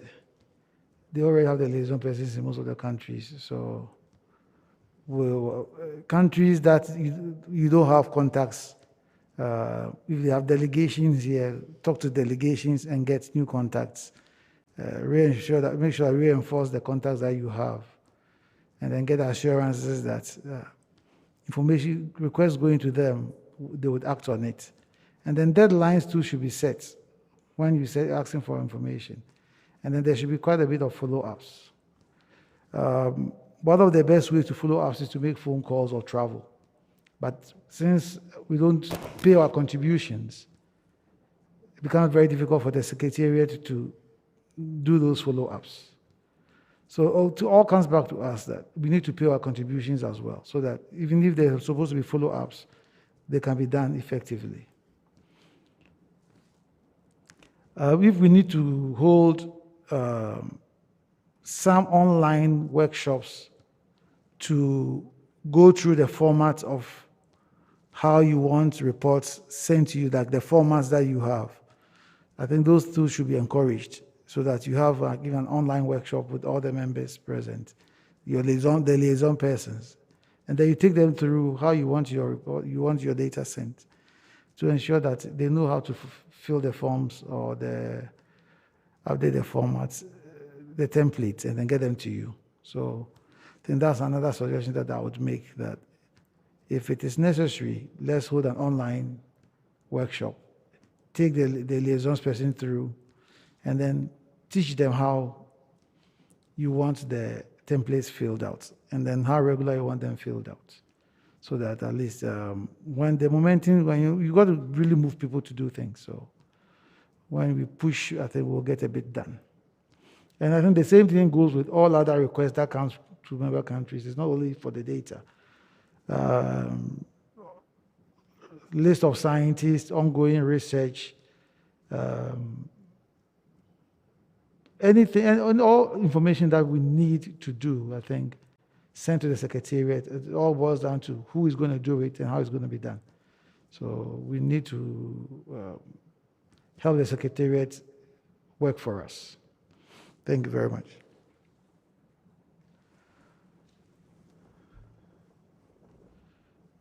Just looking through if there are any hands up.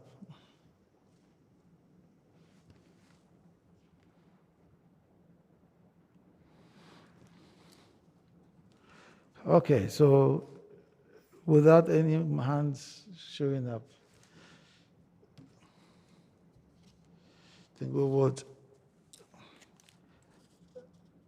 adopt the report as given and thank the Secretariat for its hard work and providing the report as reflected in the discussions. Okay, so we'll go on to the next agenda item. It will be the presentation of the financial budget.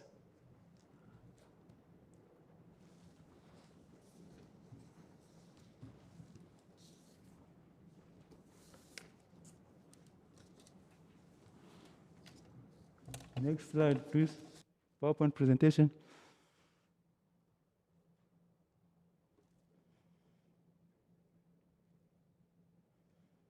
Next slide.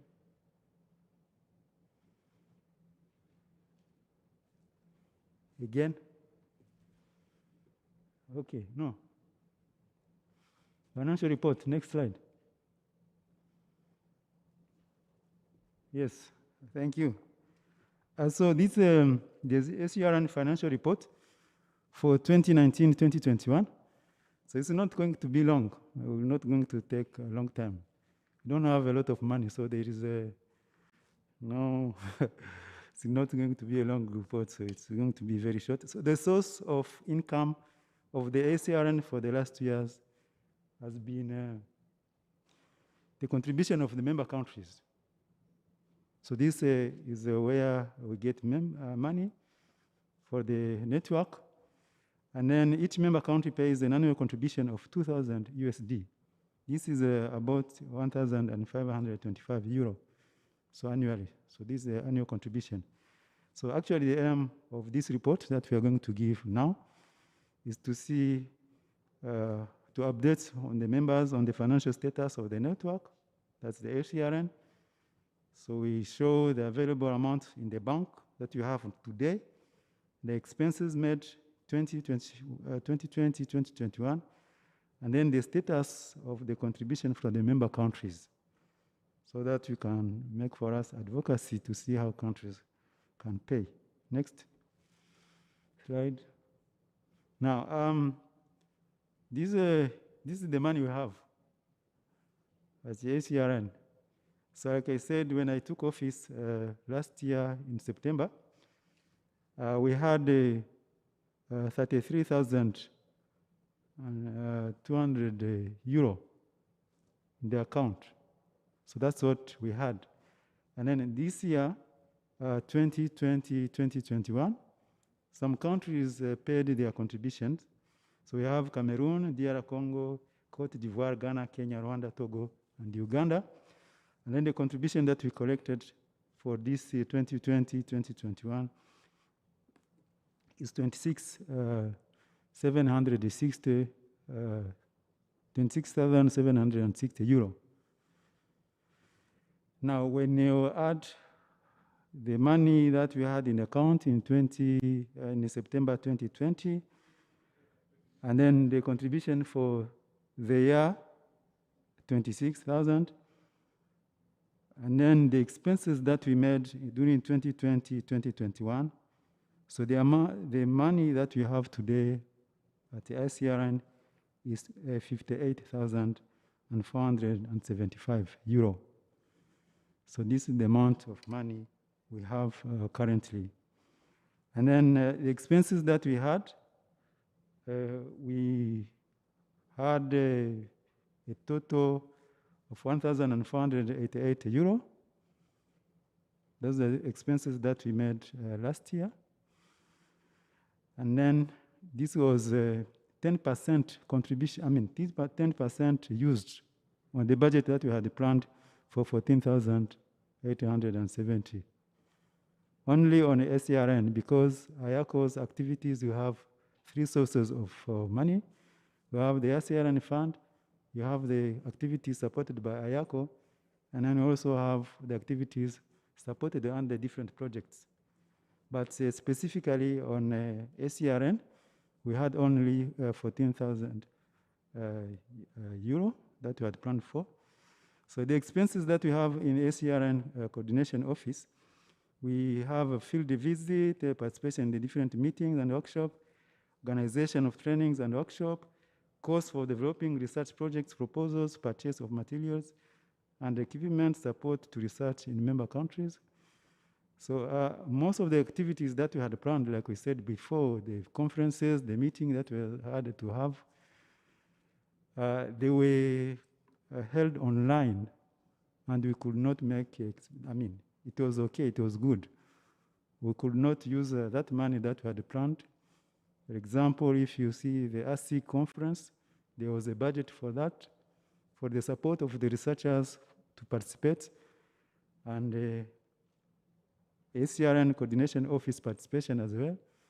But this conference was held online, so that budget that we had planned for was not used, which was good in a way.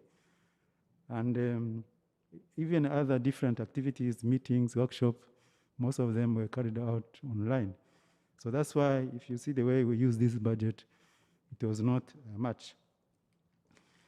Now, if you see the areas and the expected contribution that we have today, the non-paid contribution for 2020, 21, including the previous areas, we have 2,073,000 euro that we have in areas from the member countries.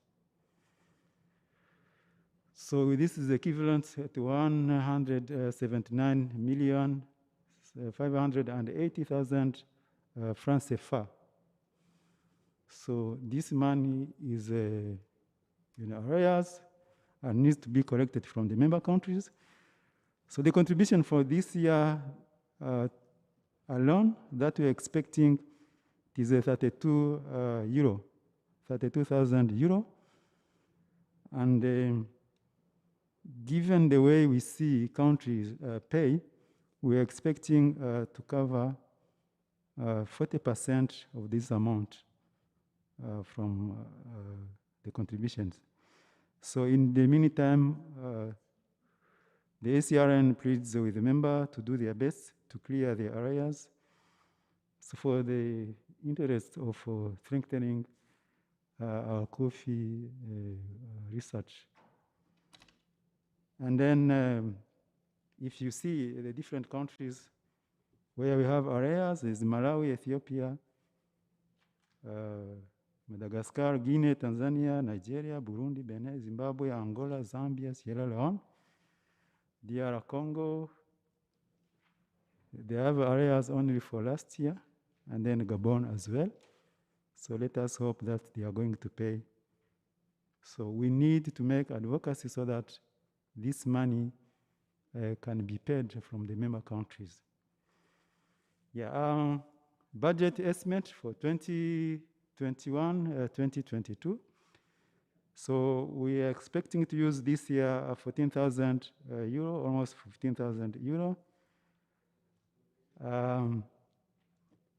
This is almost 9,690,663 francs CFA. When you use the exchange rate of 1 euro to 655.9 francs CFA. So basically, I think this is the money we are going to use this year from ACRN alone, because like I said before, we have also IACO budget, and then we have also project to support the activities of the Department of Research and Development. So the budget that I'm presenting here is only specific to ACRN. Now, as conclusions, the network is together advocacy for collecting, requesting the members to pay their contribution. So we need to have strategies to mobilize the country on how they can pay. The Office of FCRN Coordination will continue working on raising funds from other sources. So apart from the contribution from the member countries, we have also the role of raising the funds from the donors through the projects that we have to write, so that we can be able at least to support the research. And then the ACRN office, we also want to be grateful to the countries that are paying regularly their contribution, because this is really a great contribution to the African coffee research. And we are requesting those countries to continue, and even others to also pay their contribution. So like I said before, during the presentation of my activity report, ASIC committee supported African coffee researchers to participate in a scientific conference. And this comes every 2 years, because ASIC is every 2 years. And we have been always having support from ASIC to our coffee researchers to participate in this important conference. And we are grateful for this. So I thank you very much. This is a financial report.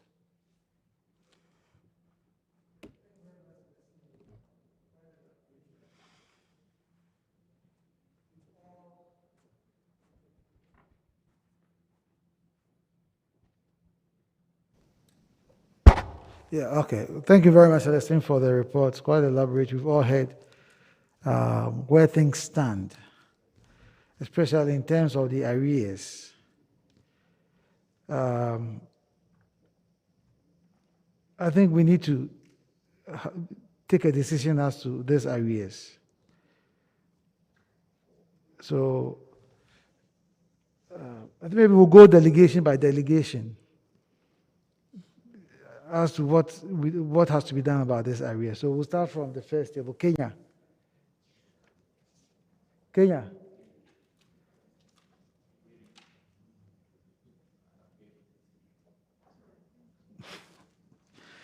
Yeah, the arrears that was presented, we need to take a decision as to what to do about the arrears. So we want to go delegation by delegation, see what needs to be done, and we'd like to start from Kenya. Because we have 273,000 euros outstanding in arrears, and we want African Coffee Research to improve.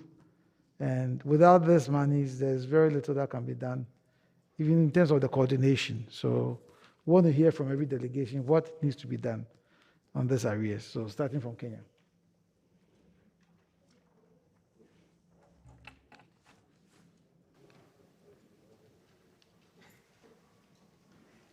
Okay.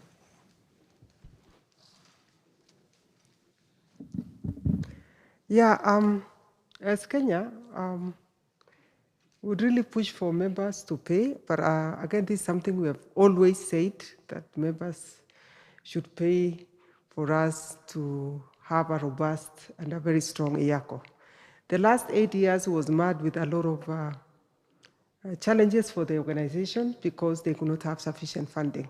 So my request to members is to make good do with their payments. Having said that, I think maybe arising out of this meeting, members should be given a last opportunity to make that payment, maybe through a writing, a declaration by this meeting, and then a letters written to the governments to clear the outstanding arrears, failure of which maybe then probably the members would be asked to stay out of the organization. It is better to know that there are only 2 left and see what you can do as 2 than to think that you have a multitude when you have nobody behind you. So I think it's time we make that decision. It's been over 10 years back and forth. I think it's time the organization make a decision and say, if you are not paying within this period, then you go out until we know who are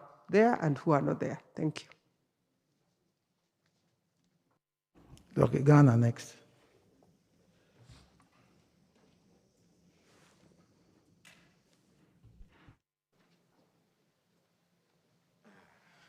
Thank you, Mr. Chairman. Well, I really don't know where to start from, but to add to what my sister just said, we still have to talk to them. I want to believe that maybe those countries, the countries listed there, they are not here. I don't know whether we can also make it a bad debt so that we start from a clean slate. Because these things have been there over and over and over. And it appears the few countries who have been paying over the years, they are the same countries who are continuing. It all boils down to commitment. Commitment. Because the challenges that we are having, getting data is becoming difficult with all the support that we need to give to research and all that. We seem not to believe in what we are doing. Because if we are committed and we believe in what we are doing, we will certainly find money, and so that we'll have an active say in whatever is happening in the organization. Let us find out from the member countries, and then let us think through if it is possible to scrape the old debts, because some of them, they've been there for decades. If we can start again, because we need each other to build a strong organization. We need everyone. So let us find out what exactly their problems are, if they can be committed and dedicated to the cause for which we are all fighting for. Otherwise, it will be a yearly affair, and we can never make any progress. Thank you.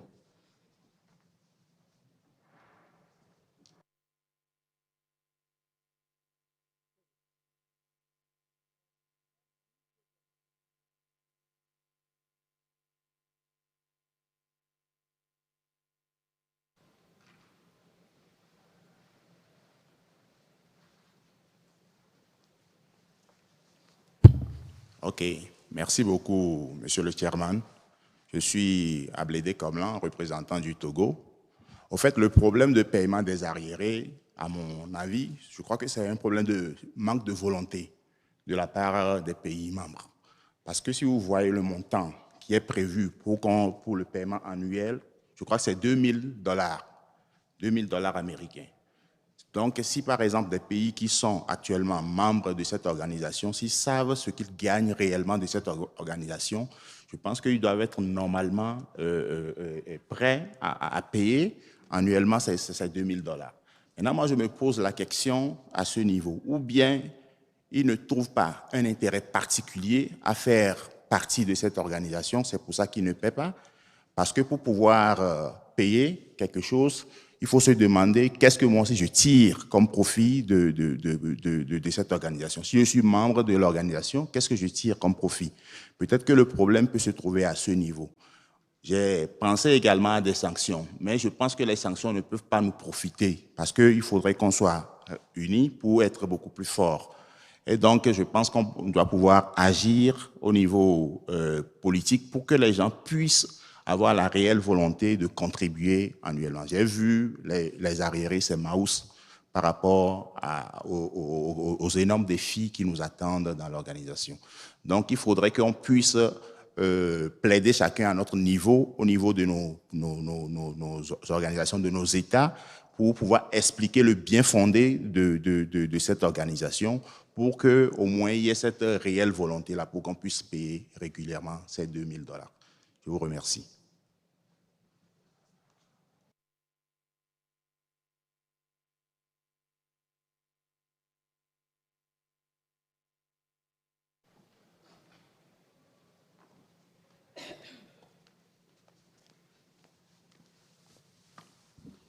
Bonjour. Alors, je suis Madame Bifane Kalis, je représente la délégation du Gabon. Avant de proposer des solutions pour le paiement à temps des contributions, j'aimerais présenter le cas du Gabon pour dire que le Gabon a toujours payé ses cotisations à temps. Sauf qu'il se trouve que depuis 2 ans, les procédures au niveau de la BEAC se sont renforcées. Je m'explique. Pour les sorties d'argent, donc des paiements à l'extérieur, qui dépassent un certain montant, nous avons une liasse documentaire qu'il faut fournir à la banque et ça alourdit la procédure de paiement. C'est ce qui se passe en ce moment avec le paiement de l'OIAC et du RECA que nous payons souvent en même temps. Bon, depuis quelque temps, nous avons fait intervenir le ministre de l'économie qui a dû faire une lettre pour que la banque comprenne, parce qu'en fait, nous sommes coincés au niveau du dernier accord qui est en cours de ratification. Parce que la banque, la BEAC, exige les documents qui prouvent que le Gabon est membre de l'OIAC et du RECA. Donc, nous avons expliqué que la procédure de ratification est encore en cours aux affaires étrangères et ça prend un certain temps. Et c'est ce qui nous bloque un peu au niveau de la cotisation de l'OIAC et du RECA. Donc, moi, je proposerais plutôt que l'OIAC et le RECA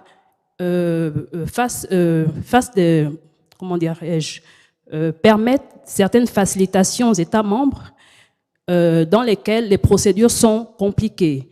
Par exemple, envoyer des courriers ou un document qui atteste effectivement l'appartenance en dehors de l'accord qui est encore en cours de ratification, vraiment que l'OIAC permet des facilitations de paiement pour ces pays membres-là, dans le cas où les procédures sont vraiment compliquées. C'est le cas du Gabon où la BEAC exige vraiment des documents qui attestent l'appartenance du pays à l'OIAC. Pourtant, on sait bien que le pays est membre de l'OIAC depuis.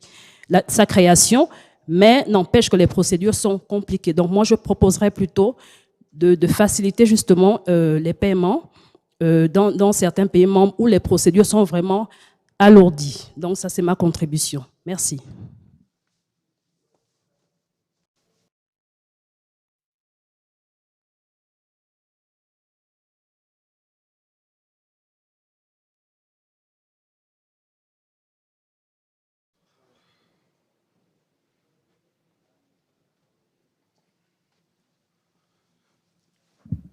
Thank you, Mr. Chair. This is a difficult one for me because Nigeria is actually one of the countries that have not paid up. And the reasons being that because of the poor price of coffee, interest in that sector have not really been the way it was. As of today, coffee does not really contribute much to our GDP. So a lot of interest in that sector went down. But Dr. Frederick visited Nigeria and was able to meet with the minister during his time, and I'm glad that Ambassador Solomon also came recently, and his visit has actually prompted a lot of political decisions with regards to our participation, full participation in IACO right now, because the Honorable Minister have given some directives with respect to some of these payments, and by the grace of God, we're working towards doing that. Hopefully, I want to believe that Nigeria will do the needful, hopefully, given the current situation. But however, I want to also stress that sometimes when we look at these things from our own side, when you put up memos for such payments to be made, what comes to the argument is always that what is Nigeria benefiting from IACO, for instance. So I want to align with what the delegate from Ghana was talking about. Sometimes we don't just say because a country is not contributing at the moment, the country should be cut off from benefiting from the activities of international organizations such as this. Because one of the key reasons why, one of the key points that Ambassador Solomon used when he was talking to my honorable minister was the issue of the domestic consumption of coffee in Africa. I'll recall that in Ethiopia, Nigeria was one of the selected countries for the pilot phase of the program. And Kabi was also in Nigeria for the research that they talked about earlier on, even though we have not seen much of those activities. But I want you also to believe that going forward, we should try as much as possible to carry every country along, irrespective of whether they're paid up or not. Because ultimately, if they see some of the benefits, if they see the benefits that they're getting from this kind of international organization, they will definitely want to pay up.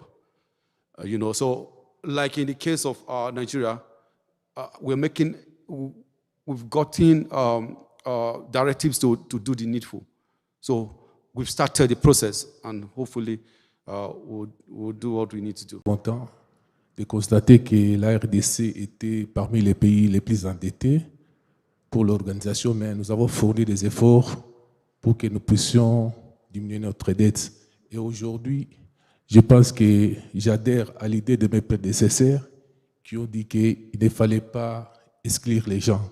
Mais nous qui sommes ici présents, nous avons le devoir d'aller sensibiliser le gouvernement de nos pays pour que nous puissions nous acquitter de tout ce que nous avons comme arriéré de dettes. Je dis et je vous remercie.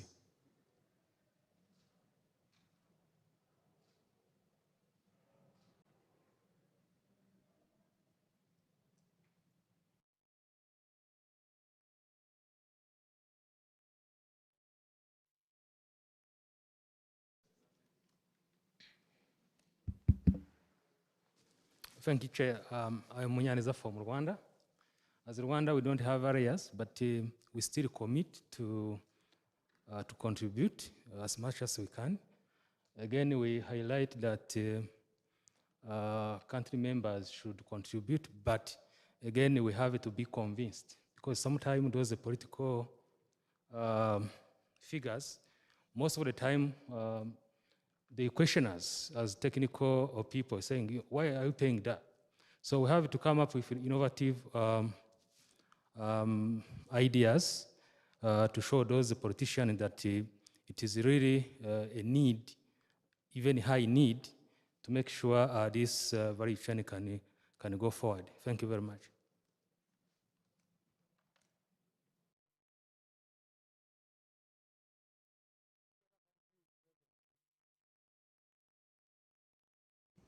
Yeah, which other countries present? Yes, please.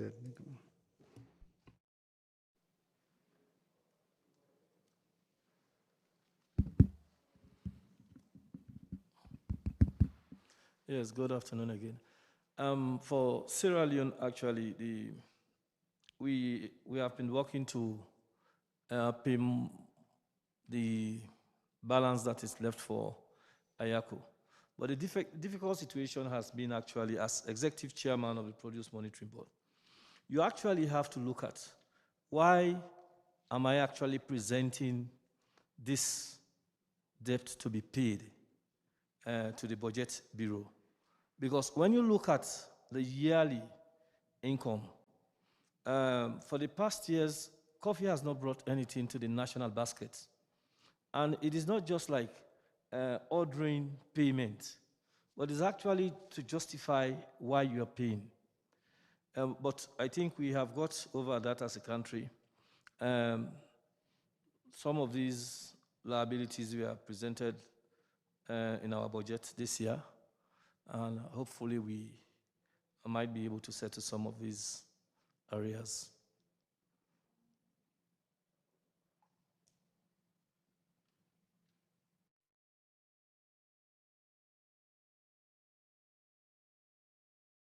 All right. Yeah, thank you. Any other country present that hasn't commented?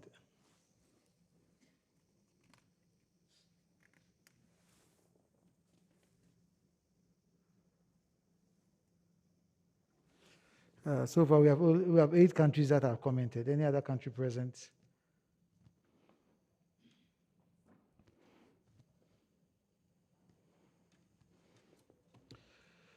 Okay, so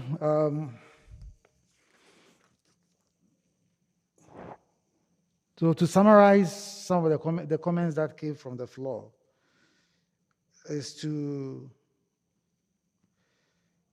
let countries know why or the benefits that they stand to gain as members of the organization. And that would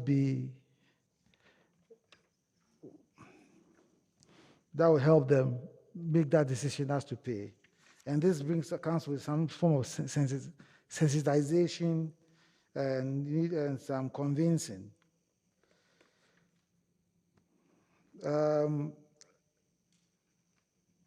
Kenya said we should issue a communique to all member countries.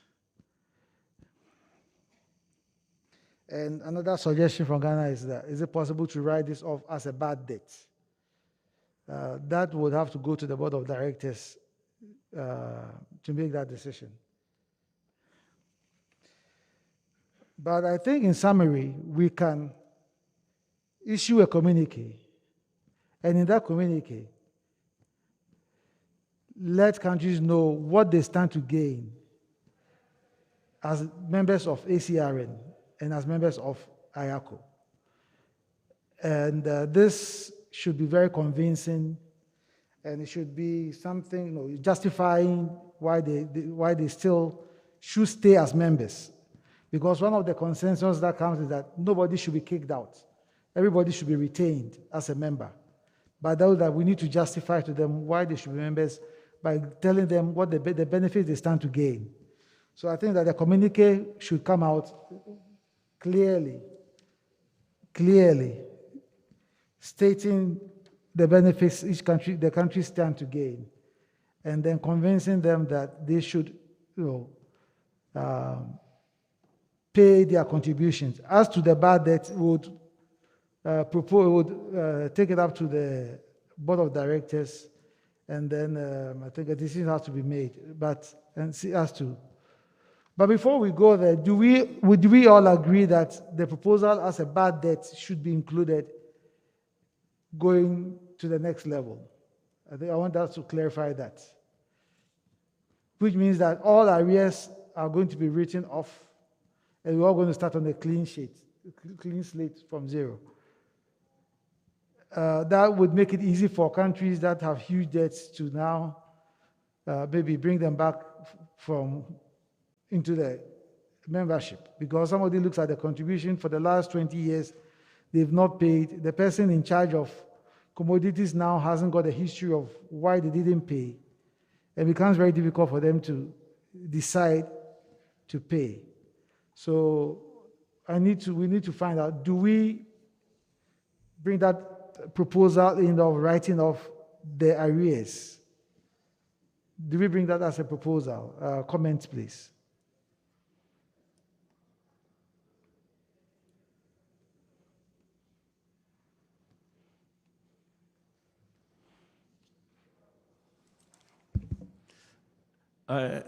To my view, I think it's good that it's written as bad debt and written off, because it's a difficult one. If, for instance, in my circumstances, when you look at how this debt has been accumulated, how do I now process it now to start to pay all these things? So as long as it is so much huge now, it now becomes a matter of, what do I pay? Do I pay for this year or just leave the debt park stall like that? So it makes a lot of sense to start on a clean sheet and then allow those of us who are now in office to be able to spearhead this payment yearly. That's my suggestion. All right. Thank you. Well noted. I'm of the contrary opinion. We cannot actually write off a debt like that. What happens then to the countries who have been paying all that while? I think the best way would be to freeze for now. And then the countries that are willing to pay can give a proposal on how they want to. We are not telling you to bring all of it today. Give us a proposal. Start from a clean slate from yourself, saying, from this year, we are not going to be late. But the past debt, this is how we are going to pay. You can give a proposal or maybe spread it over 5 years, spread it over how many years, and just give a proposal and pay. But we cannot write it. We cannot write it.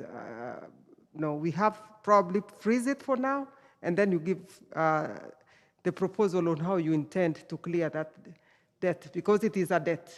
Whatever the case, it's a debt, because over the same period, some countries continued to make their own contributions. And if you write it off, it means that maybe then those who have been paying should get a refund, so that we all start from a clean slate. Thank you. Okay, Nigeria, please. Then after that, Gabon.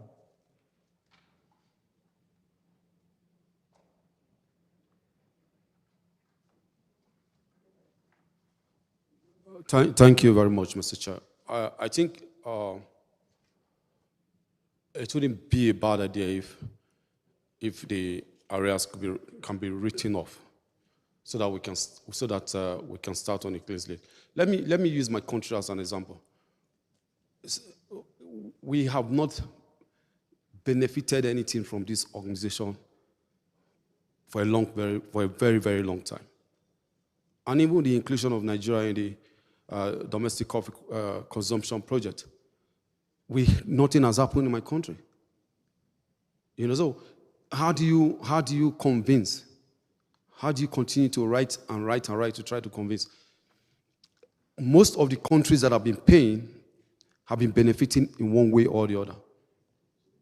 A lot of them have been benefiting from projects, information sharing, and the rest of them. So it's not as if anybody is being shortchanged here. I think it would be a win-win situation. For me, I think moving forward, if we can have more contributions moving forward, it will be in the best interest of this organization than insisting on people must pay areas which they may never pay. That's just my own thought. Just a minute. Just a minute. Remember that we all signatories to an agreement, and the agreement clearly states that you honor your contributions now. Even if you want to leave the organization, you have outstanding, you have to pay before you leave. So there is a clause in our agreement that states that you need to pay your payments, contributions. But no, Gabon before you, please.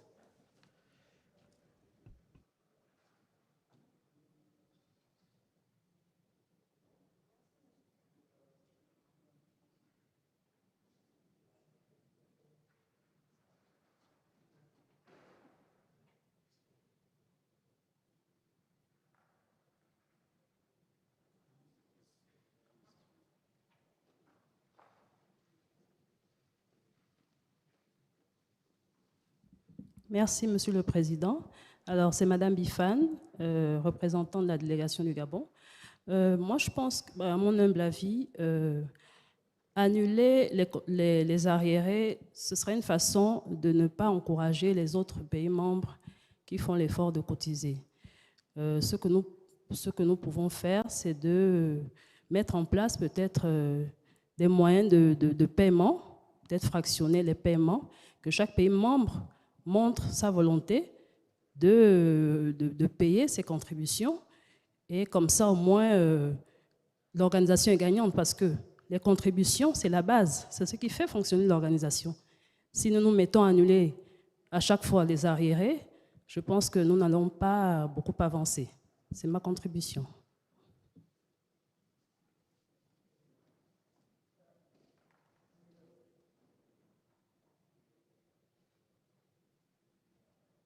Yes, good afternoon again. You see, I am actually not trying to advance arguments because it will be very difficult for Sierra Leone to pay. But I just want to bring realistic situations. If you take the last 5 years in Sierra Leone, I wonder if we have actually exported up to 500 tons of coffee. And to my understanding, most of these contributions had been calculated in the past per volume of how much we export at international markets, right? And the proceeds that return to a country, that is how we are, in that light, paying to IACO for market informations and other things. But this has not been happening.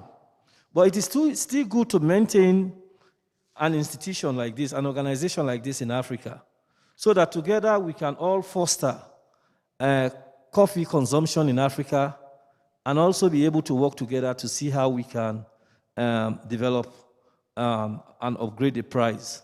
It is not about countries competing which one has actually paid. We might advance argument that maybe those who have paid are those who have been in making use of the market and getting market information, upgrading the sales of coffee in their country, and adding greatly to their national budget.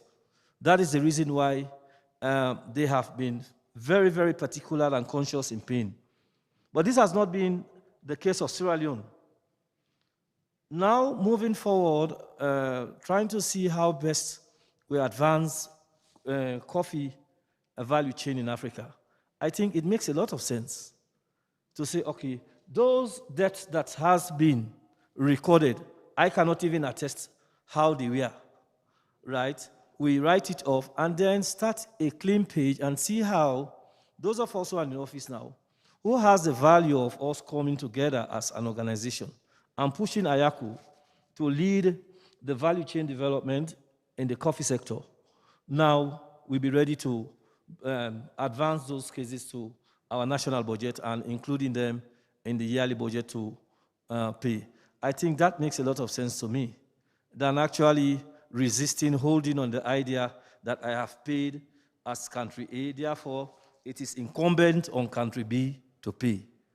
I don't see any development in that, and I don't see us moving forward. Okay, comments have been made, but I'll make the first point of reference is is the IACO agreement. Is what we need to look at. And per the IACO agreement, if you owe, you pay. You don't write it off per the IACO agreement. And we've signed on to it. And signing on to it means that we have to honor that obligation. Whether we inherited it or whichever way, that is the agreement. So we don't need to contravene an agreement that we have signed onto. I think that's the first point that I would like to make. The other thing is, if we start writing off debt, going forward, what happens? That means it will encourage other countries to owe costs to be written off. We are setting up some precedents that might, in the long run, not be fair to us. So, I would conclude this way. We'll have the communique explaining clearly the benefits that member countries need to get, would gain from being members of the ACRN and IACO. It should be clearly defined. And member countries given the option to have a payment plan for the arrears. But first of all, insisting that what the current payment should be paid. The other thing that has in mind is that to make it easy, do we give a grace period to start payment, or we start payment immediately? That means the arrears. Because we have to be fair to those who have paid. And like Sierra Leone, let me give you the case of Ghana, for example. Ghana has not done any coffee exports for the last 5 years, but we are still paying. Virtually no exports of coffee from Ghana in the last 5 years. Almost every coffee Ghana is the smallest producer of coffee in Africa, and the small quantities produced is consumed locally. So virtually there's no exports. But that doesn't mean that we do not honor our obligation, because for ACRN, it's not based on your output. It's a $2,000 fixed amount for every country to be members of ACRN. So it has nothing to do with your production when we talk about for ACRN. So that's the point that I just need to make clear. It used to be, I think, $1,000. Is what? Ghana is big for coffee. No. Yes, please.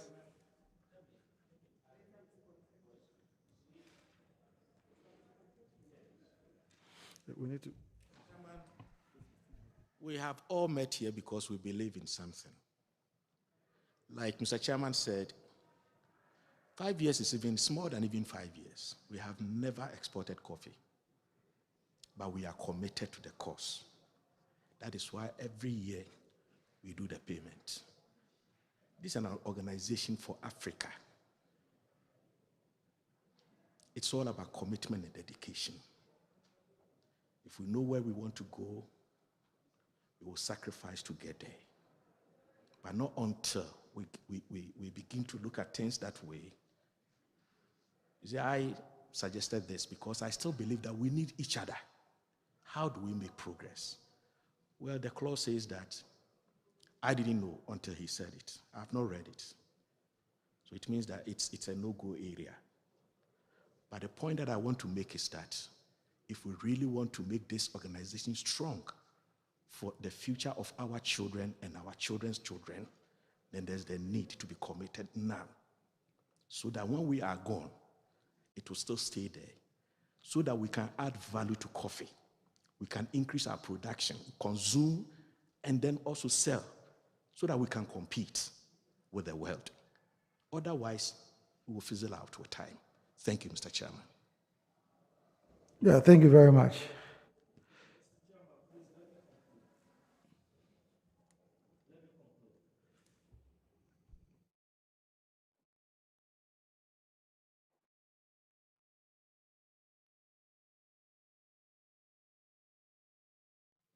You see, I actually believe that the formation of any organization is based on objectives. And I was not there when IACO was formed and when Sierra Leone became a member. But I really want to believe that Sierra Leone became a member because of certain objective that is embedded in that agreement, which has the same clause that members should pay their dues and their contributions. So I don't want also relate too much to what has been in the agreement. Equally, you also go into the agreement and find what are the benefits of member states. And you start to look from the formation of IACO, since its inception up to this time, what has been the benefits? What has been the enduring benefits that a country like Sierra Leone can actually identify or pinpoint that this is the reason why I joined IACO. Ghana is not producing coffee, but the benefit of Ghana IACO and Ghana is so interrelated that in Sierra Leone, I wonder when last an IACO official has visited Sierra Leone. I really wonder. I really even wonder, as executive chairman of the Produce Monitoring Board Sierra Leone, for the past 4 years, what have I actually, in my sense of imagination, really got that this is what has so much importance that has come from IACO?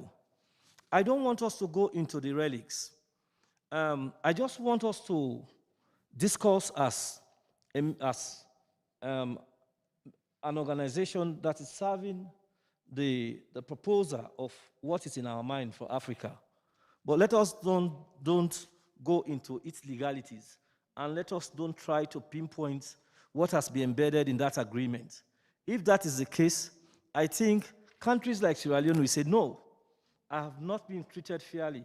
I have not got the share. I have no reason to be in IACO. But let us don't go into that. Let's be actually very simplistic and look at it from an African point of view, from the brotherly point of view, and see how we are forging out this thing. Maybe for Sierra Leone, I am not saying other country, when I receive your mail, I'll have to write IACO, responding to any mail that is sent. We are not against the payment of any area. I don't even know, but when I go back, I will try to let the bills come before my table. Thank you. All right, thank you very much for the points made. I think time is far gone, and we'll have to move forward. So I think this point is well concluded. I think, on the other hand, countries can engage the Secretariat on a one-to-one basis in terms of negotiating how to take the payments, which will make it easier, so we can include that in the communique. Yeah. All right, thank you very much. So we'll do the last agenda item, which is the presentation of the work plan for 2021 to 2023. Thank you, Chair. Maybe for the sake of gaining time, because we still have the other session for the ACRN General Assembly, the work plan for 2021-2022 and the 2022-2023. So it's a document, RRD /0321, and then E or F, depending on the language. So we had shared this document with the member countries. Some of them gave us feedback and gave comments that we incorporated while preparing the final document. So our activity, the activity for the coming 2 years for the ACRN, they are still grouped into 4 components: the preparation and dissemination of scientific, technical, and reference information, development and follow-up research projects, coordination and support to research centers in member countries, And then you have also the administrative representation of IACO. So these the activities that you have, they are going to be implemented in collaboration with the member countries. And then we have also presented a budget for those different activities under these 4 components. So we have the budget for 2021, 2022, and then 2022, 2023. So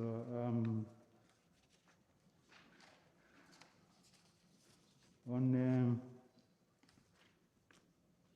the ACRN, we have for the 2021-2022 38,583 euro, while in 2022-2021 we have a budget of total budget of 57,475 euro. So those are for the 2 years. But when you consider only this year that we are starting, 2021-2022, for the 4 components of activities that I said before. So under IACO, we have 10,718 euro. Under the projects, because I said we have also some projects supporting the activities, 13,063 euro. And then ACRN, like I presented before, for this year, we have 14,808 euro. And then the total for this, it's 38,583 euro. So the 38,583 euro, the source of fundings are going to be IACO project and ACRN according to the different amount of money for each source that we presented. So this is the budget that you have for the different activities that we are going to have. And of course, we also have the timeline in the different quarters for the coming 2 years for each activity when we are going to carry it out. So I thank you very much. All right, thank you very much, Celestine. I open the floor for comments on the work plan.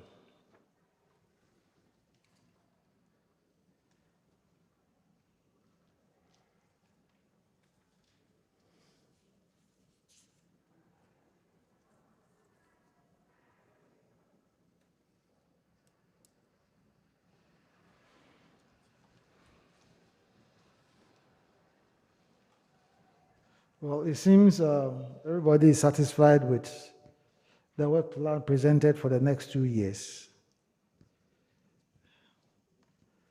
So in that vein, we can deem it adopted. All right, thank you. So work plan adopted.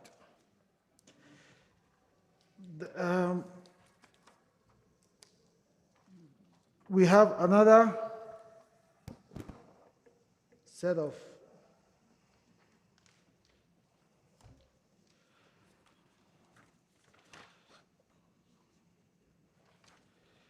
so we'll go to the ACRN General Assembly. We'll continue with the ACRN General Assembly, which is going to be a very short one. And we have the draft agenda presented in document ACRN 0121. So we have 3 items: the adoption of the draft agenda, presentation and adoption of the report of the ACRN General Assembly held in Nairobi, Kenya, and then any other business.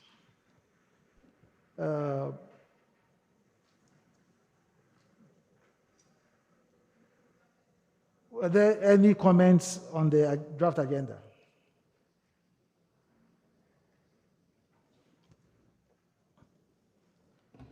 Okay. Could somebody move for the adoption of the draft agenda, please?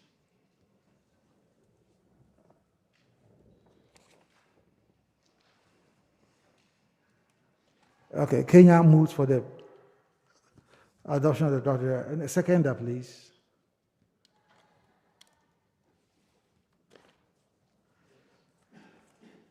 Okay, Sierra Leone seconds. So draft agenda adopted as presented. Thank you. So the next item is the presentation and adoption of the report of the ACRN General Assembly held in Kenya.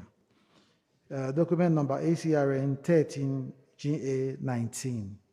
And we'll call upon the Secretariat to present it to us, please.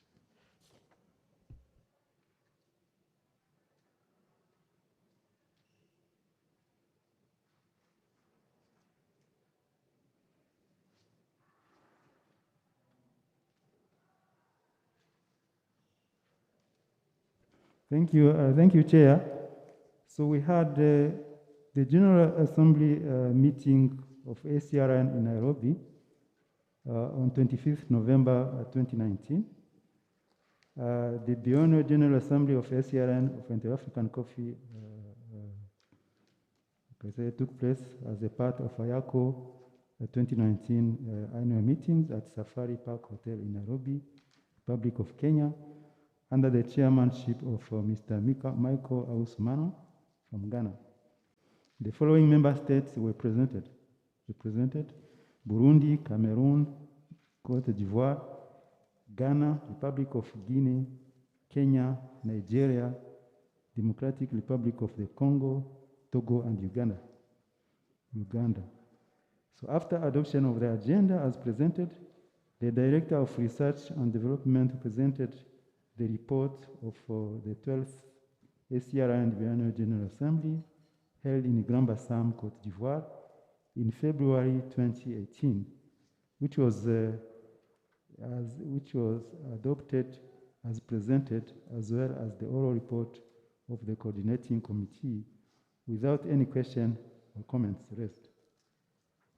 So the Biennial General Assembly decided that the report be circulated to the delegates on soft version, and the following recommendations were made.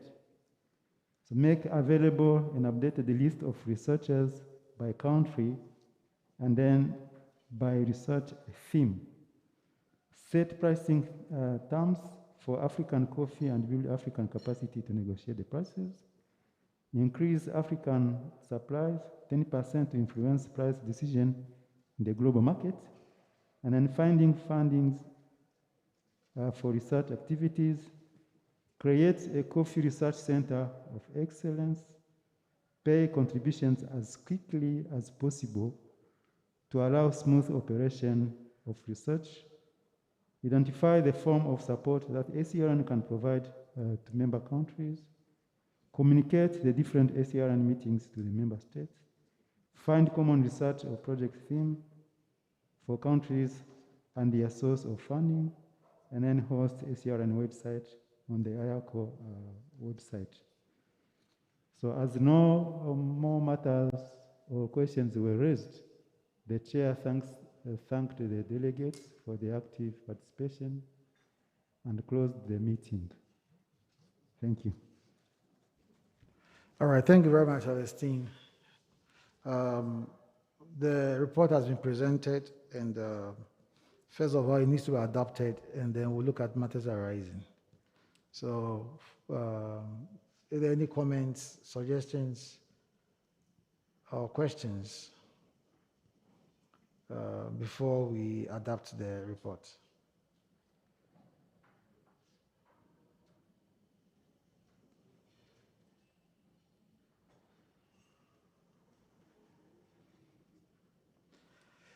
All right, don't see any flags or hands up.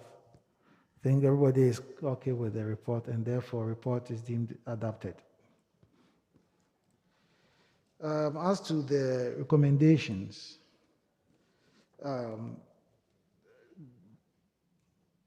two that were made, they set prices of price terms for African coffee and build Africa's capacity to negotiate prices. I think this is something that, even though it was discussed and recommended under ACRN, this is something that the market committee should really take up. And even the next one is also to influence pricing decisions. Also, those two items should be referred to the market committee to take them up, because since that is under their, that's part of their objectives. So I will recommend that those two should be referred to the market committee for further deliberation and action.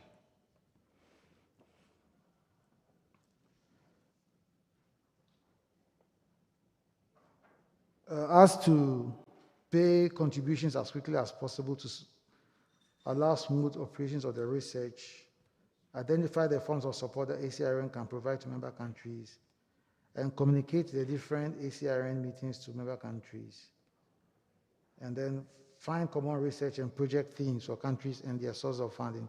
I think these 4 items, I would say that under the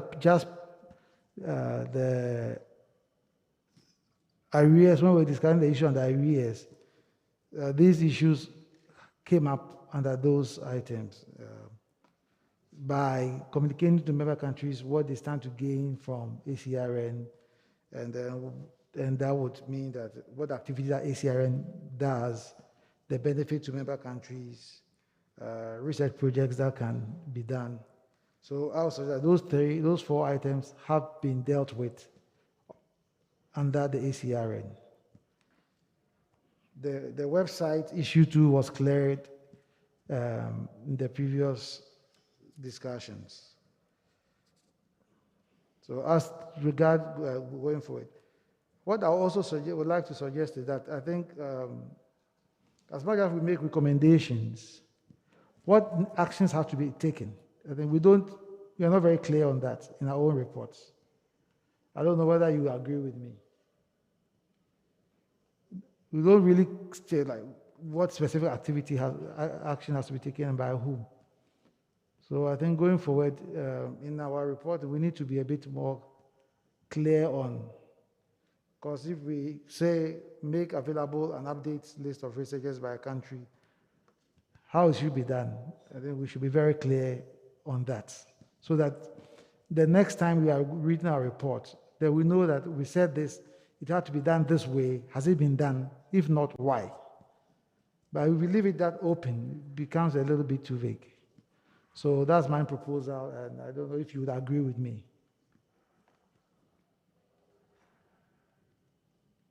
I want to know if you agree with me at least. Okay, all right. So Secretariat, please should take note that going forward, whenever you make a recommendation, any recommendation that is made should come with the action that has to be taken, how it's supposed to be done, so that we can always make that comparison. Are there any other comments or observations? Yes, please.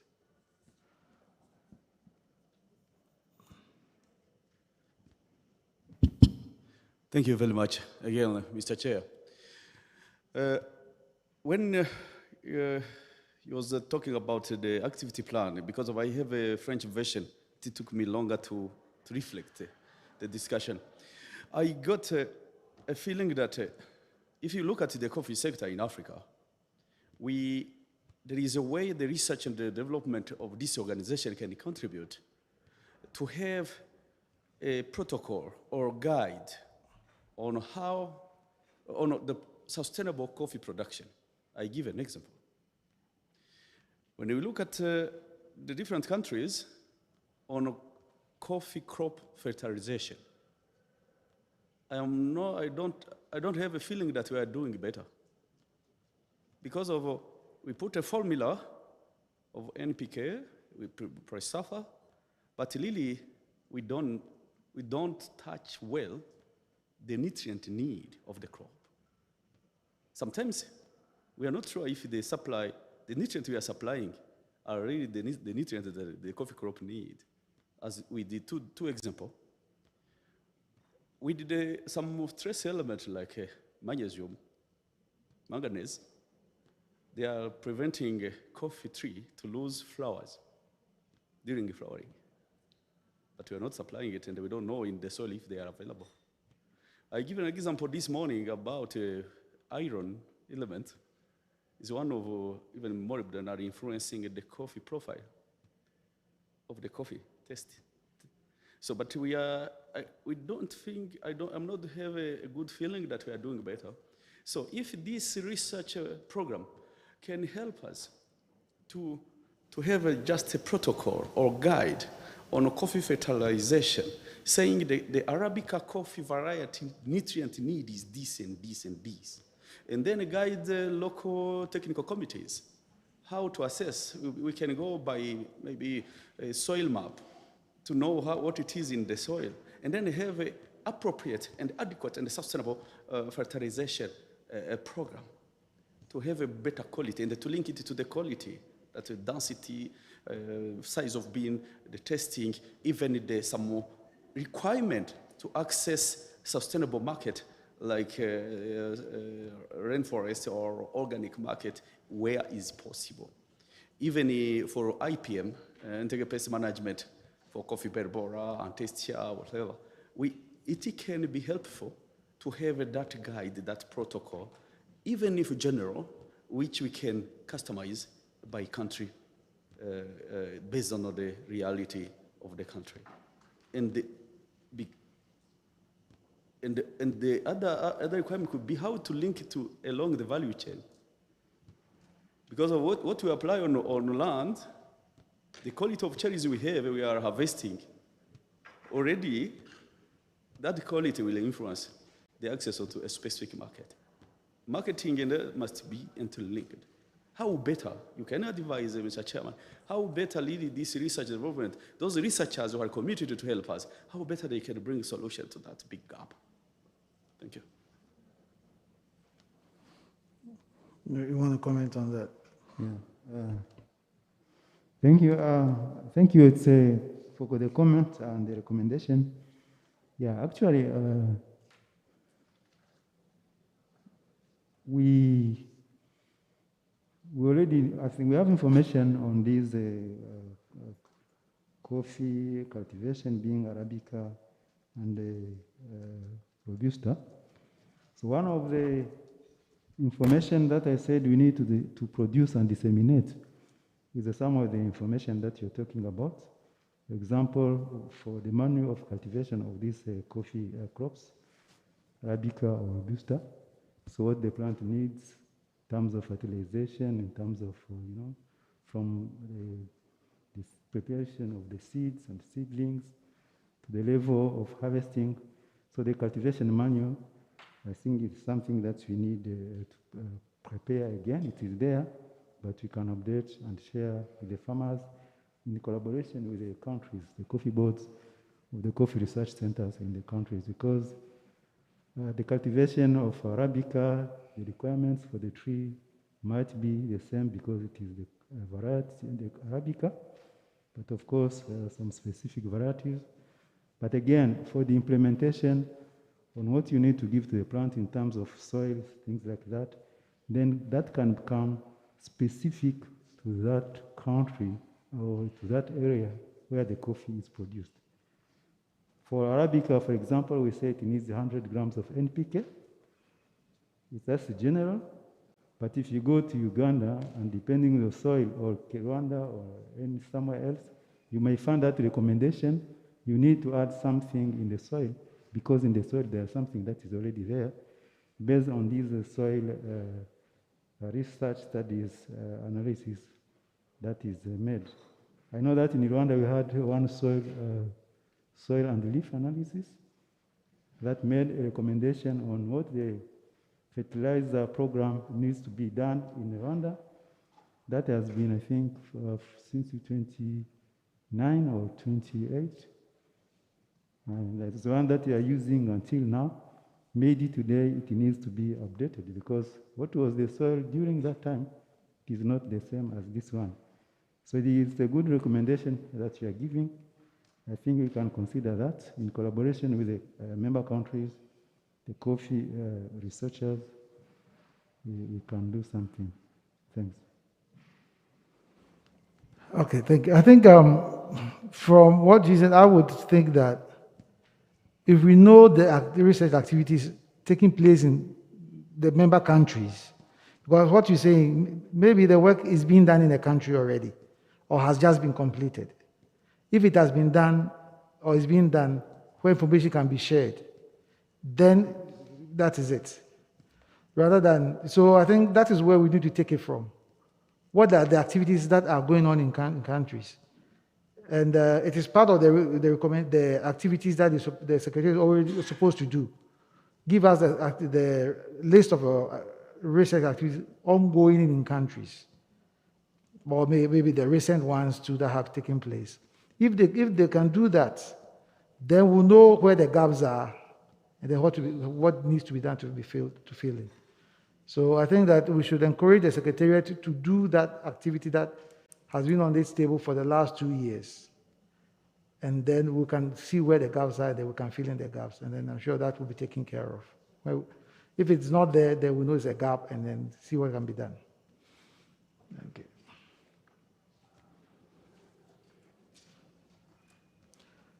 Okay, other matters.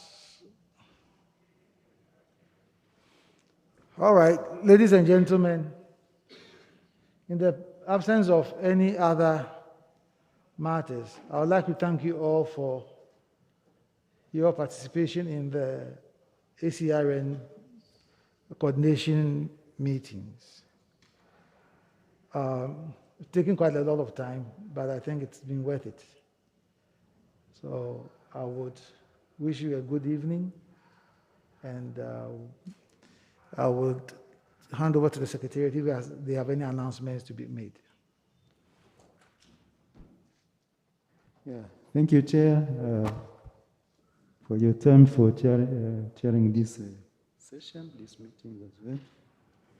So we don't have much announcement, but for the researchers who are here, we are preparing the ACRN Scientific Conference that is going to take place in November 2022.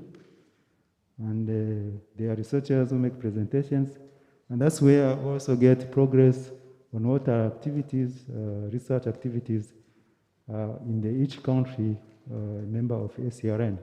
But sometimes we also invite the coffee researchers even outside of Africa to share the information on the coffee research.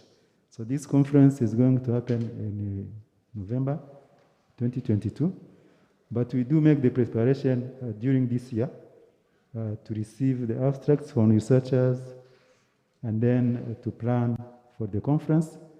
So we will write to all researchers in the member countries, and we expect to get the feedback for researchers. We need more participation. It's a good platform where we share the information from different countries, and then each one can see what is happening to each country, like matters we've been discussing in this meeting. So that's the information that I can just give, but still we'll be in touch with the coffee researchers. And then after here, I think we have a dinner today. So I just wish you a nice dinner. Thank you, and have a nice evening.